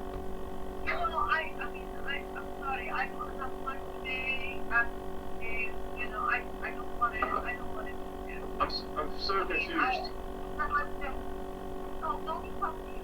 This house is today, and if you have an offer, just call me with an offer, or text me, or email me with an offer. I look at it, if it's anywhere close to what I'm looking to get from this house, then I get back to you. Well, my If offer... you have any questions about the house, I mean, that. Okay. Other than that, yeah. I mean, if you let me talk, I can actually tell you what I'm trying to offer you, but you keep talking over me. You just talk to me as long as they want the house. Don't tell me what I can do or what is different from me. I mean, I'm not sure. When did I tell you what you need to do? I was just asking you some questions. Oh my God, no. Okay, I'm going to listen to you. Okay, if you want to go, you can listen and I still have time. Tell me what your opinion of this law is. What you learned from me. My intention is to try and give you cash flow because it sounds like that's what you're trying to do. You're trying to... No, I'm not trying to do. I'm looking to sell my house. Oh, yeah, yeah. I'm looking for cash offer. You can do that. I don't have anything to talk about. Okay, well, I was just trying to I'm an investor too, so I mean, it sounds like you're trying to 1031 exchange to buy a new house, because then the 1031 exchange has to become an investment property. Yeah, you don't need to ask for that. I honestly know what I'm doing, and I have my plan. Okay. Oh, I mean, it sounds like you know exactly what you're going to do, and Exactly. yeah, it sounds like you're really smart. So I shouldn't have to tell you what different options you have. Thank you. I appreciate it. That you understood that, and I don't mean to be rude to anybody. Just I deal with this for more than 2 weeks now, and I don't want to go there. I don't have really time. To talk to people and to just go back to this situation. So Yeah, it sounded really frustrating. Now I want to stop talking seriously. If you have an offer, cash offer, just talk to me about that. Other than that, just please call them. I don't think we can force the numbers because what you offered originally is way off. And I don't know. I know you're telling me that you need communication, and maybe he meant to give me a higher offer, but it is what it is. That's what he said. If you have a better offer, talk to me about it. Other than that, hang up this phone. I would love to talk to you about it, but it seems every time I talk, you talk over me, so I can never seem to get a word out. No. Please don't put it on me, okay? You start talking about owner financing, 1031. I'm sorry to say that. It's none of your business, because that's my decision with cash offer. If you have a cash offer, just talk to me about that, and I keep telling you that 3 more times. But you don't respect what I'm asking you. I am trying. I really respect what you're trying to do, because I love the savviness of the 1031 exchange. It's just it seems. Okay, that's thank you. I appreciate it. I appreciate that. But as an investor talking to another investor, which is you, I hope you understand my position. Not frustrated again with people who try to teach something that I've been doing for 25 years. Yeah. Well, I mean, yeah, it sounds like you're a true pro if you've been doing it for so long. I have been investor for more than 25 years. So you don't need to teach me anything, or you don't need to give me an advice on that. I already have my decision in a row. So yeah. You have an offer. This is the 5th time that I'm telling you. If you have an offer, talk to me about that. I agree. I mean, I should be learning from you. I mean, you've been doing it for so long. I mean, I love the strategy you're trying to do. It's just I'm trying to come up to your number, and it seems I mean, so when you did seller financing in the past, I mean, you said that didn't go well for you. What happened? I'm not going to tell you what happened. I'm sorry. I'm not here to give people advice. I don't, I'm not going to do that. Why would I want to waste my time about that? I mean, I don't gain anything by doing that. Really? You can tell me about your experience. I can learn from you too. Oh my God! You know what? I think I'm done for today. Okay. If you have an offer, just send it to me. But other than that, please don't call me. I appreciate that. Have a wonderful day. Yeah, you too. Have a great day.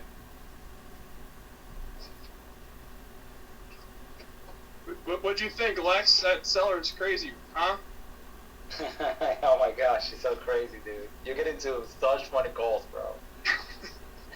She just wants to be right. You did good by agreeing with her. That calmed her down. Like, yeah, who said that? Was that Joseph said that? He's like, the girl's like, oh yeah, you sound so smart. When I told her that, she's like, oh yeah, I am so smart. Sometimes when you just do that to people, like human beings love to be right. You know, I know. we just gotta agree. Like, yeah, hey, I want to be like you. Like you said, I want to be like you. Dude, this lady's house is so overpriced. She is such a liar. She's not a 25-year investor. She has no idea what she's doing. She could be a 25-year investor who hasn't known what she's been doing this whole time. Hey. What's that? I said she really could be in there for 25 years and just really doesn't know what she's doing. I run, like, you know, we talk to these investors and then they've been in there for a while, but I guess they do it isolated or they don't ask questions. They just do it wrong. They do about themselves. They do it by themselves, or like you know, them agents. Like, I've been an agent for 20 years, so why are you pricing stuff so high? Yeah, if you're an agent, why not sell by owner? Because this another guy gave this to me. His price was way off what he told me, and so I'm just like trying to give her another option because she said 1031 exchange. Like, why the hell are you doing that? Because obviously you don't like where this is here. I don't know. I was just trying to convert her, but she's crazy. She's not going to sell at this price. Only hope would be seller finance, but she never let me say it. Yeah, I'll probably never call her again. I think I'll call her like in a month. Like, hey, your house isn't sold. So, what's going on with that? What is she asking though? She's at 295, and like her mortgage is pretty high up there, and probably under 200, and like the ARV is like 250. So she's just like she's got no idea what she's doing. Dude, I would say just follow up maybe after some time. Again, she gonna put a hit out on you. I know. I'm gonna call for another number just to keep it messing with her. Yeah. I'll call her in a couple weeks just to see how it's going because she's not selling at that price. Some other wholesalers locked her up for like right around her number, and was like trying to like find an investor to buy it. And I was like, oh, this wholesaler sounds like they never done a deal before.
All I know is I have like one of our MLSs.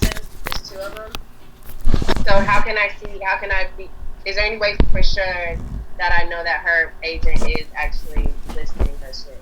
Because she was like, can you check that? Realtor.com.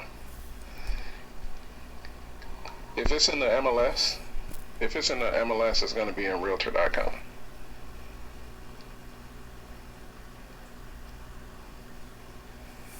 If it's not in Realtor.com, that means they're keeping it. They could be keeping it as a pocket listing, or trying to basically do what we do.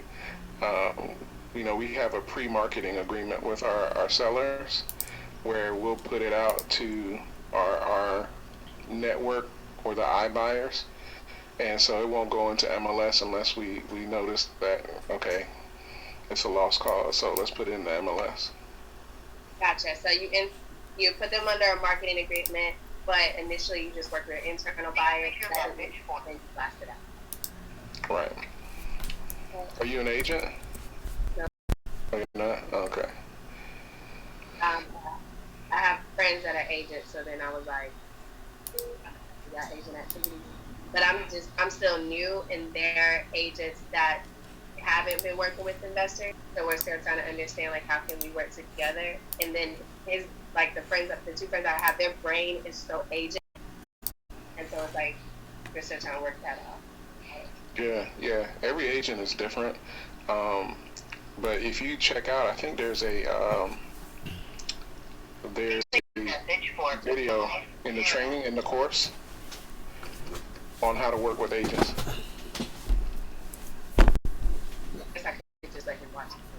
Yeah, that one that was pretty good because there's a sub-2 student that did a whole, I think it was like for 2 hours with Pace on how to work with agents.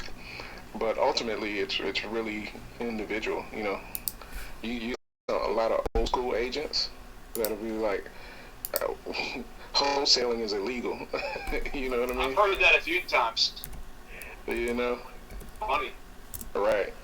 So it's just really dependent upon the person you're working with, but it's a good relationship because a lot of agents will take a listing that they very well know is overpriced just so they can get the listing, knowing good and well in about a couple weeks they're gonna come back and be like, hey, we need to lower this price. So you can for agents that do stuff like that, you can be a resource to them, right? If you ever come across something that is definitely not going to work or you're having trouble with, hit me up because we have a network of investors all over the country. If we can't get it, we can definitely have one of our investors take a look at it and lock it down for you. Another thing you can say though is if you're friends with the agent and the house is in like horrible shape, don't want to list it, I'll help you out on that one, especially if you're friends with them.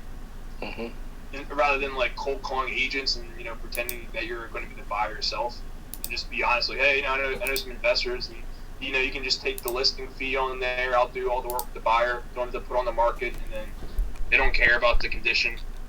I'm doing that with an agent friend of mine right now. And the lady has like 25 cats. The house is like disgusting. And Alright, so are you giving him a referral fee or you're protecting a commission? I just said, hey, why don't you just put the listing, just get the listing agreement on there, give yourself 4%, and then I'll pay your fee at close. And so we just tell the seller how much we're going to pay the seller, and I'll pay all the agent fees. So he still gets the listing, but he doesn't actually put it on the MLS and just does like no work. And you could pay him a referral fee, but I'm not an agent. I just wrote a contract. What's that? I thought that's why it would be called a referral, because you're not. I mean, Rich probably isn't with me, but like, I think if you're a non-agent, can you give a agent a referral?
Barbara, this is Steph. Tell him.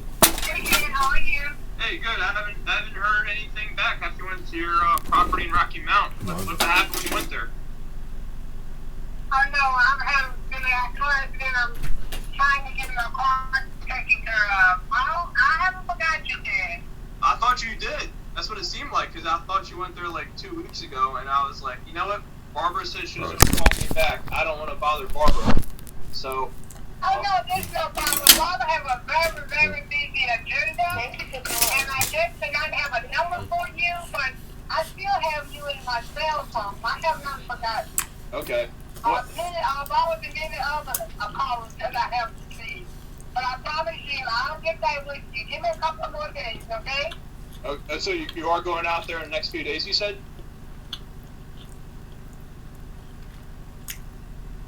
You there, Barbara?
Hey, Dennis. How you doing, man? I can't really hear you. Hey, can you hear me?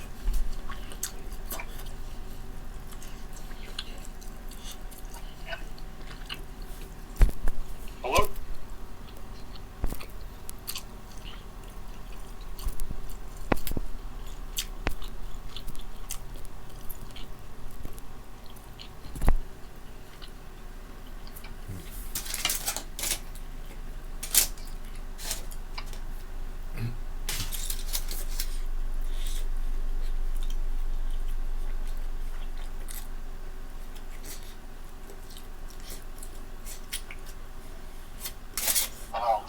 Hey, Dennis. I can hear you a little better now. This is Ted giving you a call back. Ted Miller. We spoke about a month ago about your property on Magna Drive. Yeah, I'm not interested. Oh, okay. Do you have any other properties you consider selling, or is that the only one you had any idea that you thought about selling? Yeah, that's the only one. I don't still. Okay. Hey, I think last time you said for me to try to follow up again in like 6 months or something, see if you changed your mind. That might work. That might work. All right, Dennis. I don't want to hold you up, man. You take it easy. All right. Yeah. All right, bye.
cheap because I mean to have a property with a mortgage, you're like hemorrhaging money if you just have. You know, it's no money. It can't be no mortgage. It's no mortgage. No, it can't be no mortgage, right? She got it from like I said, tax lien. She might have, because I was cutting the grass and she saw me cutting the grass, and then I boarded it up. You know. Right. Boarded it up on the side where my house is, so I can at least rent my property out. You know, and I put a fence up. Block, you know, in that backyard. I used to cut the back grass. Grass used to get down there 6-7 feet high. And I did all of that. Then after I took off with it and did it maybe a couple of times, and I boarded it up, put a fence up. She kind of took over and started storing stuff there, and you know, and all kind of stuff. Man. So she got people staying. I saw stuff blowing in one of the kids. It must be squat. There's probably squatters in the house. Well, I ain't gonna say squad. You gotta remember what I just said. Her name was. Her name is Marguerite, so you know a national. Oh, she's. Oh, you mean like Hispanic? So they have a lot of families. Right. So you got a lot of those staying in that area right there. So that you might want to look into. Get in touch with her. Her name is on every property in that block except mine. Right. So Henderson, can we do this? Can you maybe if you pass by there, are you gonna pass by there at all? Maybe you could get like the correct address for me, and I'll give you a call back. And if I close on it, if I close on it, I can give you $1,000. Okay. Yeah, that works. So are you gonna pass by there today? Okay. She brought that up. I'm trying to see if I go to work tonight. But if not today, it probably won't be tomorrow. It probably have to be Monday because I know I work tomorrow. Okay. So I'll give you a call like Monday. So try to get the address and I'll find her number and call her and see if she's trying to sell the house. See if we could. She's not trying. She's not trying to sell, but you can kind of like persuade her, like help her put it together. Yeah. Yeah, I'll see what we can do. You never know she may sell it. You never know she may sell it. Yeah, she might not. We might partner up with her and fix it up and sell it with her. There's a lot of different ways of doing real estate. There's like so many tools. All right, Henderson. So I'll give you a call Monday and try to see if you could get that address. So I could call Margarita. All right, sir. I appreciate you. All right, bye. Nice, Lex. Getting closer. What was that? A neighbor? Yeah, no, I called him about his property. He said he's not selling it. We said, well, the one that you should get is this lady next door. Her name is Margarita. She owns every property on the block except mine. Oh, but it looks like it's run down. So I'm telling him, get the address let me call her. You start practicing your third-party stories and just like retelling the same story of the situation that's going on right now. Like, oh yeah, man, this thing just happened to me where I tried to guy someone's house and then it sounded like there were squatters there. It took us months to get them out, but I don't know. They got some story. Yeah, now looking back at it, it's like that would have been cool. It's just that I still get on phone calls and I'm like, the like deer in the headlight kind of thing, and I'm just like, so. But the more I do, the more I could think of other things like, oh yeah, I could do that thing that Pace said or that Ted told me, or Daniel about the. He's like a perfect person to practice on because he's not going to sell you a house, but you could say just practice the third party story, just being like,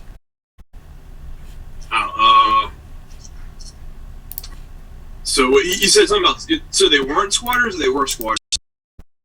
No, he said I don't know if they're squatters because if you look at her name Margarita said, oh, because they're Hispanic, like Mexicans or Hispanic people that have a lot of families. Like there you go.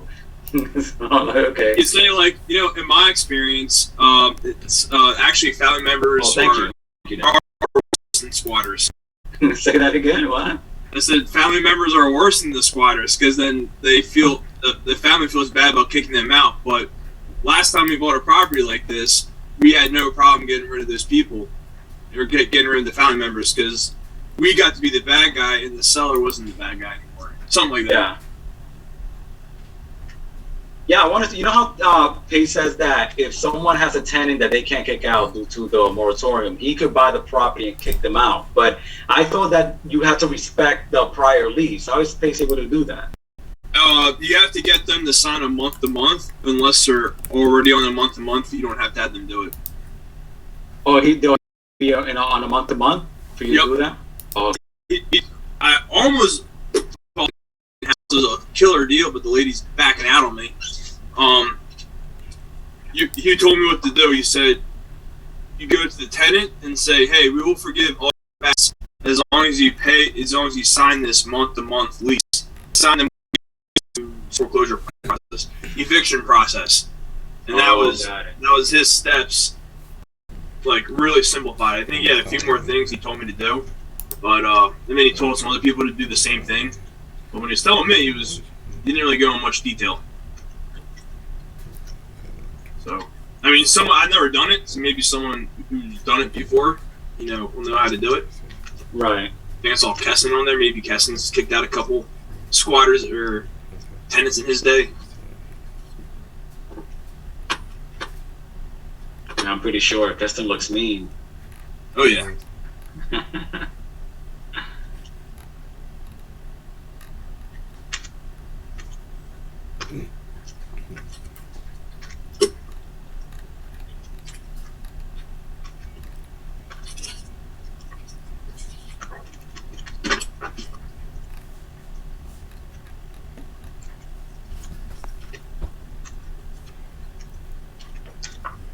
Central.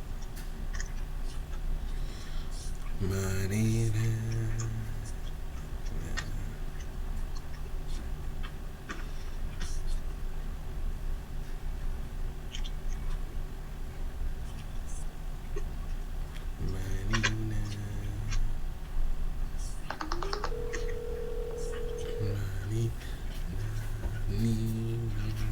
Lex, you want to call a seller for me? Call a seller for you? Sure. We'll just see if he's got any problem. Hello, hey ma'am, how are you? Hey, how are you? Good. I'm just calling about the listing you have on Longford Drive. I'm not sure if you're the owner or person who put it up. I am the owner. Are you a realtor? No. I'm a I am buyer. the owner, yeah. Yeah. I see you guys have an open house coming up on Saturday. And Sunday, yes. Okay. Are you guys have you gotten any offers so far? Oh, I just put it up like an hour ago. Oh, okay. It's pretty early. All right then. Yeah. So, Tomorrow. what's that? I'm back tomorrow to take a look. All right. We'll do that. And you guys, you priced it at $349. Is that number negotiable? Well, we'll just have to see what happens throughout the weekend, and then come take a look and see what you think is, right for you, right? Okay. So, what's your name? Joseph. Joseph? Yeah. Yeah. Okay. Come take a look and see if it's the right house for you, your situation. Got it. That sounds good. So tomorrow will be 11 to 3, right? Correct. Yes. Okay. And will you be there? I'll be there. I'm Christina. I'll be there to show and answer questions. Awesome. And is there any major issue with the house? It looks like it's pretty good. I mean, is there anything like any major issue? So when you come, you have to take a look. Mechanical and things like that. After you take a look at it, then you can discuss that. That's my boyfriend's been there for over 30 years. He maintains the house like his baby. So he keeps up the property very well. I mean, he wouldn't sell it if he didn't have to move with me. So. Oh, that's good. He did the flooring, he did everything himself. Yeah. Okay. So the owner is in place, all the paperwork, all the mechanical stuff are in place. For the next owner, it's just really a great easy transition to know about everything. Got it. Awesome. Will you be there tomorrow too? Or it's just you? Yeah. Okay. He should be around. So try to come to him, but Sunday he's not gonna be around. God, is he going to church? Something like that? No, Sunday he's actually gonna go bye-bye. Okay. So, yeah, so, you're right, you ask great questions, like, when it comes to all the mechanical stuff. But you know what, I'm learning, so tomorrow, when you ask those questions, I'll learn all about it, and then I can share that on Sunday with whoever comes. Okay. Okay. Sounds good. Sounds good. All right then. So I'll be there tomorrow, and we can have a little bit of a chat. Yeah, try to make it, and send me messages with further questions. Okay? All right. And what's your name, ma'am? I'm Christina. Christina. All right. My name is Joseph. Nice talking to you. Thank you. Thank you, Joseph. Look forward. Bye. Have a good one. Bye.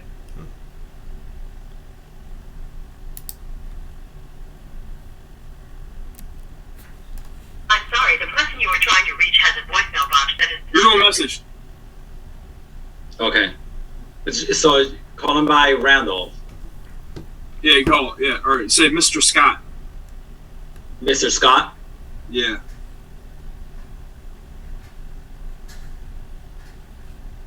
I'm gonna do what Caroline does.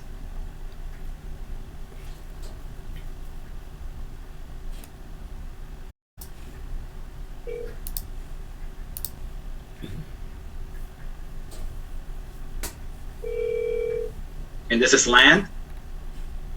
Yeah, whatever. Lands.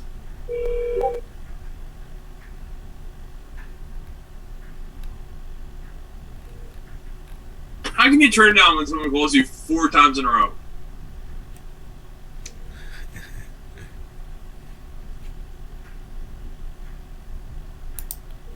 Dude, you called the 5th time, bro. Voicemail box that has not been set up yet.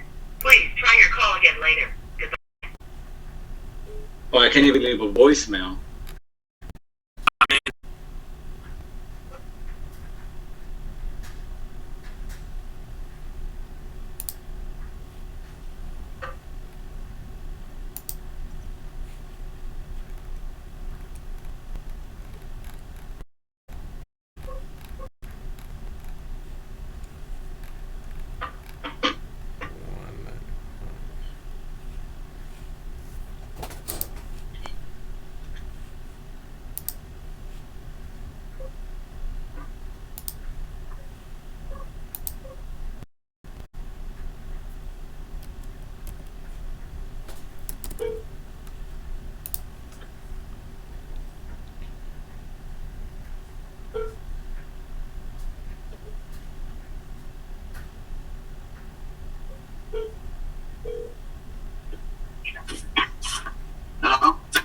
Hey, Ronnie, this is Ted. Did you? Ted, we spoke a few months back about your property in Greensboro, seeing if you were still looking to sell it or what had happened to it. I sold on it. Oh, did you? Congrats, man. The one on, what's true? Julian? Yes. Oh, awesome, man. Congratulations. That must have been a nice accomplishment for you. You have any more properties you're looking to sell, or is that the only one you had? That was what I had. All right. Well, congrats, man. Take it easy, sir. All right. Bye-bye.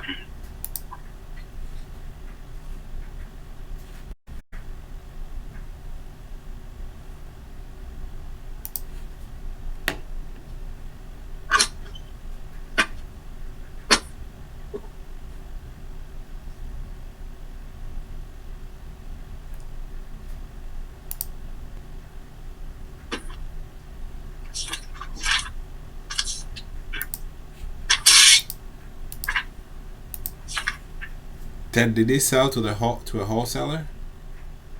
Oh, this guy's house was fucked up. He might have got foreclosed on. Oh shit. Yeah. Why didn't you buy it? He didn't want to do a short sale. His house was like falling apart. Oh. Okay. I saw him on my phone. And I was just kind of curious what happened to it because he stopped picking my calls after I said, bro, like your house, you need the short sale unless you're gonna get foreclosed on. So I don't think you sold it. I think you got foreclosed on. Oh, okay. Yeah, probably. What's the address? I can check it out. Let me check. I probably should have checked before I called him. Ah, that's his number. Hold on, I'll find it. Give me a second. Okay. I mean, by his tone, it sounds like it's probably foreclosure. Yeah, well, if compared to the last time I talked to him, it sounded like he was on top of the world right there. Yeah, he was pretty down today. Oh man, let's see.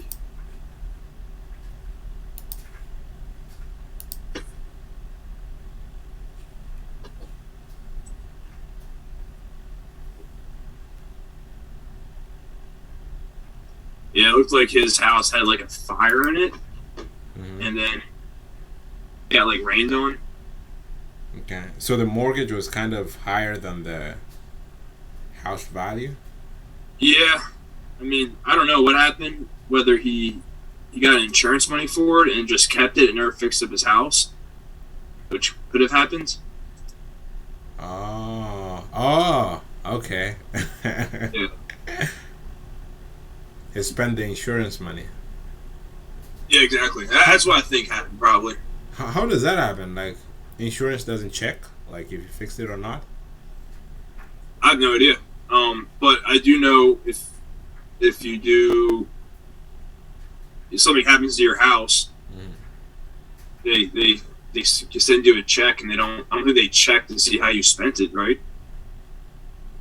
I have no idea, actually. But that's pretty, I mean, crazy if they don't check. But I guess they don't. Well, yeah, I don't know if he even got a check for it. All I know is that his mortgage, he hadn't paid his mortgage in, okay, now it's coming back to me. He didn't pay his mortgage in like 10 years or 9 years or something. Something crazy. He had a VA loan. And like, just to catch up the balance, it was like $80,000, $90,000, maybe $100,000. And his original loan was like $80,000. It was something crazy. Oh shit! Wait. So he almost doubled. Yeah. True. And what's the house value? Is it like 200 or 150? The ARV.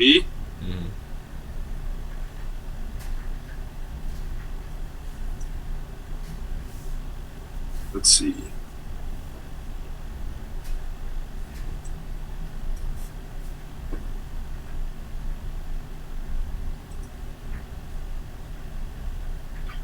Oh, and someone did something really smart. When I went to check out the house, someone put up their wholesaling sign right in the yard. Oh, really? Yes. Like, what kind of sign? For sale? Oh no, just like I'm a wholesaler bandit sign. Like we buy ugly houses and shit, like, or like, you know, one of those signs. I was like, oh, that's fucking smart. Jeez. Because it's, yeah. All right, here's the address. This motherfucker didn't sell. He's a fucking liar. No. I say we should follow up. Maybe it's just. Maybe it was just saying that.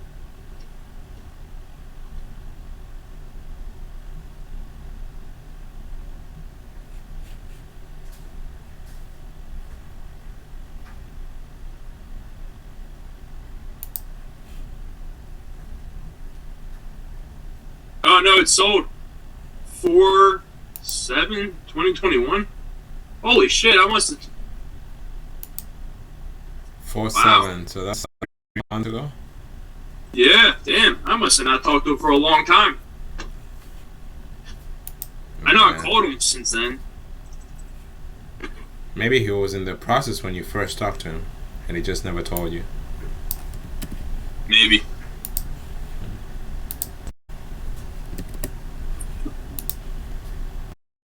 Oh, here we go.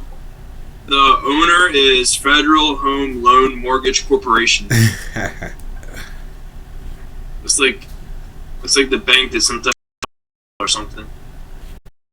Probably, but what would the bank do with the property? Let's see. Seller was Troy. Buyer was Federal Home Loan Corporation. Federal, yeah. That's weird. Foreclosure.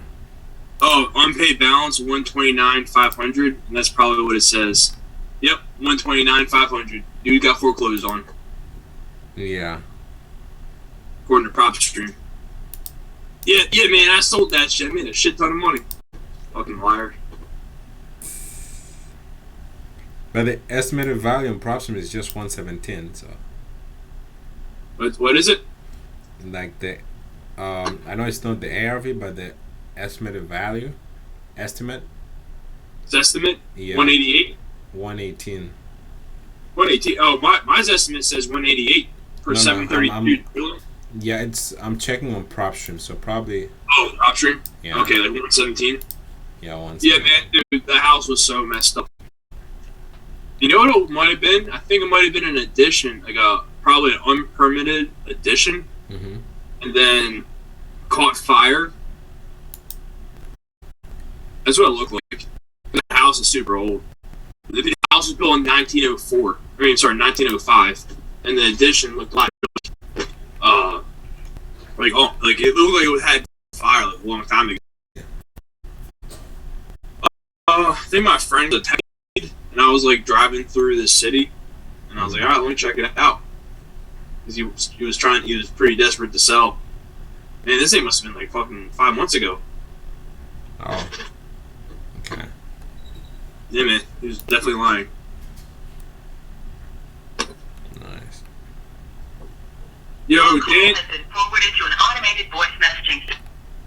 Daniel, expired listings. Tell any realtor to kick rocks because they didn't do their job. Expiring listings, you can talk to a realtor, but if they're expired, they're dead. Tell any realtor to go find a rock to kick because they're not getting paid. But also, I think you can find them. I think is it legal to give them to? I think you can find them on PropStream, right? Yeah, PropStream has expired listings on there. Or I think they call them failed listings. Yeah, failed listings. I need to get back to calling those people. Yeah, get a VA first. Yeah.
Do you guys use your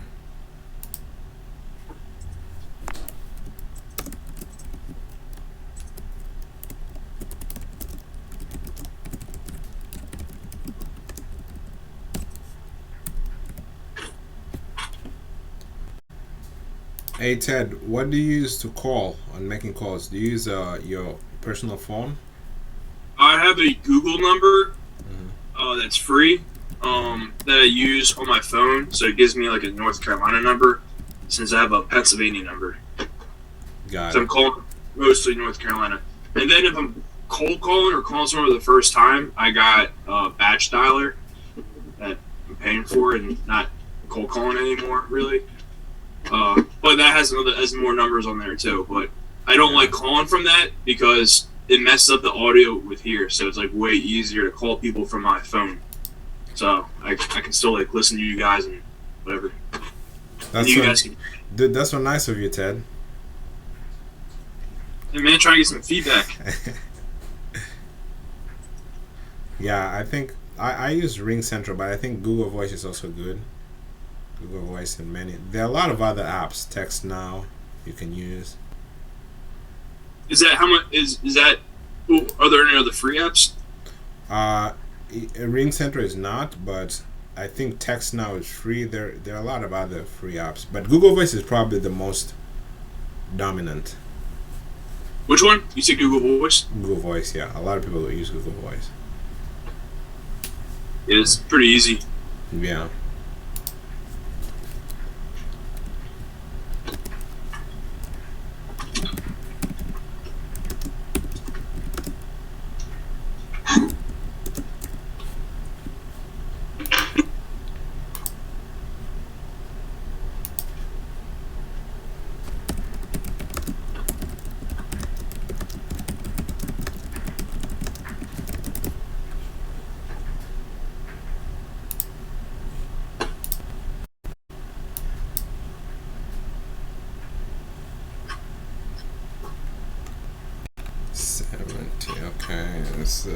Okay, 70.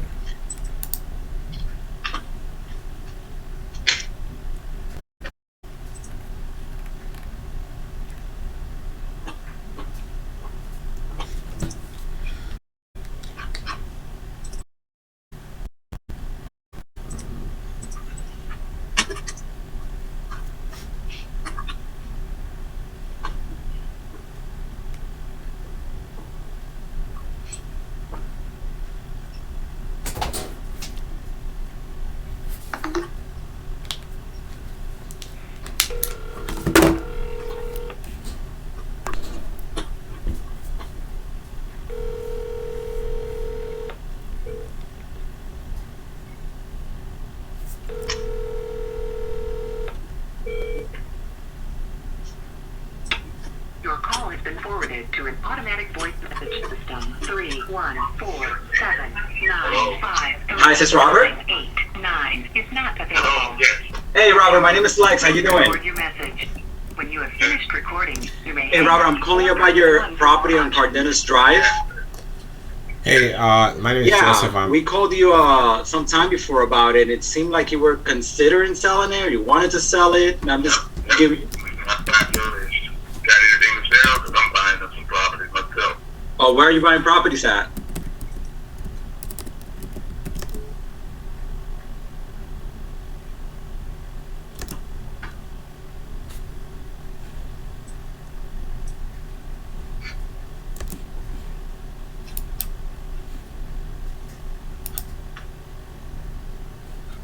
What status was? Properties, man. Kishan, what's up, bro? What's up? How you guys doing? Good, man. Good. I was telling Lex, I don't think he's buying properties. Dude, that's buying properties. Yeah, I do the same thing that guy does when I get calls from VAs and scams. I'm like, oh man, you sound like such a great VA. How much you getting paid over there? What do you say, Ted? I say, man, you sound like such a great VA. How much you getting paid over there? Because I'm hiring. I pay $10 an hour, US dollars. Dude, they're still shooken. They're like, they don't know what to do. You're going full on. Do you guys have VAs, or do you cold calling? What's that? I don't have VAs, Danny. No, like when you get like, because I pick up every call that comes my way, even though I know my gut it's a scam. But if it's a VA, I'm like, oh man, your English is so good. You looking to get a job? That's fucked up.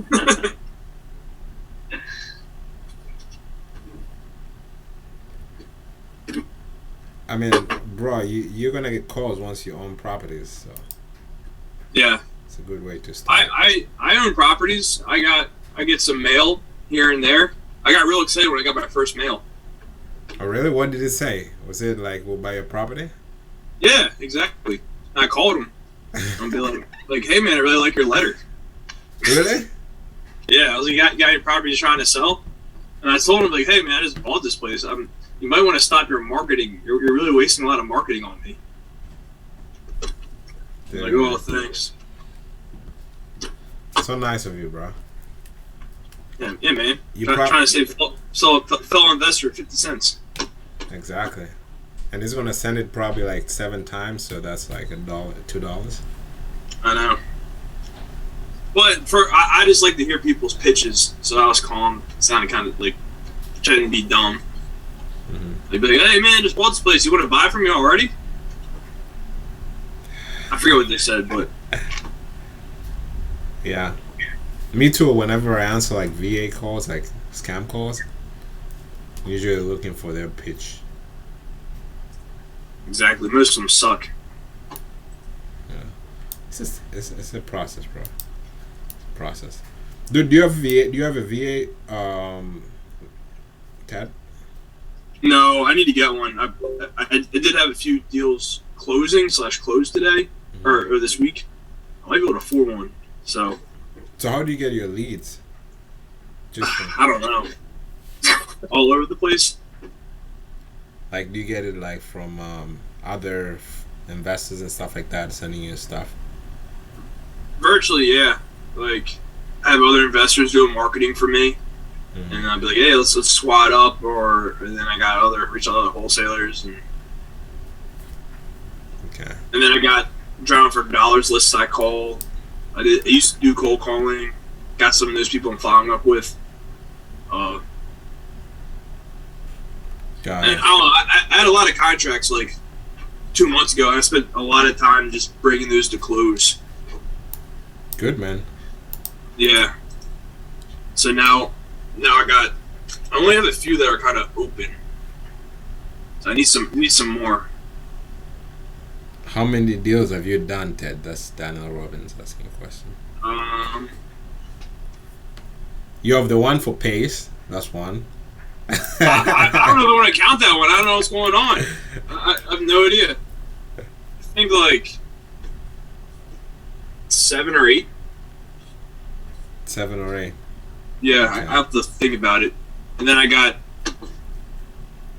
3 potentially closing soon.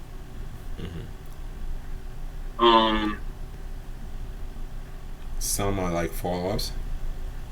No, like they're under contract. We're just like going through title. I squatted up with Angel Boyden. He found me a rat buyer. Yeah, for one a really horrible house. Oh sure. That could be closing next week. I got 2 failed wholesales that were converting in the subject to wraps. Or one were signing. Fortino. Hi, Ms. Fortino. My name is Lex. How are you doing? Great. Ms. Fortino, I'm following up with you on a property that we had talked to you about. And you guys had said you guys were putting it up with an agent at that time. How did that go? Oh, okay, so how long has that been? Has it been a while?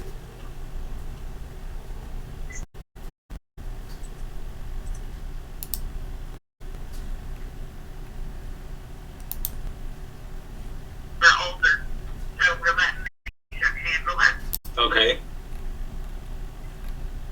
And how long are you guys given the agent? You guys long dates?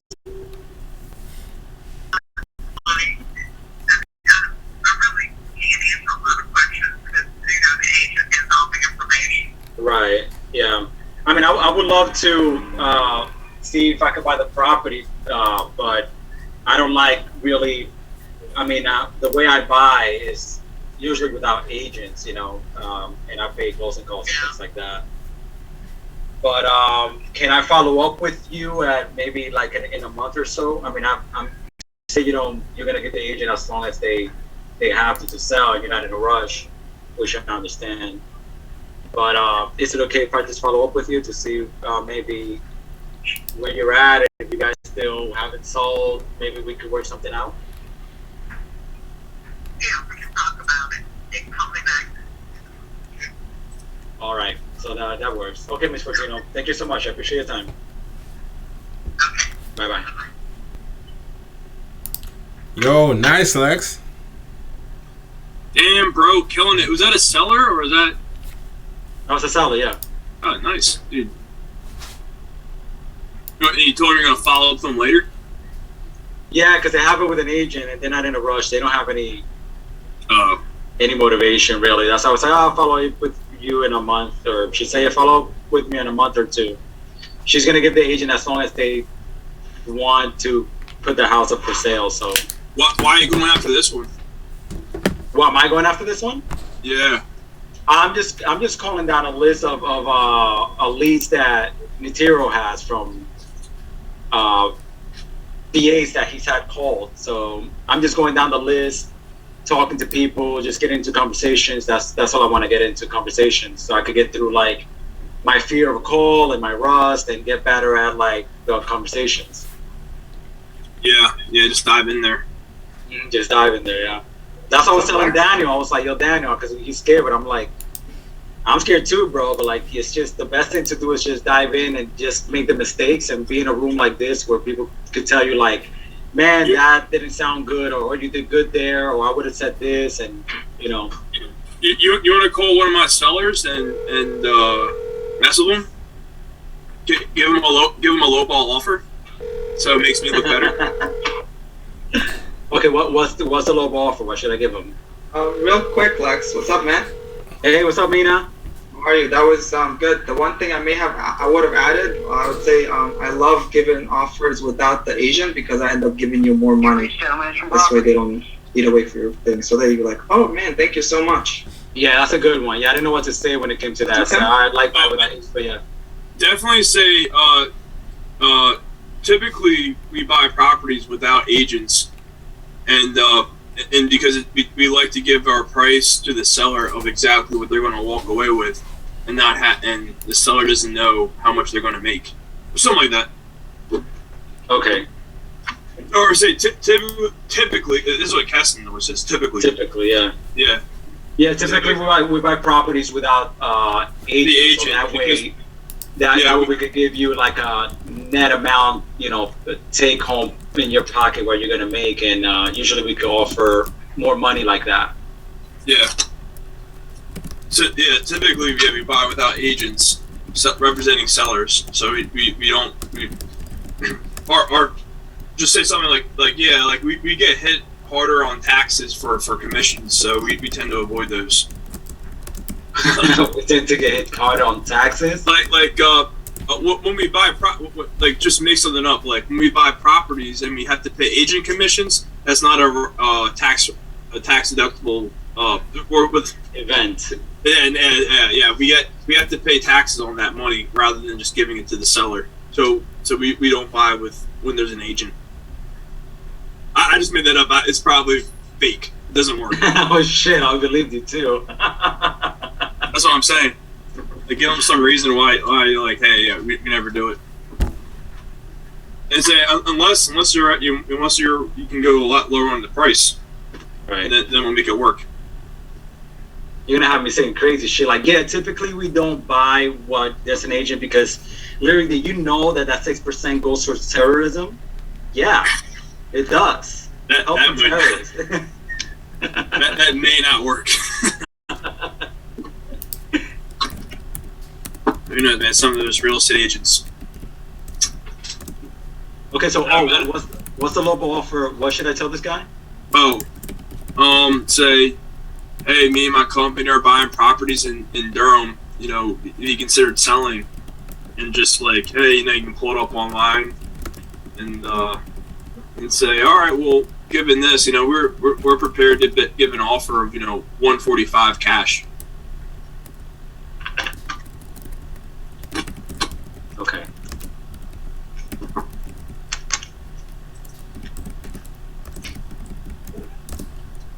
Where's Durham? North Carolina.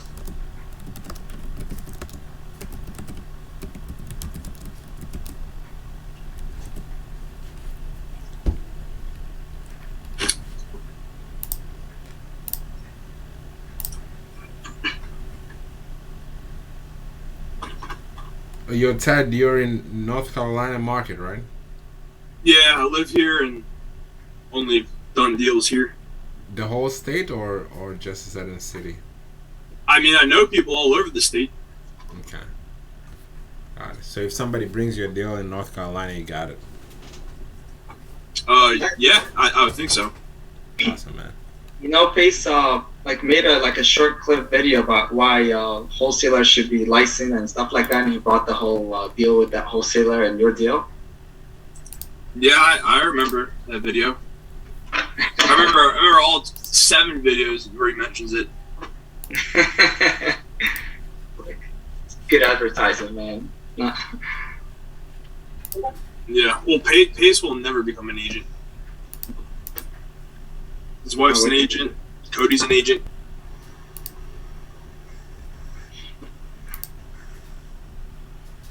Just say, yeah, pay 140 to 145. Omar. Yeah, this is him speaking. Hey, Omar. My name is Lex. How you doing? Hi. Hi. Hey, Omar. Yes, I'm calling you about your place in Gramercy Place in Durham. You know which one I'm talking about? Okay. Yeah. Are you still considering selling this place? Yeah, I'm gonna put it in the market next week. Oh, you're gonna put it with an agent. Why are you gonna go through all that trouble? You're gonna be there like for months trying to sell it. That's okay. Sounds like I can make the most money out of that. Yeah. Are you willing to market value? Yeah, you can make the most money definitely with placing it with an agent. Yeah, you will get close to market value. I mean, besides paying, of course, for the agent fees and things like that, closing fees. How much are you planning to put it up for? There's 2 houses that have been sold out here in the neighborhood, and they going by the square footage. Each of them is $180 square feet. So if we go by that'll put mine around 213. Okay, so you're gonna put it on the market for 213. We haven't crossed numbers yet with my agent. We'll have to do that when we meet next week. Right. Yeah. I mean, you will have to put it a little higher, of course, if people are gonna come like they're gonna want like 10-20% off, and then you got to think about the 6% for the agent and the closing costs. So you're gonna have to think what you. Yeah. Yeah, I understand that. Yeah. Wait. Hey, yeah. Will you take a cash offer for your place if I make you an offer on it?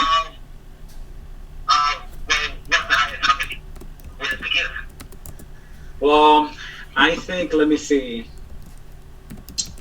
Hold on.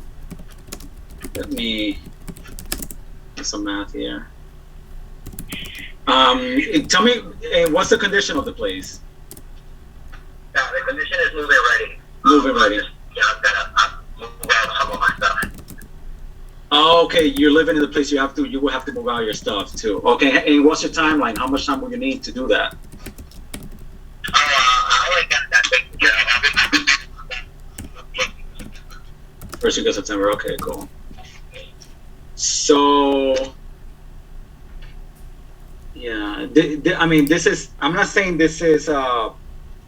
This is the my offer, but like if someone would offer you, let's say if I would offer you 145, was that something that you would take cash? Yeah, that's kind of a deal. Yeah, no, that's okay. Yeah, I mean it'll be cash, and we'll pick up closing costs, things like that. Yeah, I know. I've done this quite a few times. I know that you guys work, so no, that's okay, man. I just put it in the market. I get the most out of that. Yeah, I think that's smart. Yeah, that's the way to go if you want to get. I know where you guys coming from. That's okay, man. I appreciate it anyways. What if like let's say we come up to your number and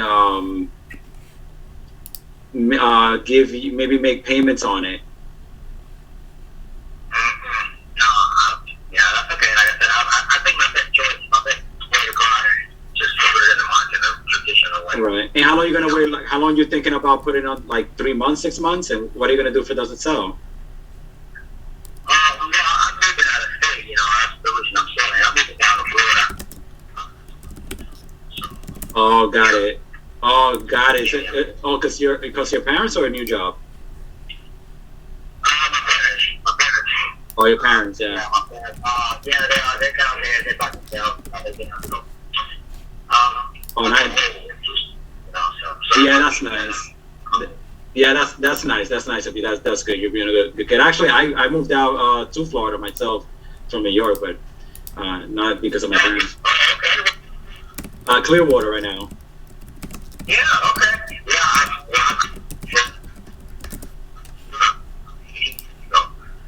Oh, wow. So,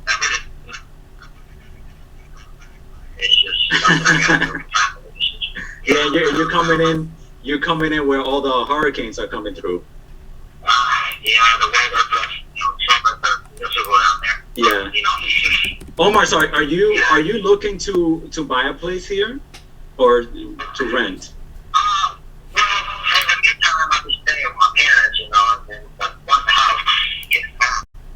Yeah, I'll probably be looking for a place on my own. Yeah, but in the meantime, I'm just gonna move in with them. It's just the two of them. They got their own place. Right. There's only the two of them, so. Gotcha. Okay. I'm not. I don't say I'm not desperate. I don't have a family of my own. Oh, got it. Got it. That gives me flexibility. I don't have to. Yeah. And what are you gonna do? Like, what are you gonna do with all that money when you sell? You're gonna because you're not getting a place. Are you gonna put that into the stock market or something, like Bitcoin? That's actually an interesting question. Funny you ask. Well, not funny, but for that, the house. This house was fully paid. I'm Bitcoin when I bought it. Bitcoin cash. So. I don't want to buy a house down there. I'm not sure yet. I'm kind of with the coin at this time. Yeah. You know what I mean? I'm not one or the other. Yeah, I got you. Yeah, you're gonna have to think about where you're gonna park that money. Yeah, just let it sit in the bank is not a good place to be. Yeah, I don't recommend that. I recommend you park it somewhere else that either another piece of real estate or buying some Bitcoin or gold or something, but the bank is hey, the bank is just kind of a safe place to keep it. It's not doing anything for you. Yeah. Well, what we do sometimes, we partner up with people where they we find properties that need to be fixed up. They lend us money, we fix it up, and then they get a cut out of that. It makes more money than the bank, lending money, for as a private lender. You ever thought about that? Like a hard money lender or something like that. Yeah, kind of. You could call it that. You're partnering up, you're not doing any of the work, but you're doing real estate like that, where you lend money. That helps us work on more projects and keep our guys busy. And then, once a property sells, we then give you a cut out of that. And rather than having it in the bank and maybe losing it due to inflation or making almost nothing on it, at least you're making your money work. Yeah. Well, like I said, I thought about what can I do with it if I really want to buy a place, or maybe just take half of that and do 50% of it, and then just do the other, use the other half, do something else. But right now I'm concentrated on getting my stuff on the yard. Yeah, and you're trying to think of this first, right? You got to first things first for you. I get it. All right, so what? So I'll just follow up with you, and after hopefully you sell, maybe we could talk about this in the future. And if you don't sell, maybe we could keep talking about your property. But if not, if you do sell, hopefully you sell and you get what you're looking for, then we could talk about maybe you becoming a private lender for us. How's that sound? Well, yeah, I'm mean, like, okay, so, well, I mean, you got a minute. Let me ask you a question. So let's just hypothetically say that we, and something would work out. What the money you guys require? I mean, is it a certain such a Well, it depends per project, and it depends on how much you want to put into it and how much you want to make back. The amount that I can't tell you an exact amount because it changes per project, but definitely if you could come, I mean, the more the better, of course, because that, helps us with the projects, and, we would definitely be able to give you more. So I don't quite have the answer for that. I will have to ask my partners on what is the lease. Is that what you're asking? You want to put the lease amount or the most amount? well, I mean, the least to start with that was it. Right. Like, the minimum to start with. I mean, you can't do that with like, six, like that. That's really not perfect. Yeah. I know that in the past, in the past, well, the least that we've seen people put in was between 20K to 50K. That's kind of like what I've seen. So, yeah.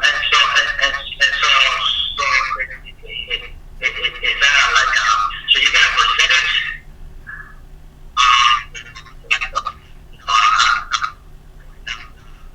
Yeah.